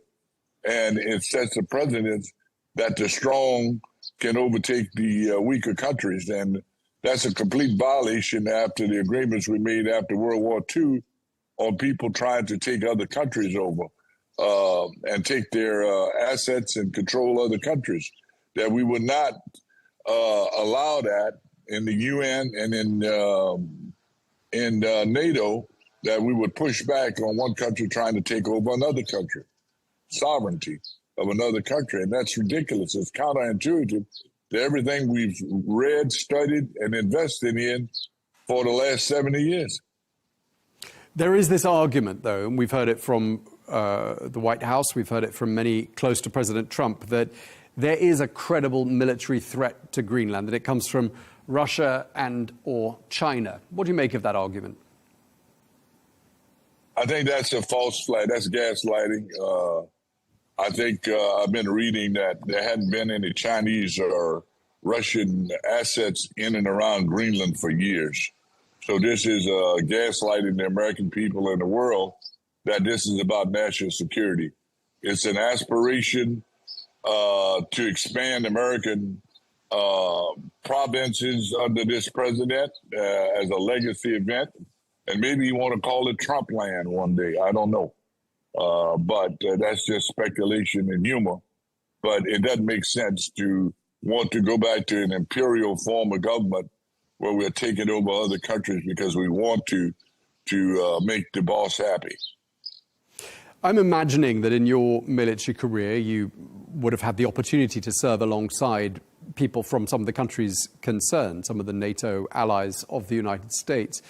And I'm wondering what degree of contact you maintain with former colleagues, not just in the US military, but in other militaries of allied nations, and what sort of conversation you're having. What do your friends and your peers at your very senior level of the military make of all of this? Well, many of them write it up as, well, he's using this as a point of negotiating. You either do it the easy way or the hard way. And I don't see us using the military to go in there and do an assault on Greenland or assault on Denmark to accomplish the White House goal to acquire Greenland. Some say it's a negotiation point. Others are straight up for what they're seeing. It's an aspiration to use power as the absolute military power, as the absolute ability to do anything you want anywhere in the world. And many kingdoms have tried that in the past, and it has failed. And it not only stopped them from doing what they want to do, but it caused great harm to those kingdoms. And they are spread out throughout history from Caesar forward, Julius Caesar forward, that capturing and acquiring foreign lands for vanity projects don't work. Right, and just lastly, I mean, do you see this whole dispute, this whole chapter, potentially undermining and doing NATO some quite serious damage, if not reputational damage, then damage to the sense of the reliability of the alliance and morale within it? Absolutely. You know, much of the operation we've done in the Middle East, some good work in trying to deal with ISIS terrorists and other terrorist operations in the Middle East, is largely dependent on our NATO partners, because most of those assets are stationed in NATO countries. And we use their airspace to make our way to the Middle East. We use it to stop over and get gas and to rearm and re-equip our equipment.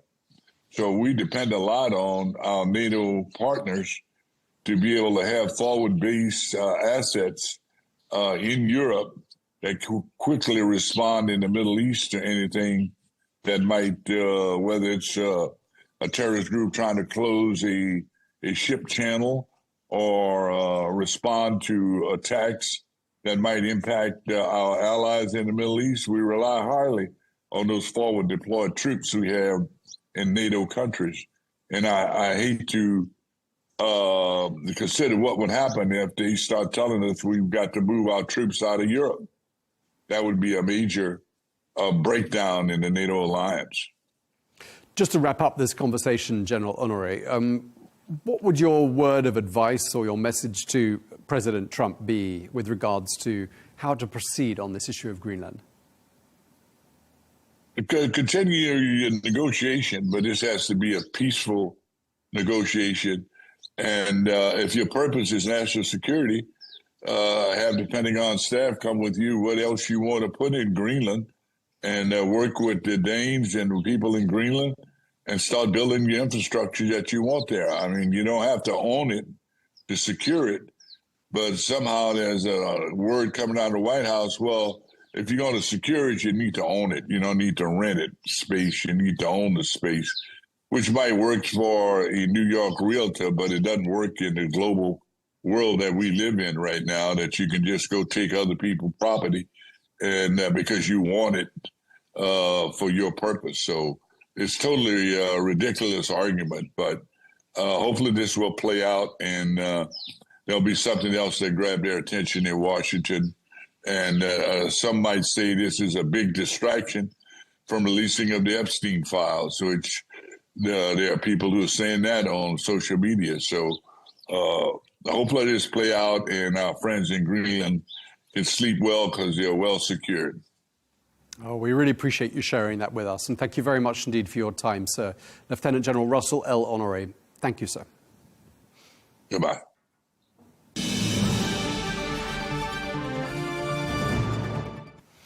Now, during the course of the weekend, more details started to emerge about President Donald Trump's proposed Board of Peace, which is going to oversee governance, reconstruction and security in post-war Gaza. Well, amongst those invited to join this new international body, the leaders of Egypt, Turkey, Russia, Argentina and Canada. Well, President Trump has named his Secretary of State Marco Rubio, the former British Prime Minister Tony Blair, and senior negotiators Jared Kushner and Steve Witkoff to that panel, which President Trump will chair himself. But the initiative isn't without its critics. Israel has objected to the board's composition, and some say this body could sideline the United Nations.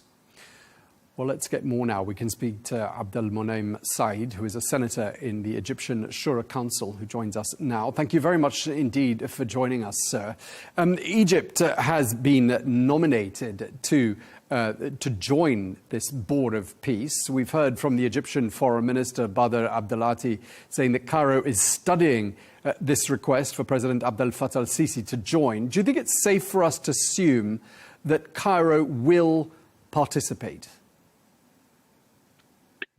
I think you can assume that because Egypt wants a process to be starting. In terms of all the Middle East politics regarding Israel and the Palestinians, usually the first thing is to get out of the hole of the war and the clashes. And of course, in this case, there was very genocidal war. Therefore, I will say, that a council of Arab countries got to be represented, helping, and I think Egypt should be there in that group.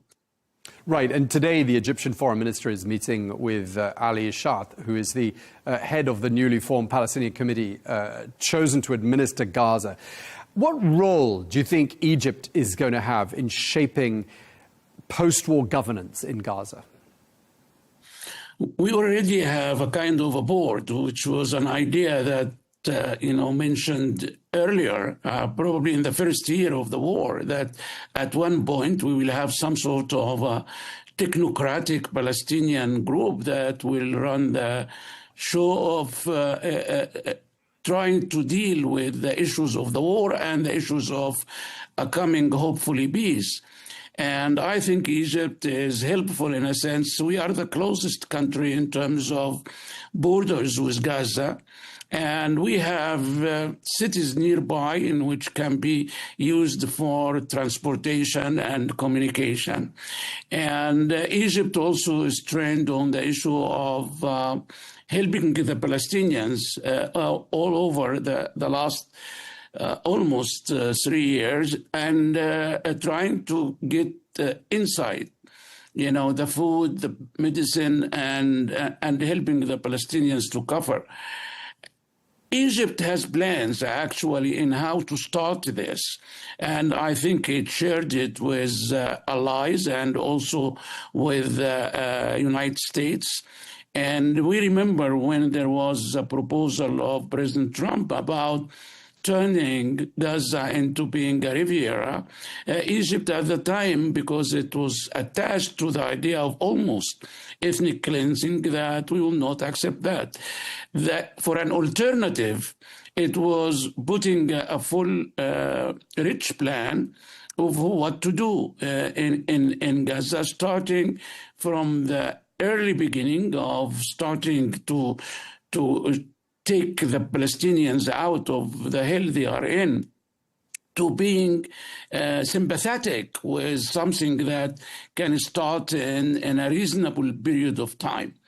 And I think Egypt is prepared for that. And for sure, the Council of Peace and the Board of Gaza both will be discussing these Egyptian propositions soon. Thank you, Mr. Said. And you mentioned there that, not so very long ago, as you said, Washington was discussing this idea of a Riviera there in Gaza. Are you relieved when you listen to what's being said now, the kind of language that's being used, the steps we've seen, that the forcible displacement of the population of Gaza is no longer even up for discussion? Yes, I am relieved. And that's a first important step, that we now moving from, the logic of war and clashes and of course all the images that I think all of us who are on the media and opinion business, that it was very harmful to our, feelings. Yet now there is always, all conflicts got to come to a point in which to start going to a process of peace.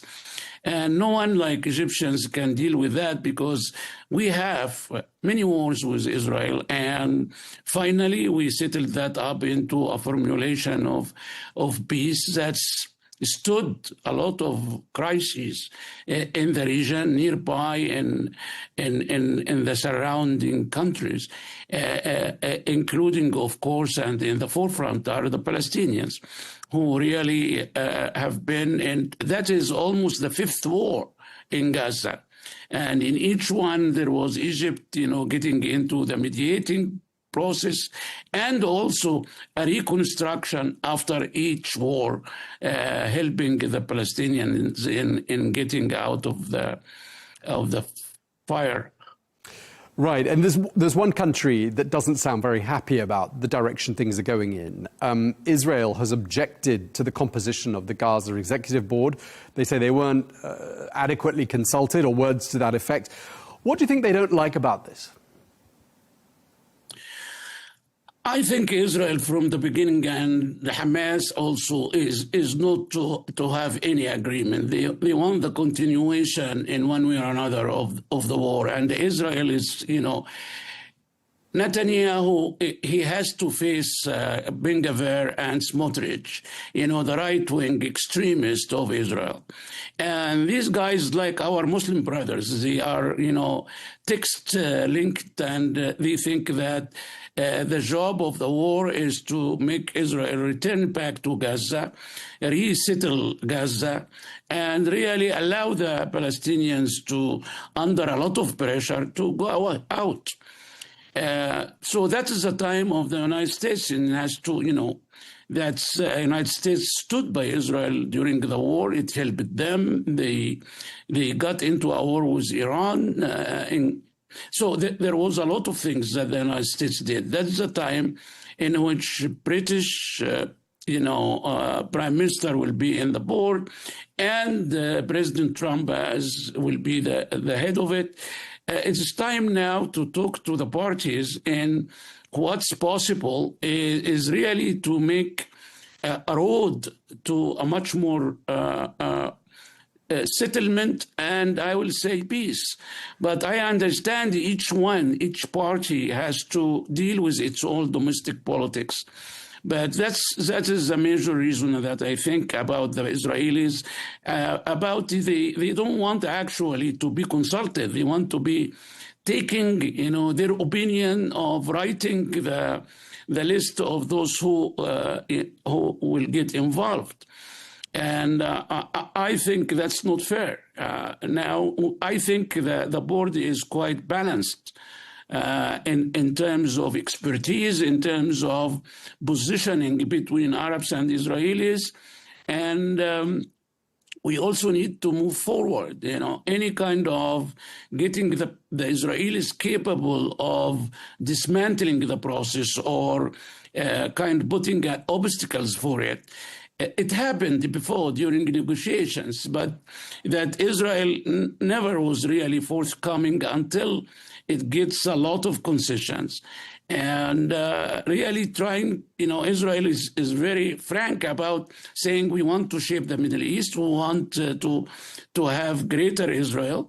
And therefore, I would say they just dreaming of some having a bigger kind of Israel than it stands today, and a kind of a biblical one.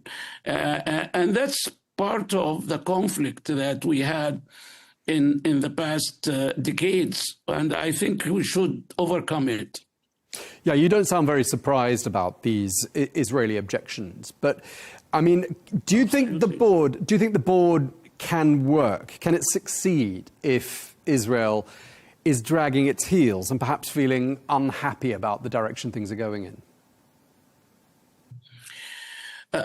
Well, I don't, give up easily. I mean, usually that's rounds of, anyone who studied this, and that was my job in the last 50 years, is really that is an Israeli style.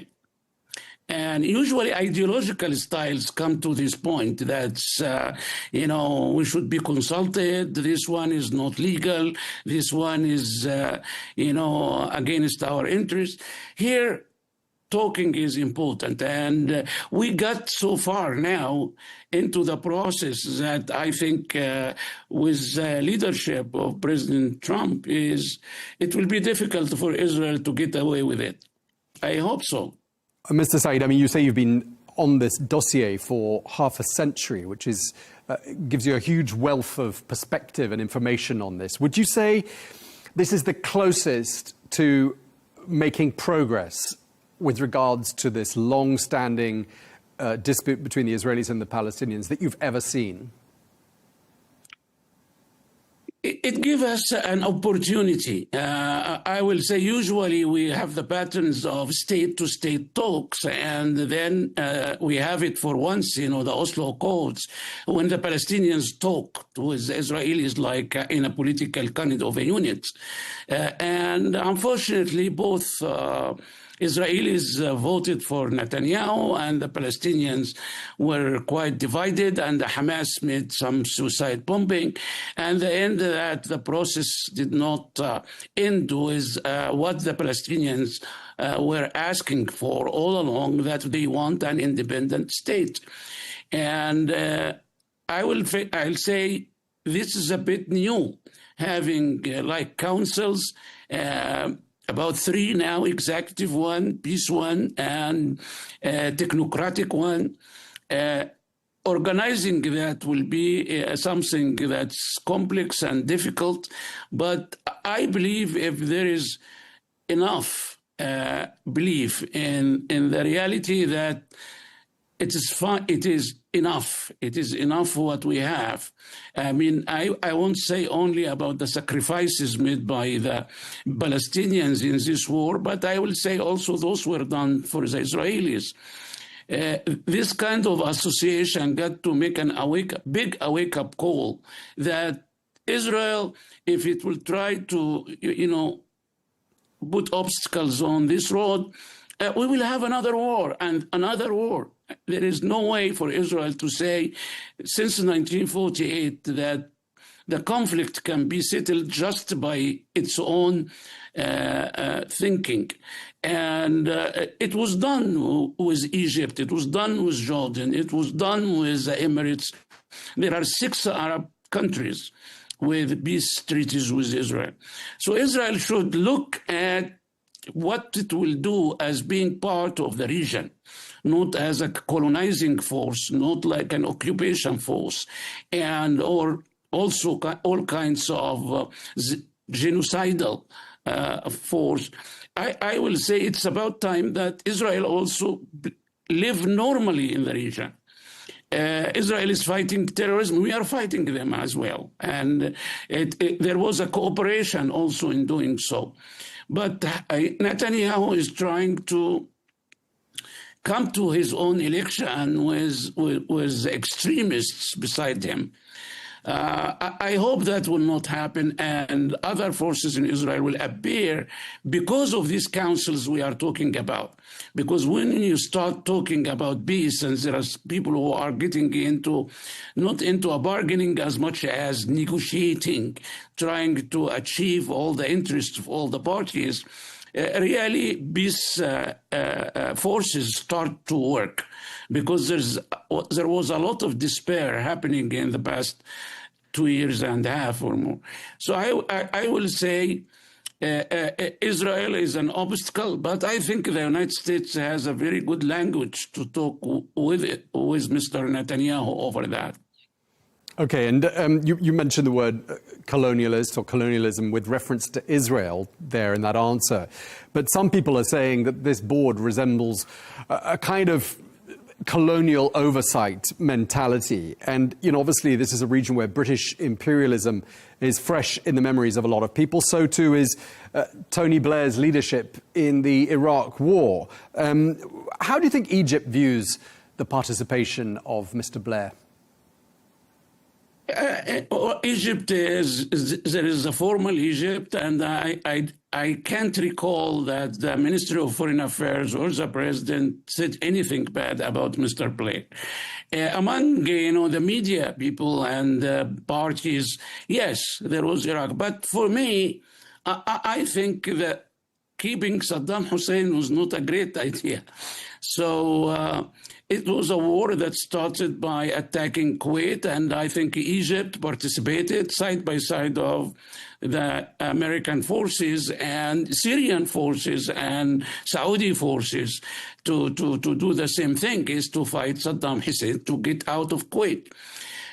Tony Blair, also an experienced man. I mean, he was the head of the quartet, and he might be helpful at this age, at this stage.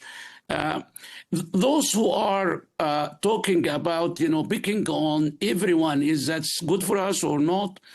It's better that they come up with good ideas for peace and put it in the table. It will arrive to the council. And I think that will be the job of the Peace Council is really to process these ideas, understand the sensitivities, and also the things that can take us backward, and work only on ideas that can take us forward. Okay. And we know the forward is Israel should gradually withdraw from Gaza at this stage, and the Palestinians start getting serious kind of saving, of souls and people and children through what was agreed upon before, about 600 needed trucks every day to get into the Gaza Strip, and starting the Egyptian project of the first phase that really tried to get the Palestinians hopeful. Because if we keep the Palestinians desperate, that means will be more resistance, more tunnels, and also it might be ethnic cleansing. So I think that's will be bad. I think we have an opportunity. We should seize upon it and push it forward. Okay, and just looking at the representation, Egypt, Qatar, Turkey, Russia has been invited to join this board as well. So it's a huge amount of representation in this structure. And as you said before, we've seen nothing like this before. This is a first of its kind board of peace. How do you rate the overall chances of this board of peace and how it's going to deliver? Are you optimistic?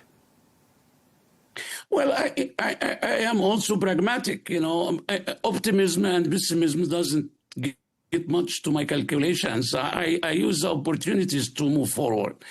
I agree with you. I mean, it's too complex. President Trump has a lot on his plate. I mean, from Venezuela to Ukrainian and now Greenland. And how I actually wouldn't like to be a chairman of a board like this. I mean, how to run it, how to give the opinions from it. It needs a lot of work with each one who is there. And what I'm worried about is that President Trump is really quite a busy man. And every day he is increase his business, in different conflicts. Some people will say the idea of a board for peace will become solving problems of war everywhere. I can go and adjudicate the Ukrainian-Russian war. I don't think that will happen, but what I think is, as far as we are concerned in the Middle East, it is a first step. It can be a good one if we want to, and we got to make engagement for that and get the Israelis engaged also. I can see, that Mr. Netanyahu was in the U.S. lately. I assume that talking about that happened between him and Mr. Netanyahu. If it was not, I think it's time that members of the Secretary of State of the United States will go to Israel and convince them that it's time now to get out of this quagmire. Okay, well, we're going to have to leave it there because we're out of time, but we really appreciate you speaking to us and sharing your wisdom and expertise on this subject. Abdel Monem Saeed, Senator in the Egyptian Shura Council, thank you very much indeed for your time, sir. Thank you.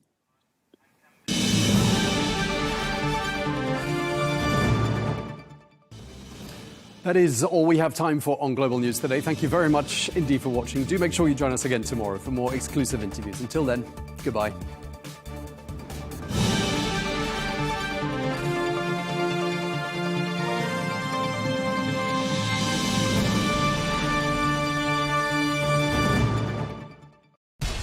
We have to take care of our people, and we're going to take care of our people first. For in-depth analysis and all the latest developments across the globe, make sure you join us every weekday. President Trump is trying to negotiate a ceasefire. With so much happening, so much information, and so much noise, International law will have no part in his administration. It can be hard to keep track. Tariffs will just fuel inflation. We're going to fight these tariffs. But you can count on us to tell you what you need to know. We stand by your side. Join me, Tom Burges Watson, for Global News Today, right here on Arabiya News.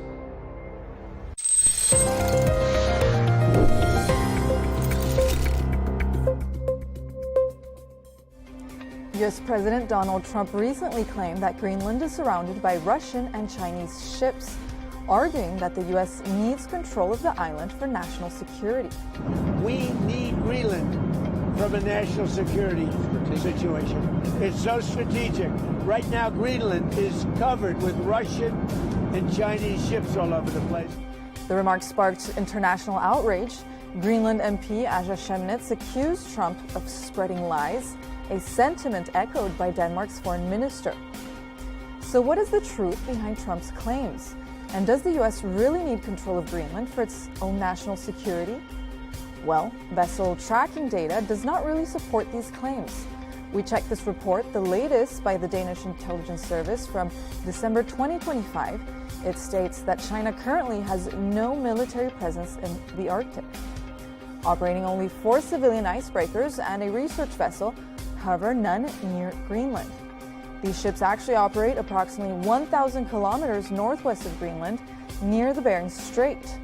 The same report also analyzed Russian presence, finding that Russia is systematically using civilian vessels, such as fishing boats, to monitor the waters between Greenland, Iceland, and Great Britain in preparation for a potential conflict with NATO. However, there are no reports of imminent threats. Open source analysts back this up. This OSINT specialist states on social media that there has been no activity by Russian warships off Greenland since at least September 2023, as experts conclude that even though the occasional sighting of Chinese or Russian ships are not unusual, this doesn't mean a risk of invasion.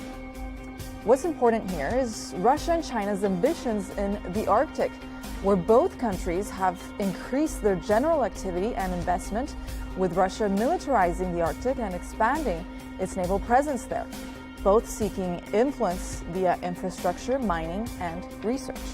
So what is true? Greenland is strategically crucial. It sits at the crossroads of North America, Europe, and the Arctic, with the latter becoming a major stage due to melting ice opening new shipping routes and access to critical minerals. As the U.S. already operates a military base in Greenland, with existing treaties allowing military expansion if requested.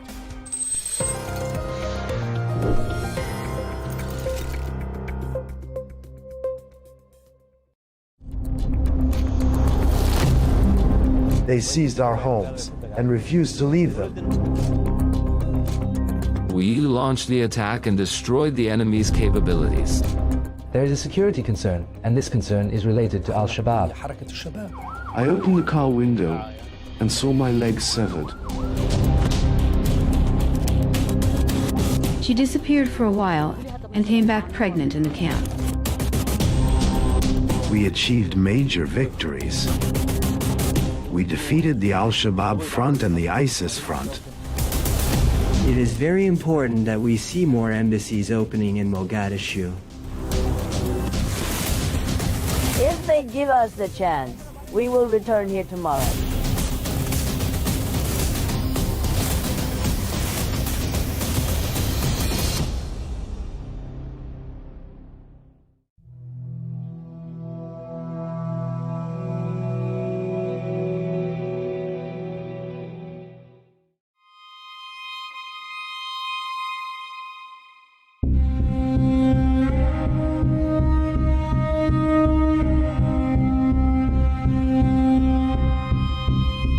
Somalia faces major challenges, with more than 60% of its population affected by nearly 2 decades of ongoing clashes with Al-Shabaab.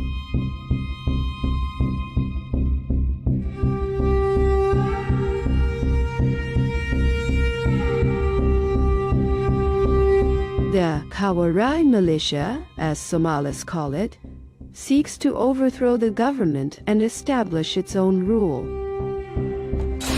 There is a security concern, and this concern is linked to Al-Shabaab, which is not only an extremist movement that uses violence to achieve its goals, but also a movement that runs parallel to the state and tries to impose a complete alternative reality in parts of this country.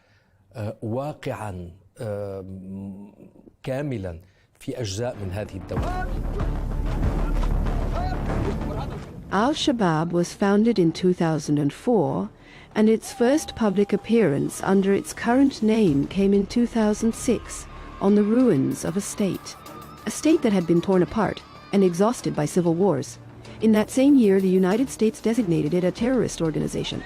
It served as the military wing of the Islamic Courts Union, which had consolidated its control over Mogadishu and the south of the country, becoming a major force through a system of Sharia court.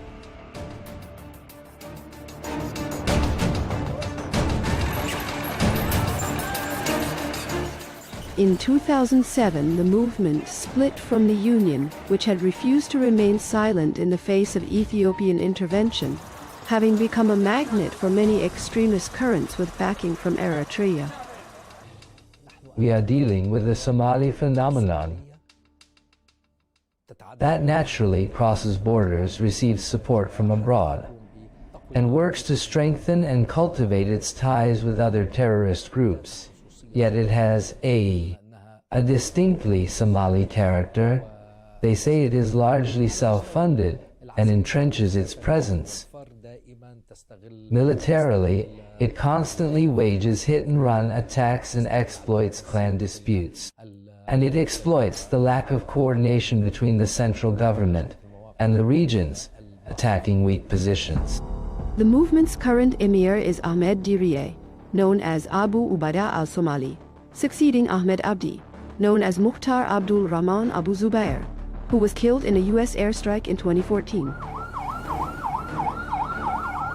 2 years earlier, the movement had pledged allegiance to Al-Qaeda, revealing an even more brutal face.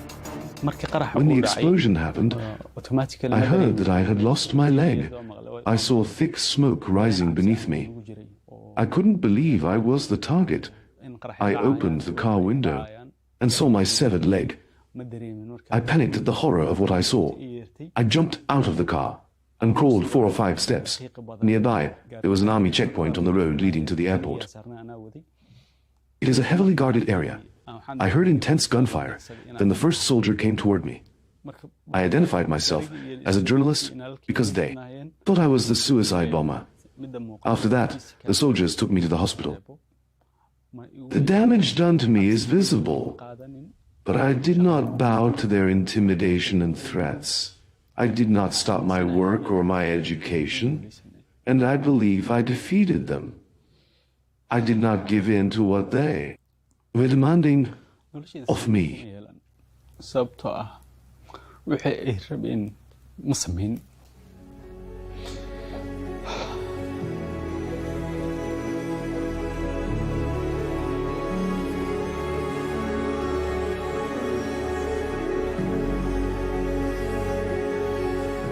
It was a bloody period after which the Somali army entered. A new phase of decisive, intensive field operations targeting the rebels' strongholds. Battles between Al-Shabaab and the state keep recurring. In the past, we would leave our homes and then come back. But now, the fighting methods have changed because Al-Shabaab fighters seized our homes and refused to leave them, so the state brought in its artillery and began shelling them.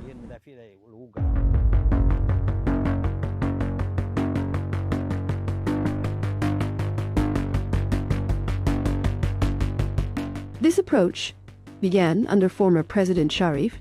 Sheikh Ahmed continued under President Hassan Sheikh Mohamud during his first term, and then under his successor, Mohamed Abdullahi Mohamed, known as Farmayo. The year 2022 marked a decisive turning point in the fight against terrorism, when the government, with the support of the PA African Union mission, dealt heavy blows to the extremists.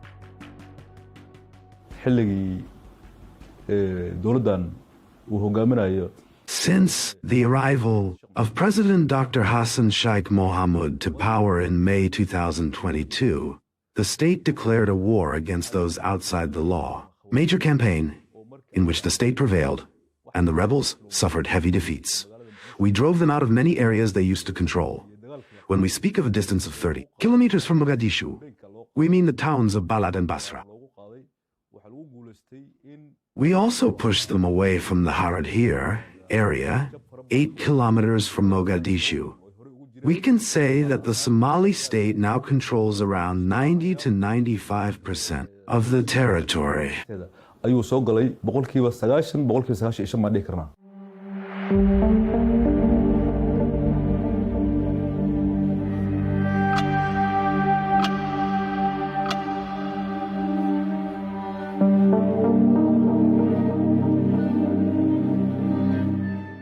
Al-Shabaab bases its strategy on choosing cities in strategic locations to serve as its strongholds. The latest area to be liberated from its grip was the town of Baria. About 60 kilometers from Mogadishu, the town served as a forward base for the group's fighters, from which they planned and managed operations against the capital and its surroundings. Baria is an important area. First, it is agricultural land. Second, it is close to the towns of Maro and Afgoy all the way to Marca, which makes it strategically important for the enemy. The terrorists try to move closer to the area, disrupt people's lives, and control the road leading to Mogadishu. Securing Baria is part of the operation. The military operation we called Silent Storm. The town has a strategic location, allowing us to monitor movements in the surrounding areas, on both sides.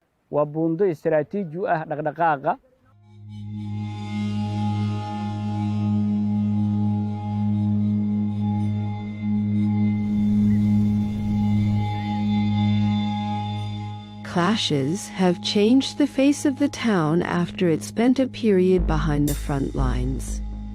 Motionless bodies bear witness to a fierce struggle, and hope is renewed for residents to return to their homes again. Shabab fighters came and ordered all the residents to leave. They told them they did not want to see any of them here. All our people want to return to their homes. If they give us the chance, we will come back here tomorrow. There is no current danger. What remains is to comb the area carefully, clear the mines they planted, and search for any remnants that could still harm people. Once we finish this important process, we will allow people to return to their homes. We will continue and move on to other areas, including Oudale.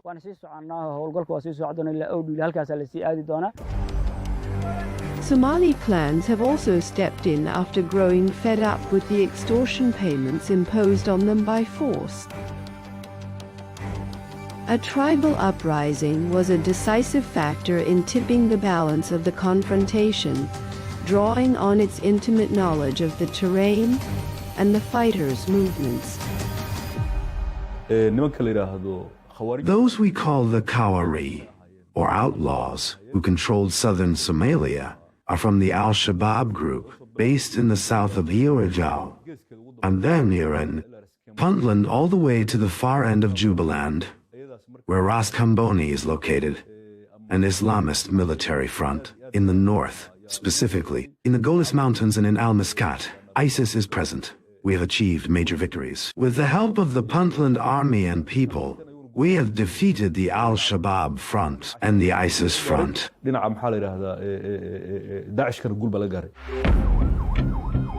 escalation peaked in March 2025, when there was an attempt to target President Hassan Sheikh Mohamud's convoy with a roadside landmine near the presidential palace.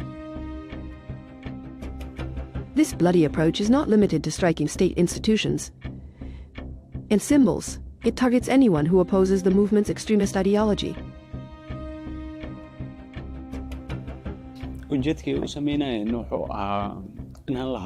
They wanted to silence me, to make me keep quiet. They were targeting public figures, so that ordinary people would feel despair when they saw one or two such people killed.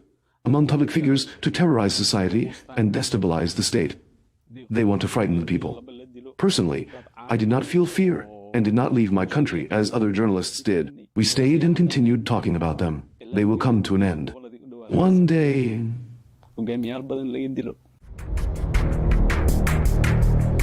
Illegal, taxes, smuggling, kidnapping and extortion, money laundering, and external support. This is how the movement funds its terrorist activities, providing it with around $100 million a year, according to the U.S. Treasury Department.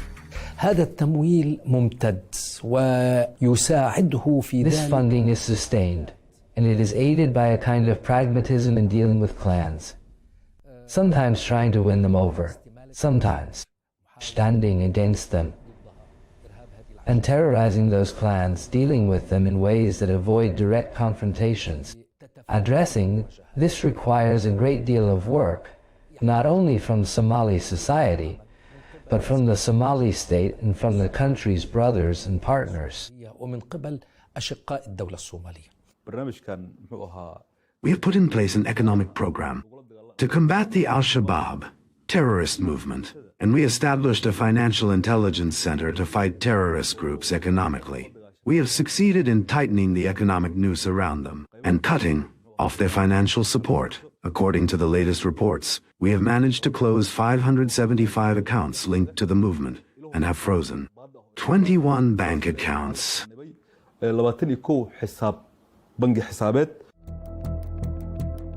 International and regional alliances have stepped in and tightened the noose around these groups through ongoing operations to drive them out of their positions, mainly in the south and center of the country. Neighboring countries such as Kenya, Ethiopia, and Djibouti have helped us. They have been part of the African Union peacekeeping mission since 26, as well as Uganda, one of the African countries supporting us. These states have joined us at every stage of the fight against terrorism. Their soldiers are part of the FIA, African Union forces. Without their efforts on Somalia's security, terrorism would also have reached neighboring countries such as Kenya, Ethiopia, and Djibouti. Somalia itself is deeply interconnected with its neighboring states. The movement has lost much of its influence after the renewed pressure on it, combined with intensive U.S. airstrikes, and a series of defections has also thrown it into disarray and undermined its organizational structure. I broke away from Al-Shabaab after a long ordeal. Their only goal is destruction and sabotage. They show no mercy to the weak, and life among them was harsh and difficult. I surrendered to the government. I want to live a dignified life and pledge to fight them alongside the government forces and defend the country against those who kill people. I used to think they represented Islam, and that anyone who opposed their ideas was a disbeliever. I even joined them and believed in their ideology. But their brutal killing of innocents and my inability to bear it pushed me to flee, especially after they ordered me to carry out a brutal killing operation. Before carrying it out, I decided to escape.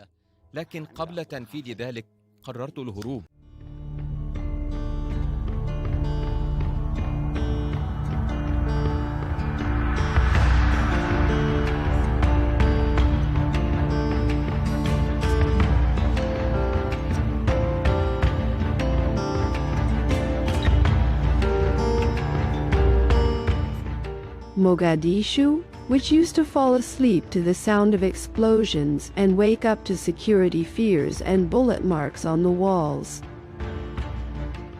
has now begun to regain its long-forgotten features.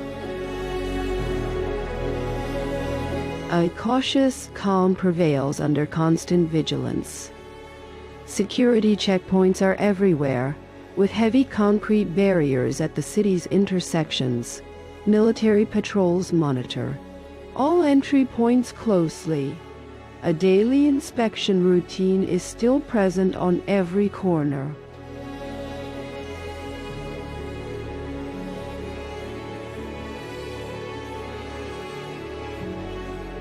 Soba Street, which witnessed the deadliest terrorist attacks in the capital's history in October 2017 and October 2022, is now entering a new phase of construction and development in an effort to restore the security that years of violence have taken away.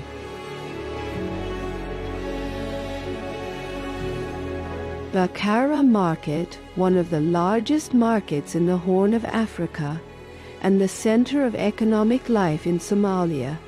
For years, it was an open battlefield between warlords, Al-Shabaab fighters, and peacekeeping forces. The place's memory takes us back to 1992, when the state of chaos and social fragmentation prompted the United Nations to intervene militarily under U.S. leadership in what was then called Operation Restore Hope. Today, I informed Secretary General Boutros Ghali that America will respond to the call. I have given Secretary Cheney the order to deploy a substantial American force to Somalia. The clashes in and around Bakara Market escalated, and the market gained worldwide notoriety, especially after the events of October 3, 1993, the Battle of Mogadishu, when General Mohammed Farah Aidid's forces shot down 2 U.S. Black Hawk helicopters and dragged the bodies of their crew through the area. This past weekend, we all reacted with anger and horror when an armed Somali gang desecrated the bodies of our American soldiers and paraded an American pilot as a captive. These tragic events raise difficult questions about our efforts in Somalia. Why are we still there? The fierce battles left 19 American soldiers dead, after which U.S. forces withdrew from Somalia in 1994. Today, with tighter security and an increased police presence inside, the market is seeing a noticeable recovery for both consumers and traders. Anyone who knows Bakara Market knows well that it has gone through major problems. In the past, there were serious obstacles related to security, the economy, and commercial competition. These challenges plunged us into a cycle of fear, killings and bombings, and hardship. There were huge explosions in nearby areas that caused many problems for our people. Thank God, there is a big difference between what we went through in the past and where we are today.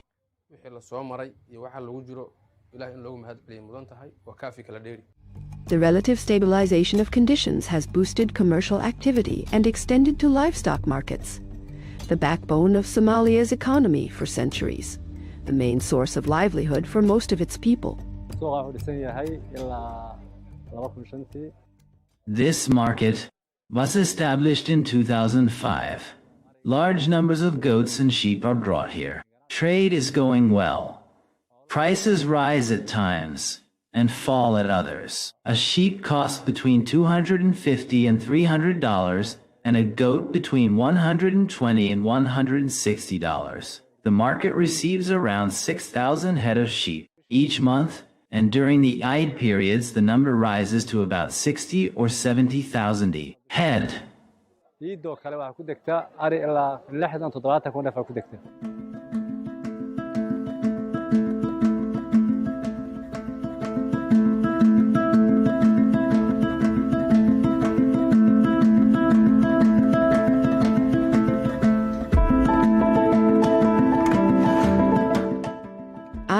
Ada International Airport, named after the country's first president, is regaining its air traffic after being destroyed following the overthrow of Siad Barre's regime. We have here 23 domestic flights a day to local airports, and we also have 17 international flights.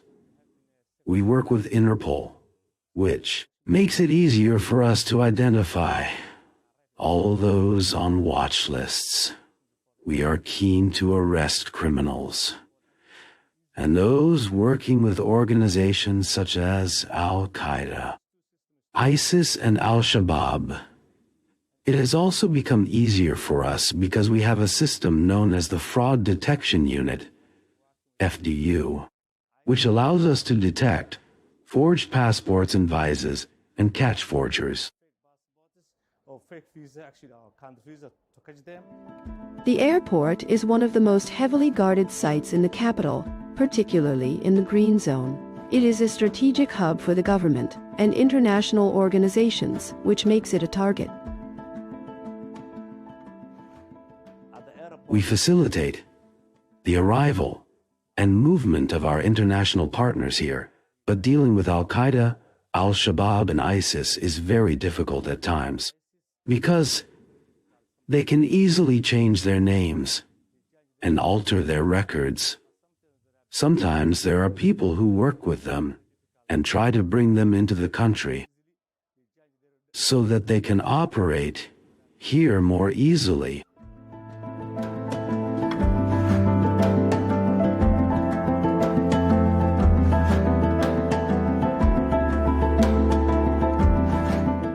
Mogadishu Port, the maritime heart of the capital, and the country's economic gateway to the Indian Ocean, is regaining its competitive position among Africa's major ports despite past setbacks. Last year, Mogadishu Port became the second-best port in sub-Saharan Africa. The first was also Somalia's Berbera port, and we are trying to reach first place this year. Last year's estimates indicated that more than 400 ships arrived here. And as conditions improve and peace returns to Somalia, many business people have begun to benefit, not only in imports but also in exports, for example, to Kenya, Asia, and Arab countries. This is very positive for our business community. We have also put in place an advanced system under which all incoming ships undergo thorough inspections. Everything entering through our ports is checked. Everything entering through our ports is checked. And we have one of the most modern scanning devices in the region.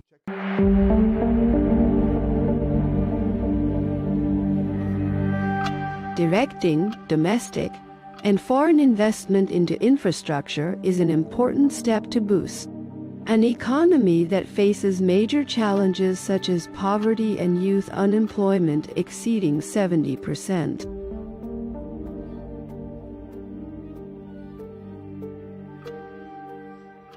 In Somalia, young people make up about 75% of the population, and their ages range from 18 to 50 years old, which means that we have an overall promising human capital. Even in terms of technology, we are developing significantly compared to neighboring countries. We have very good internet, so it is expected that the government will raise the economic growth rate to about 5 to 6%. As for average annual income per capita, it used to be around $300 and is now close to $600 to $700, which in itself is a clear improvement. The country has also launched a Vision 2060, under which we hope to raise average daily income per person from $2 to $5. In addition to the traditional engines of development, new promising sectors are emerging, bringing fresh opportunities for investment and growth. We still have great hopes of finding oil and gas, and exploration has already begun. So we are currently very optimistic economically. Our GDP growth rate is about 3 to 4%. We have 4 main sectors driving economic development: livestock, agriculture, fishing, and now we have started entering the oil and gas sector, which gives us substantial and diversified potential to drive our economic growth. Despite the fragility of the economic recovery indicators, they have encouraged Somali investor Abdinur Gutel to establish his project in the heart of Makkah al-Mukarramah Street, which was once the scene of bloody bombings. Somalia is our country. We were working here before this project was set up. We see it as a social duty. If we don't do it, no one else will. That's why we wanted to invest in Somalia, to create jobs for Somali youth who used to risk their lives at sea to migrate to Europe and other countries. We have hired many of them, and people from the wider community. And we have also created a platform where all Somali companies can showcase their products and services for the Somali people. Economic momentum has been strengthened by Somalia's accession to the Common Market for Eastern and Southern Africa and the East African Community. This step falls within a broader trend of economic diplomacy, which requires diplomatic openness that brings the country back onto the international stage. It is very important for us to see more embassies opening in Mogadishu. We are working on this every day with our international partners, and going forward, we look forward to opening more embassies and missions. Diplomatic missions in Mogadishu. We work closely in line with our strategic vision at the Ministry of Foreign Affairs to open more diplomatic missions around the world, especially in countries with which we have good and strong ties. A political approach that runs up against various obstacles. In an unusual scene, on the side of the road, the pavements turn into spaces to display and sell the shilling, Somalia's local currency. Bundles of banknotes that reflect high levels of inflation, which forced the government to adopt the dollar as an alternative currency alongside the emergence of electronic payment systems.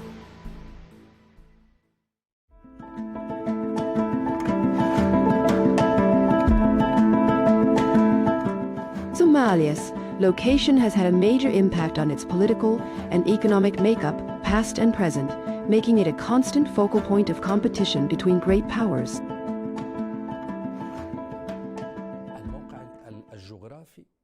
Its geographic position is clear: the Gulf of Aden, Bab al-Mandeb, and a coastline of 3,330 kilometers, the second longest coast in Africa. In sea lands of great importance, you are talking about a country emerging from conflict that has entered a zone of intense international competition, with multiple regional states competing over control of the maritime gateways in Africa and beyond. Naturally, this location puts it in the eye of these storms. The second, and very important, point for Somalia is that it forms the first line of contact in this part of the Horn of Africa and the Arab world in the fight against terrorism.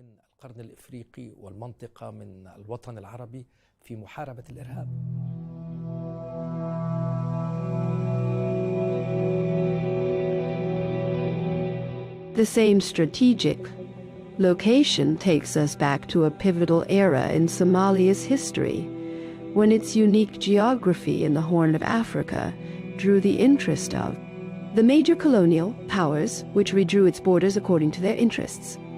After independence, Somalis began the journey of building a unified state, but successive conflicts threw Arab, African Somalia back into a spiral of fragmentation. The most prosperous era in Somalia's history was when the country gained independence from British and Italian colonial rule and later united into a single entity, the Somali Republic, on 1 July 1960 until January 1975. Since that date, Somalia's trajectory began to decline sharply after the military regime executed 10 Somali elders who opposed the regime's so-called family law, legislation that sought to impose legal measures of a secular nature. Who opposed what the regime called the family law, legislation that sought to impose legal measures of a secular nature. That gave women greater equality with men.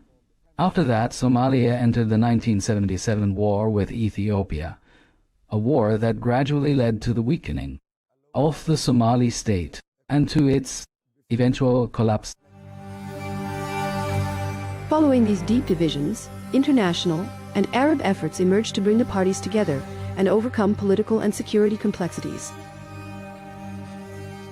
During the collapse of President Siad Barre's government, may he rest in peace, and up to the establishment of the first transitional government in 2004, the Arab League had an envoy, and from that time on, we began trying to calm tempers between the Somali parties. In 2006, we held negotiations in Khartoum between the Somali transitional government and the Islamic courts. In 2008, we opened an Arab-led mission during some of the darkest times when Somali society and its government were suffering from rampant violence. As internal fighting worsened, federalism emerged as a political option for bringing people together, granting the region's broad self-rule within a unified state, producing 6 states, the most recent of which is the northeastern state, a direction rejected by Somaliland in the north of the country, which unilaterally declared secession in 1991.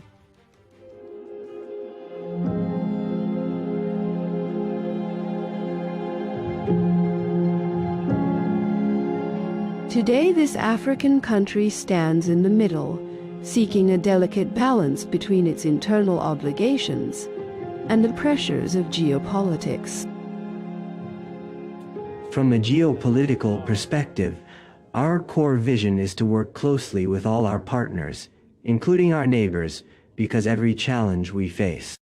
As a government, we see as an opportunity to cooperate with states that are serious about working with us on the basis of respect for our sovereignty, our unity, and our national and international interests. In the outskirts of the city, tin shack neighborhoods appear as a forced refuge for thousands of families fleeing conflict zones. Most live on limited means amid a total absence of infrastructure and basic services. A fragile social fabric further burdened by an extreme climate.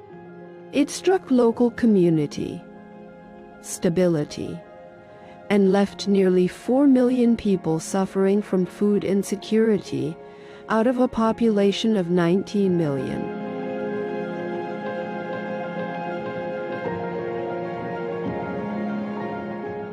In another part of Somalia's map, among these tents, are stories that led thousands of families to join the Mamis displacement camp in the Danail area. Hassan Ibrahim was one of those who left Baidoa in south-central Somalia during a mass displacement of more than 700,000 people.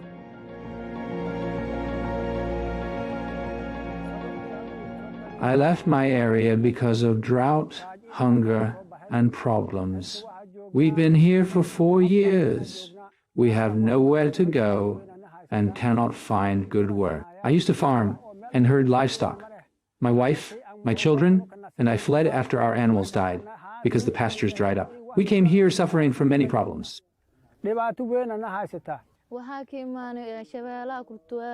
We've been here for 2 years. We came from Lower Shabelle. My younger sister, Lula, lost her eyesight. We took her to the hospital. But the treatment was very expensive. They asked for a large amount, around $700 or $800, which we cannot possibly afford. Our father went to the countryside looking for work, and our mother works as a porter in Bakara market.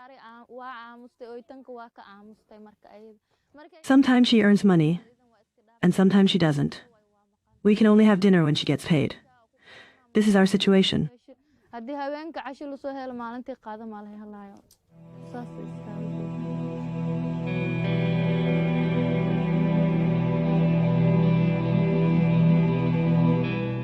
Forced movements with different causes, yet all meet at one point, the struggle for survival. The number of people here is large. They came from the regions of Middle Shabelle and Lower Shabelle, from places like Bay and Bakul, and all the areas beyond Afgoy, Kurioli, and Shalambud. Water shortages and clashes pushed them to come to this camp. Last week I was told that one woman suffered a psychological breakdown because of the fighting. She disappeared for a while and returned pregnant to the camp. There are also some wounded who were hit by gunfire.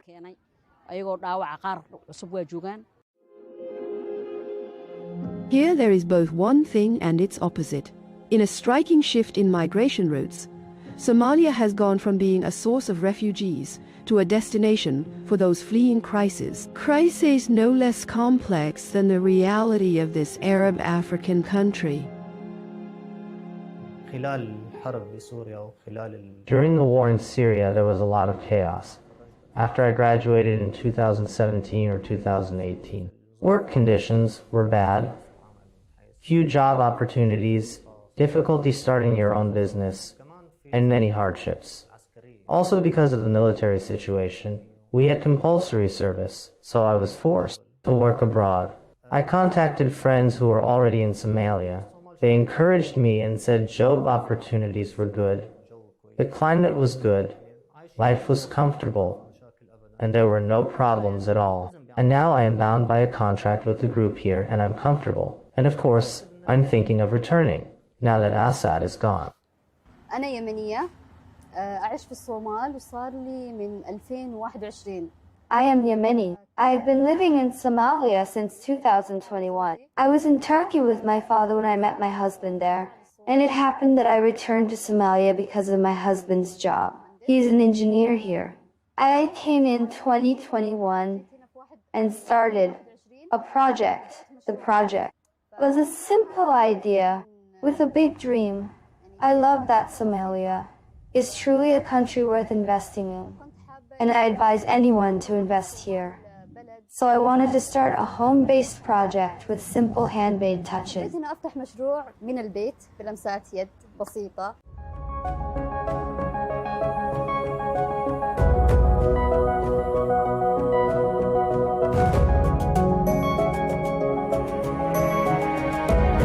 Somalia today stands at a crossroads between the legacy of old conflicts and a serious opportunity to rebuild beyond the era of state collapse.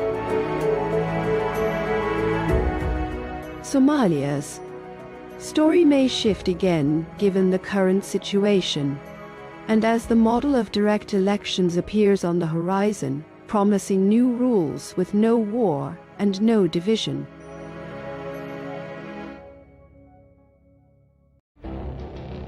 It feels like decades are passing by in a matter of weeks.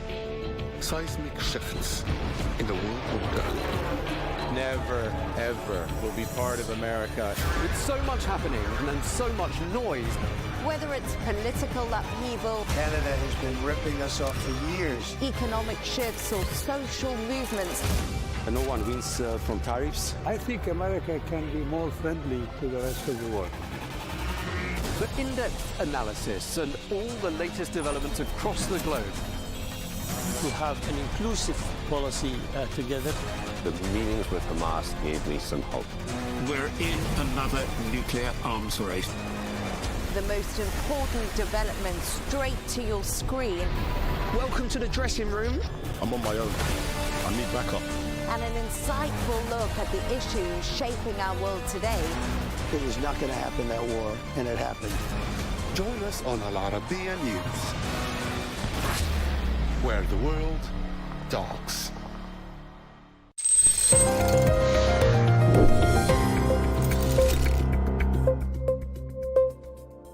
What U.S. President Donald Trump started in 2019 may have been taken a bit lightly, but now it's back on the table. Trump has made it clear he wants Greenland to be part of the U.S., and he's not ruling out using military or economic pressure to make it happen. We need Greenland, very importantly, for international security. We have to have Greenland. It's not a question of, do you think we can do without it? We can. If you look at Greenland right now, if you look at the waterways, you have Chinese and Russian ships all over the place. So why Greenland? And could this actually happen? Let's take a deeper look.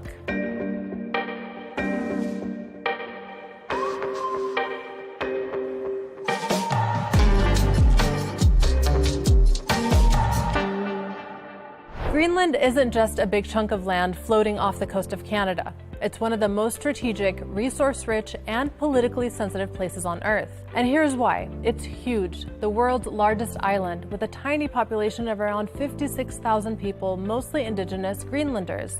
It sits in the Arctic between North America and Europe, making it a prime location for military operations. And underneath all that ice, rare earth minerals, oil, and natural gas, the stuff that powers everything from smartphones to wind turbines. And thanks to climate change, the Arctic is literally opening up. Melting sea ice is creating new shipping routes and revealing untouched resources.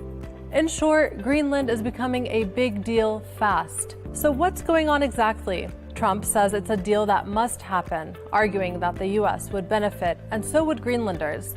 But here's the thing, Greenland isn't for sale. Denmark owns it, and Denmark's prime minister has said again this idea is, quote, absurd. More importantly, Greenland governs itself. Since 2009, it has broad autonomy, and it even has the right to declare independence. That's right, Greenland could one day be its own country. So yeah, buying it, not likely, but influencing it, that's a different story. The world is in the middle of a new Arctic race. It's a mix of climate change, geopolitics, and economics. Russia's growing more aggressive. China wants in too, calling itself a near-Arctic state and proposing a polar Silk Road. And then there's the US. It's determined not to fall behind. Greenland sits right in the middle of all of this. The US already has military base there used for missile defense and for tracking Russian subs in the North Atlantic. So this isn't just about buying land. It's about securing the Arctic. It's about rare minerals. It's about controlling the future of global trade routes. Now, could this be the next Cold War? Some think we're already there. We're entering what experts are calling the Arctic century. That means rising tensions, increasing militarization, and a race for resources, all happening faster as the ice melts. Greenland isn't just in the middle of that race. It might be the prize. And here's where it gets a bit more complicated. Greenlanders are proud of their identity. Many want independence, but not necessarily to join the US. And while they're open to closer cooperation with America, what do leaders actually think? Let's take a look. Gør det meget klart, at set med den danske regerings briller, så er Grønland grønlændernes. Det er et meget, meget stolt folkefærd. Det er et sprog, det er en kultur. Det er en befolkning, som er sin egen. Og som formand for Naalakkersuisut, Museet i øvrigt har sagt, så er Grønland ikke til salg. But here's the thing. Greenland still depends heavily on Danish subsidies. Its economy relies on fishing. Mining, still a work in progress. Full independence would be financially risky, unless maybe they strike a new deal with someone else. So the big question becomes, will Greenland choose to go it alone, or align with a new superpower? And where do we go from here? Will Trump push harder? Could Greenland ever switch hands? And are we entering a new age of Arctic competition? One thing's for sure, the world is watching an island most people ignored until now.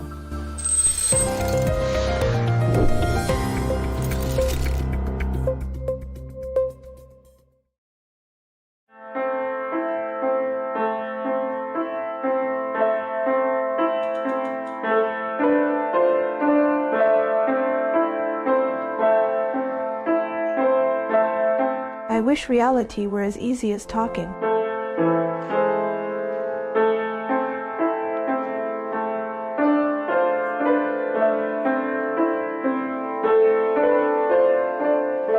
He grows up but keeps that innocence. That's the instinct God created us with.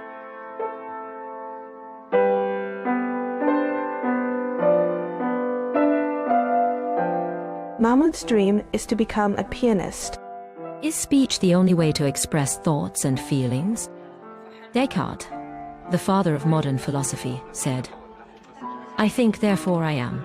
He didn't say, "I speak, therefore I am." There are many means of communication around us: drawing, music, singing, writing, sports. Even eyes have a language. Each one of us is different. We share many things and differ in many others. The same applies to autistic people who can be similar or different. Since medicine discovered autism 8 decades ago, half of people around us still see it as a mystery. And such people do not try to know anything about autism. Even scientists disagree over it. Some see it as a psychological or neurological disorder, while others consider it a genetic biological problem. Why don't we know a lot about autism? Today, we try to reach them. We are not looking for a cause, a doctor, or a cure. This will be a special mission in which we go to them to find out their thoughts and feelings. Do they live in the moment only? Or do they dream and wish? Do they understand adolescence? What is lying? Or politeness to them? Do they know they are different? We thought it would be enough to get answers even to some of those questions. It's impossible to reach everyone, but it led us to a few of them. A young man living in his 20s, and in his story, a message for every human.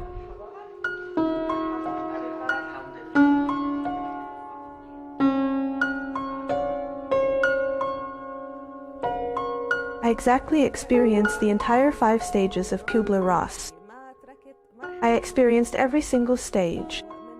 Starting with denial, I experienced this stage in the sense that I cannot believe that my son has autism. There is nothing wrong with my son. It must be a stage that would pass. You know how mothers might fool themselves. They pretend that there is nothing wrong, then there's the stage of anger.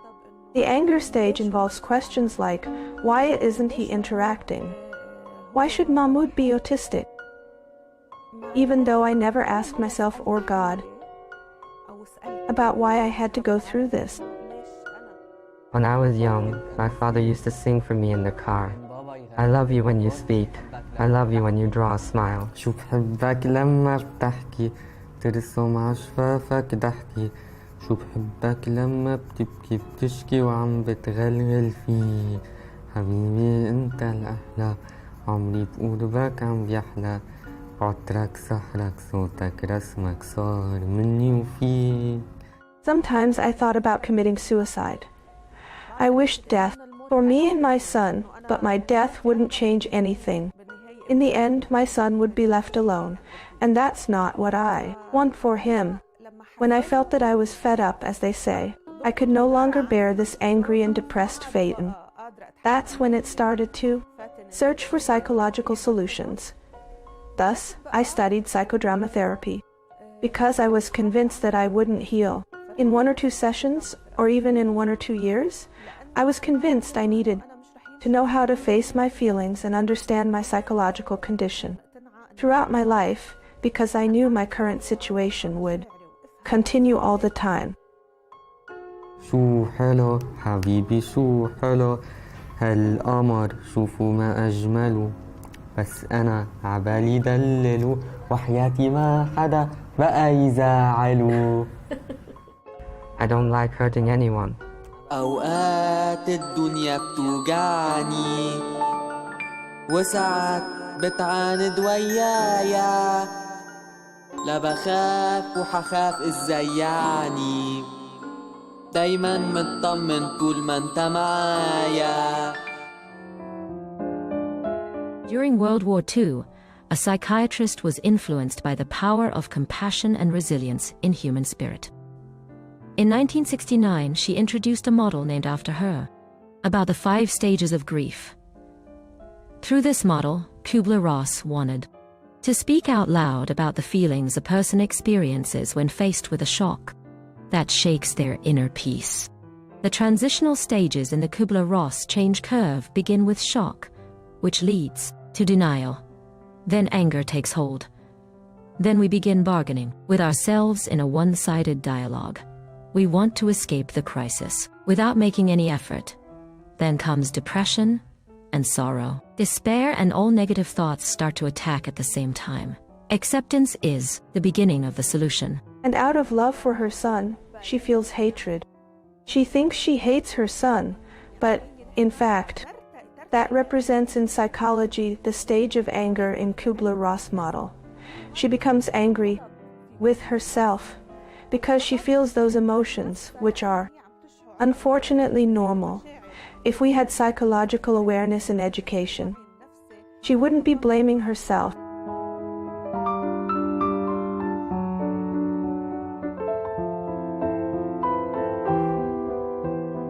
Once I reached the stage of acceptance, he started to show results that I had been waiting for years of effort. He started to show me those results. I reached a state of acceptance that it's over. I accepted him however he is, whatever progress he makes or doesn't make. That's it. This is my son, and I want to love him just the way he is. And that is the golden key. I accepted Mahmoud as he is, like any mother who wanted him to lean on her. But what happened was the opposite. Fatin's dreams of Mahmoud graduating from university with a postgraduate degree did not come true. Mahmoud opened a door to his world for her, and he amazed her and made her forget the routine life and the struggle competition and racing against time in everything. I used to be afraid that something might happen to me.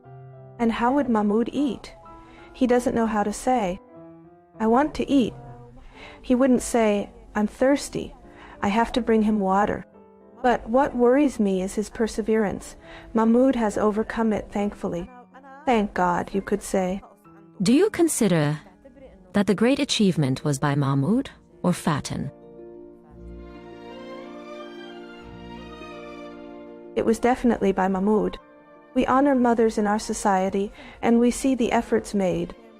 But, unfortunately, we don't understand the value of that effort because they struggle just like we do. They struggle with themselves. It's not something easy for them from the start. It's not easy for them because we are breaking their nature. In fact, I'll tell you more. We are distorting them. We are distorting their nature so that they become like us.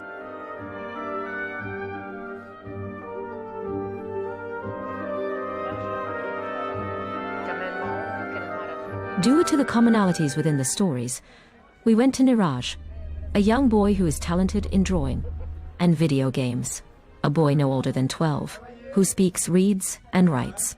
He has a small home, with a family, school, and friends.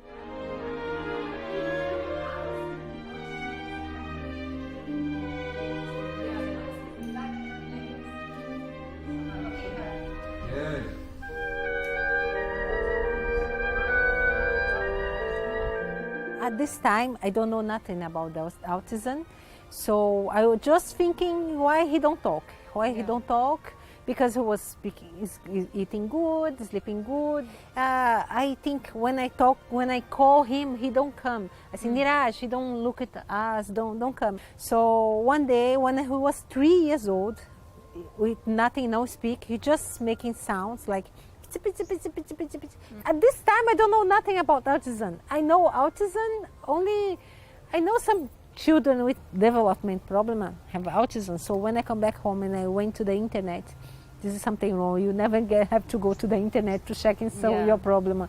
Oh my God, what only bad things about autism only. But there I see a picture of my son.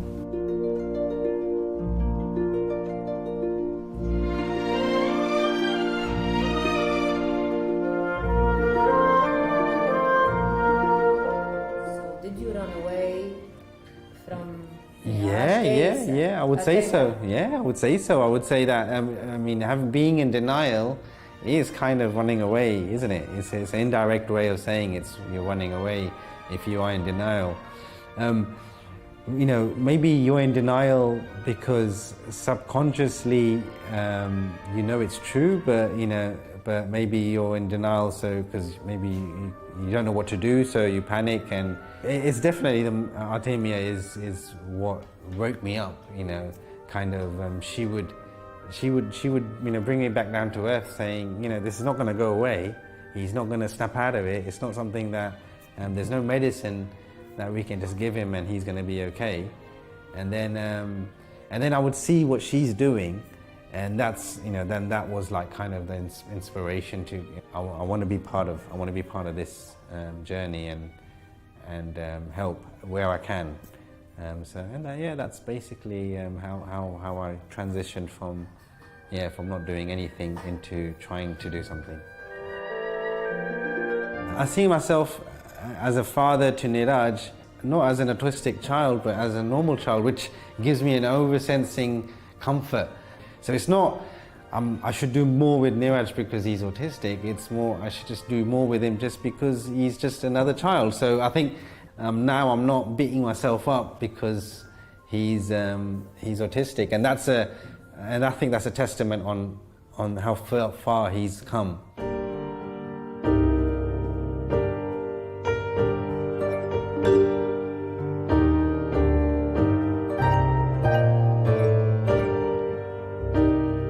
When he was 5, we take him to one psychologist, and she told me, "Oh, you have to understand because you will never talk. When he gonna be adult with the mind of the child." He just told me like this. My son is talking now. If you say that for one mother, you take her hope. Yeah, your hope.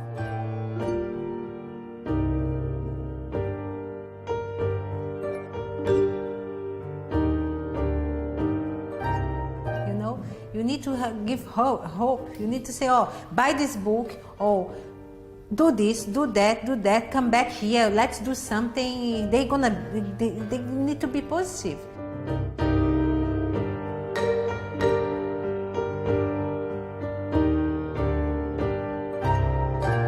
I've never had pets, I'm not a huge pet lover, but I did try, and whenever we take him to the park, try and push him towards the dogs in the park.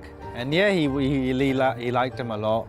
And now we have cats, so he's you know, plays with them as much as he wants. I did try to play football with him. He doesn't want to play. So then I just kind of revert back to what he's interested in, and because at the end of the day, that's how you maximize engagement with anyone.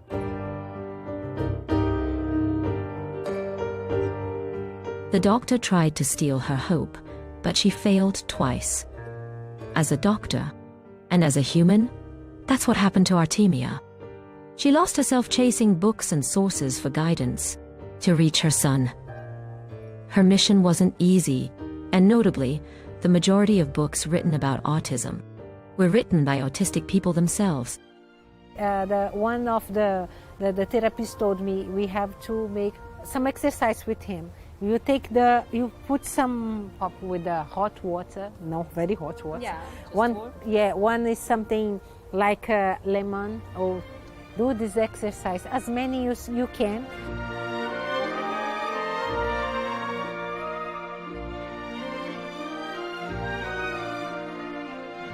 Okay, show me phone.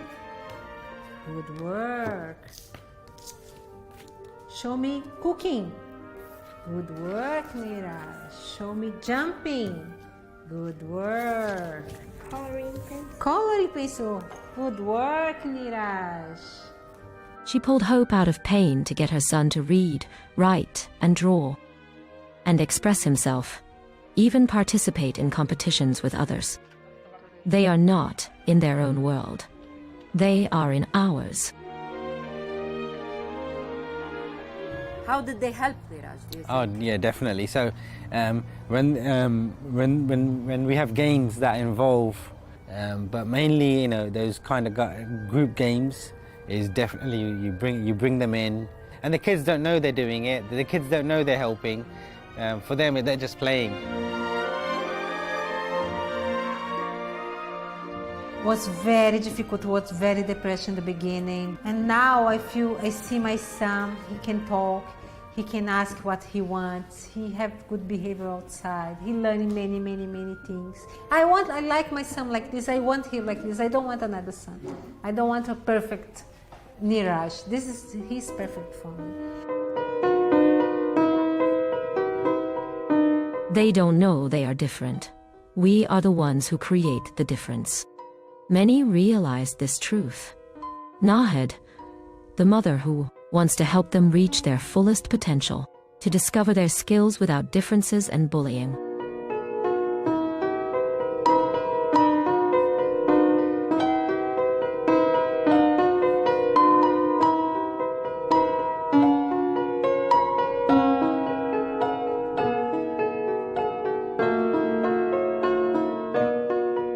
I am Nahed, a mother before anything else. I built this entire place, dreaming of a space where Ahmed could live, where I could watch him grow. My dreams, like any mother, were very big. Unfortunately, after I started this place, Ahmed's needs were different, and today Ahmed. What exists in this place? But the place has become for all the Ahmed in this world. I now have more than one Ahmed. I have Ali, I have Khaled. They call me Mom, and my son does not talk. After my long journey with Ahmed, he stayed the same. I was the one who changed. So I wanted to change Ahmed, but Ahmed won't change. Ahmed granted me exponential strength to be the person I am now, capable of helping all these people. I really do not see myself as strong. Is there a greater strength than that? This is Ahmed's strength, although considered as disabled, but they are not weak. They deserve to live. We all have our own kind of disability.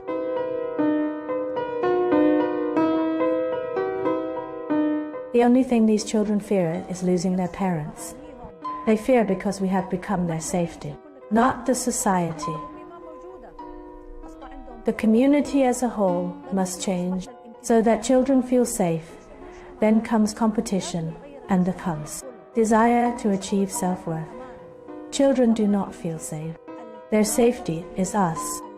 So we must give our children safety before we ask society to give them safety.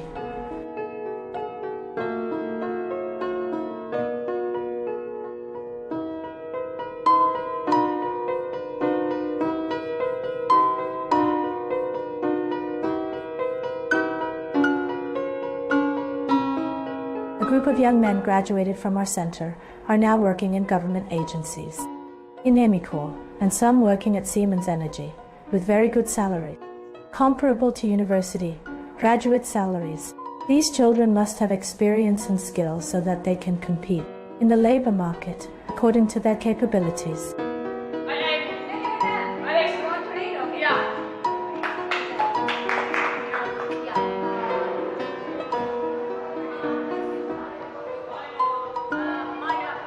My name is Andrea, and I'm 18 years old.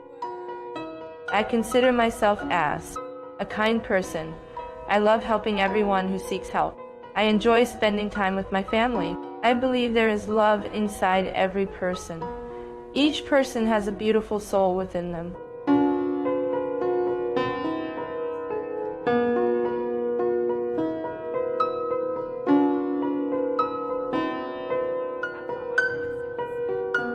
How would you describe Mahmoud?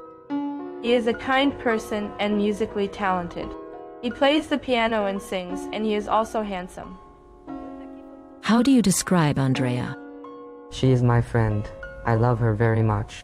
He plays the piano and the guitar.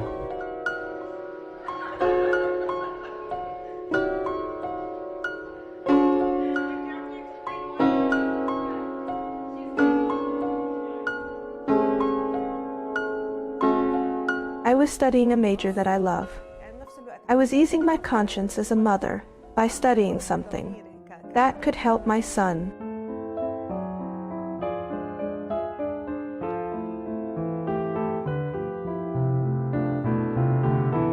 We can manage behavior either with reinforcement or punishment. When we know which reinforcement is best for the child, we can use it to teach the child to ask and express themselves. It is not necessary to express by talking, because many autistic do not speak. So we can use pictures, or we can use an iPad to be able to communicate with them, and they can communicate with us. This skill is one of the most important things we teach a child. It's one of the foundational skills we begin with for a child. Honestly, the early stages were the hardest for me. I used to repeat sessions that he learned with the specialist every day. I would reapply the speech sessions with him 4 times a day. I used to repeat them on the same day.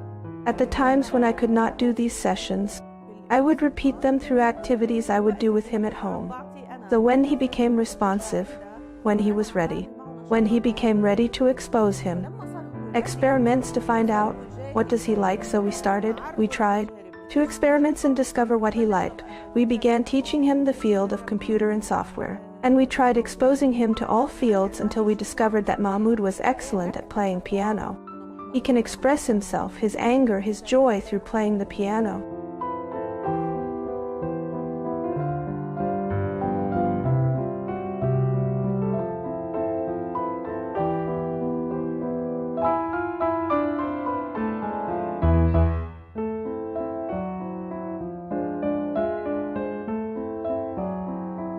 What if we were asked to pause for a moment and put on the shoes of this mother or sister or that father or brother just for a moment?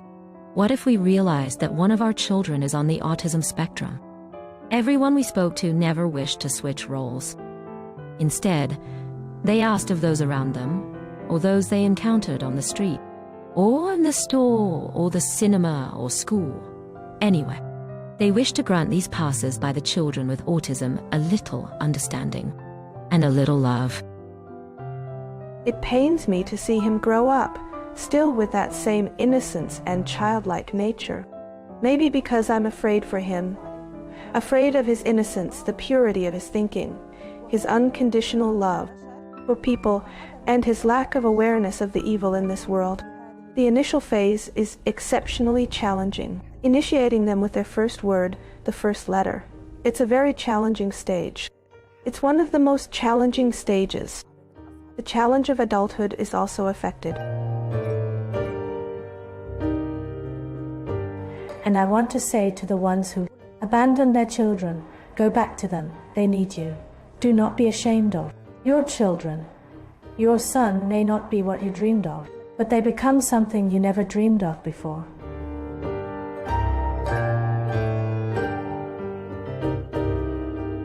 I am really grateful for his presence, no matter what he is. Of course, I wish he does not suffer from autism. I cannot imagine my life without his presence.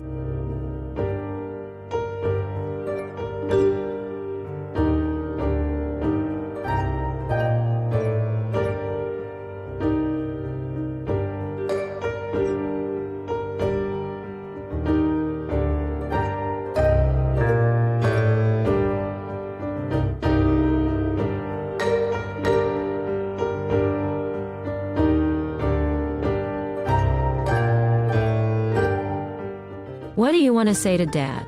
I played the piano.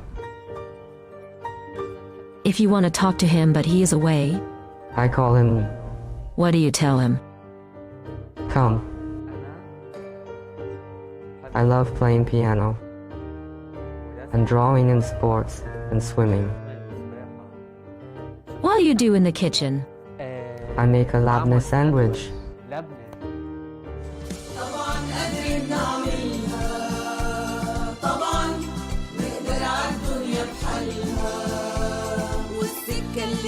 صعبة في أولها مع بعض أنا وأنت أكيد هنكملها لا لا لا لا لا لا لا لا لا لا لا. We have to take care of our people, and we're going to take care of our people first. For in-depth analysis and all the latest developments across the globe, make sure you join us every weekday. President Trump is trying to negotiate a ceasefire. With so much happening, so much information, and so much noise, International law will have no part in his administration. it can be hard to keep track. Tariffs will just fuel inflation. We're going to fight these tariffs. But you can count on us to tell you what you need to know. We stand by your side.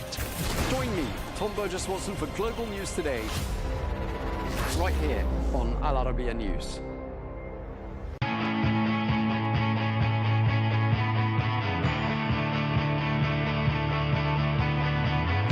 Welcome to the metropolis, the big city. This is where tech, trends, and culture meet. Meet the people. See the sights. Walk the city streets.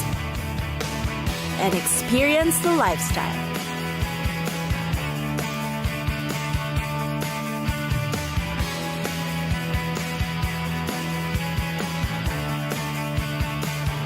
This is your first-class ticket to the cities of the world.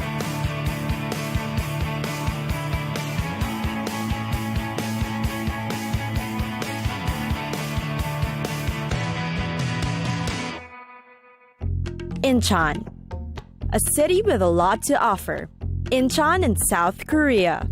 There are many things to do, places to see, eat and drink in, and events to take part in.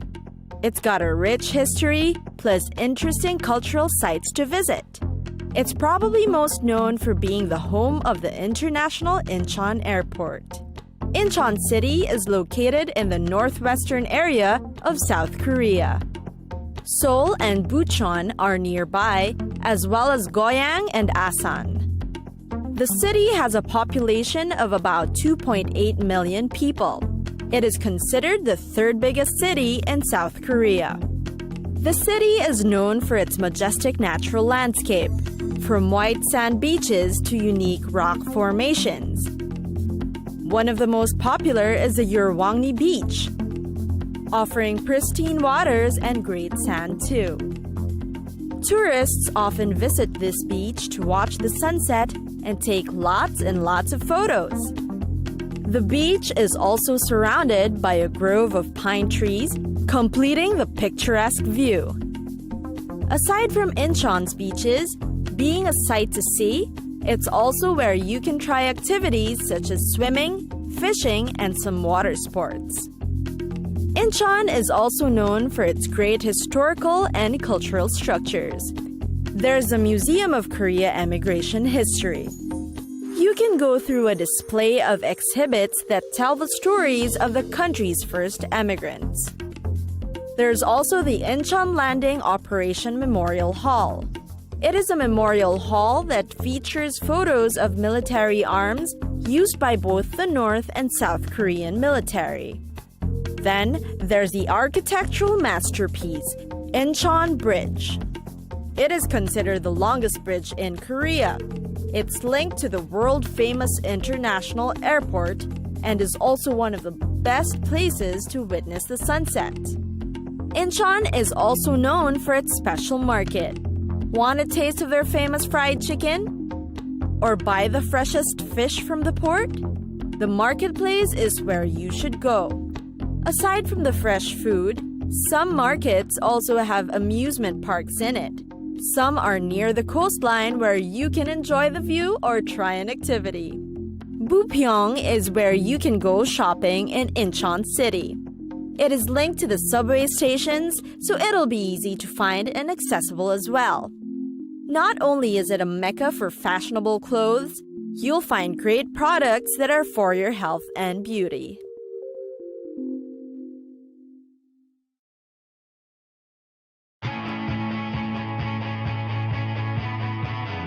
It's time for us to go. Pack your bags and get your tickets ready. And we'll see you on the next destination. Catch us again next time on Cities of the World.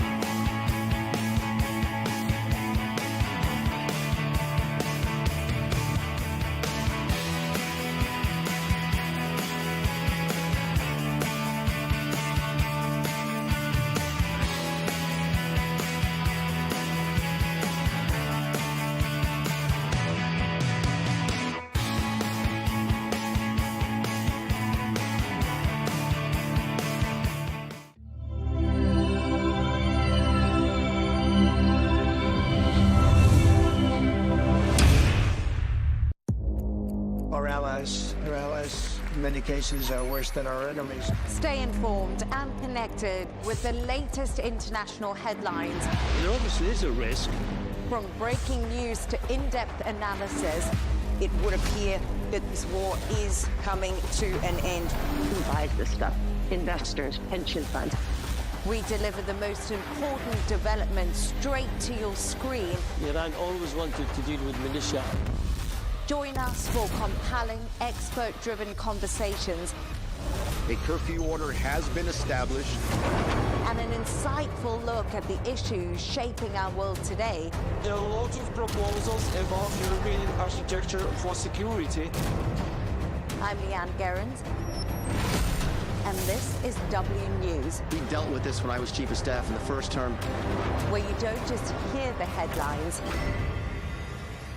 you get the full story.